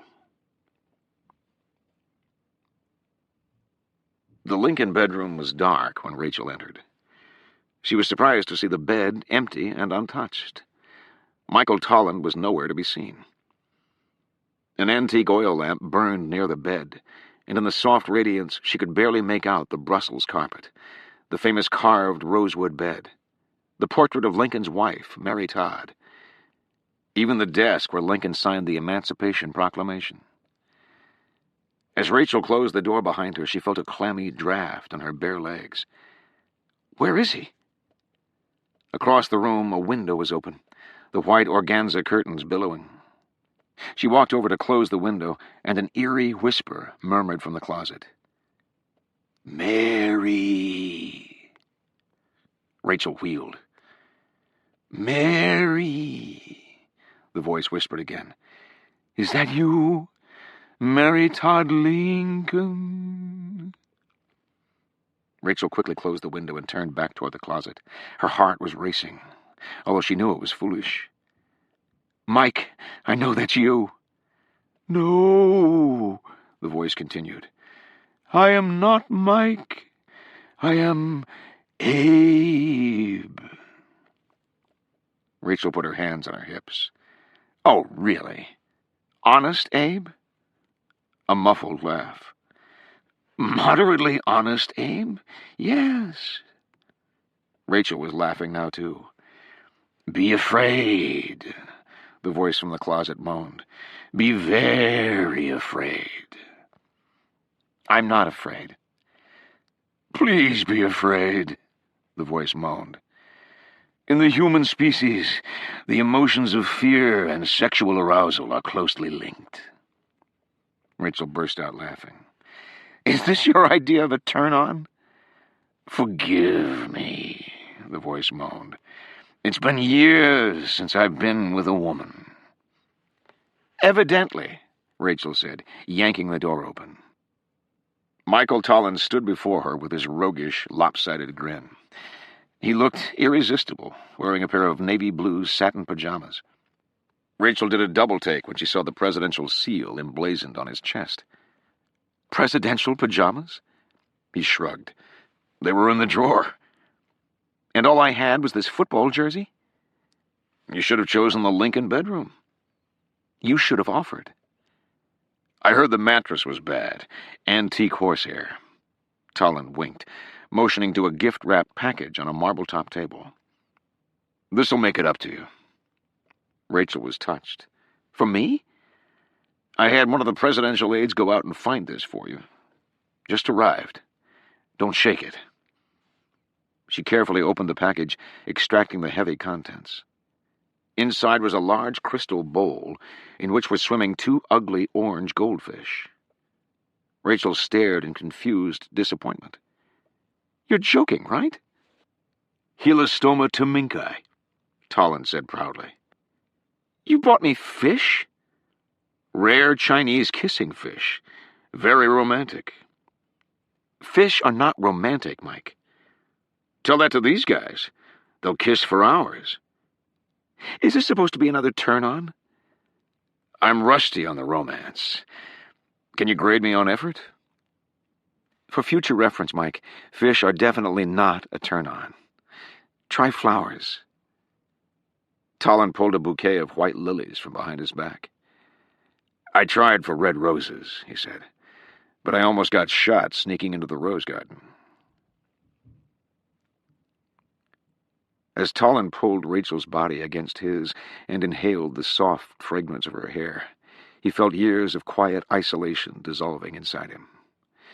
He kissed her deeply, feeling her body rise against him. The white lilies fell to their feet, and barriers Tolland had never known he'd built were suddenly melting away. The ghosts are gone. He felt Rachel inching toward the bed now, her whisper soft in his ear. "You don't really think fish are romantic, do you?" "I do," he said, kissing her again. "You should see the jellyfish mating ritual. Incredibly erotic." Rachel maneuvered him onto his back on the horsehair mattress, easing her slender body down on top of his. "And seahorses," Tolland said, breathless, as he savored her touch through the thin satin of his pajamas. "Seahorses perform an unbelievably sensual dance of love." "Enough fish talk," she whispered, unbuttoning his pajamas. "What can you tell me about the mating rituals of advanced primates?"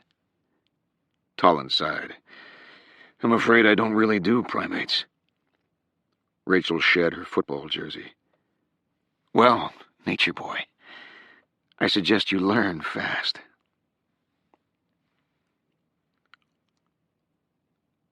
Epilogue. The NASA transport jet banked high over the Atlantic.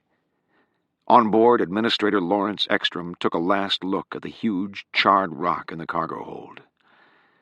"Back to the sea," he thought, "where they found you." On Ekstrom's command, the pilot opened the cargo doors and released the rock. They watched as the mammoth stone plummeted downward behind the plane, arcing across the sunlit ocean sky and disappearing beneath the waves in a pillar of silver spray. The giant stone sank fast. Underwater, at 300 feet, barely enough light remained to reveal its tumbling silhouette. Passing 500 feet, the rock plunged into total darkness. Racing down. Deeper. It fell for almost 12 minutes.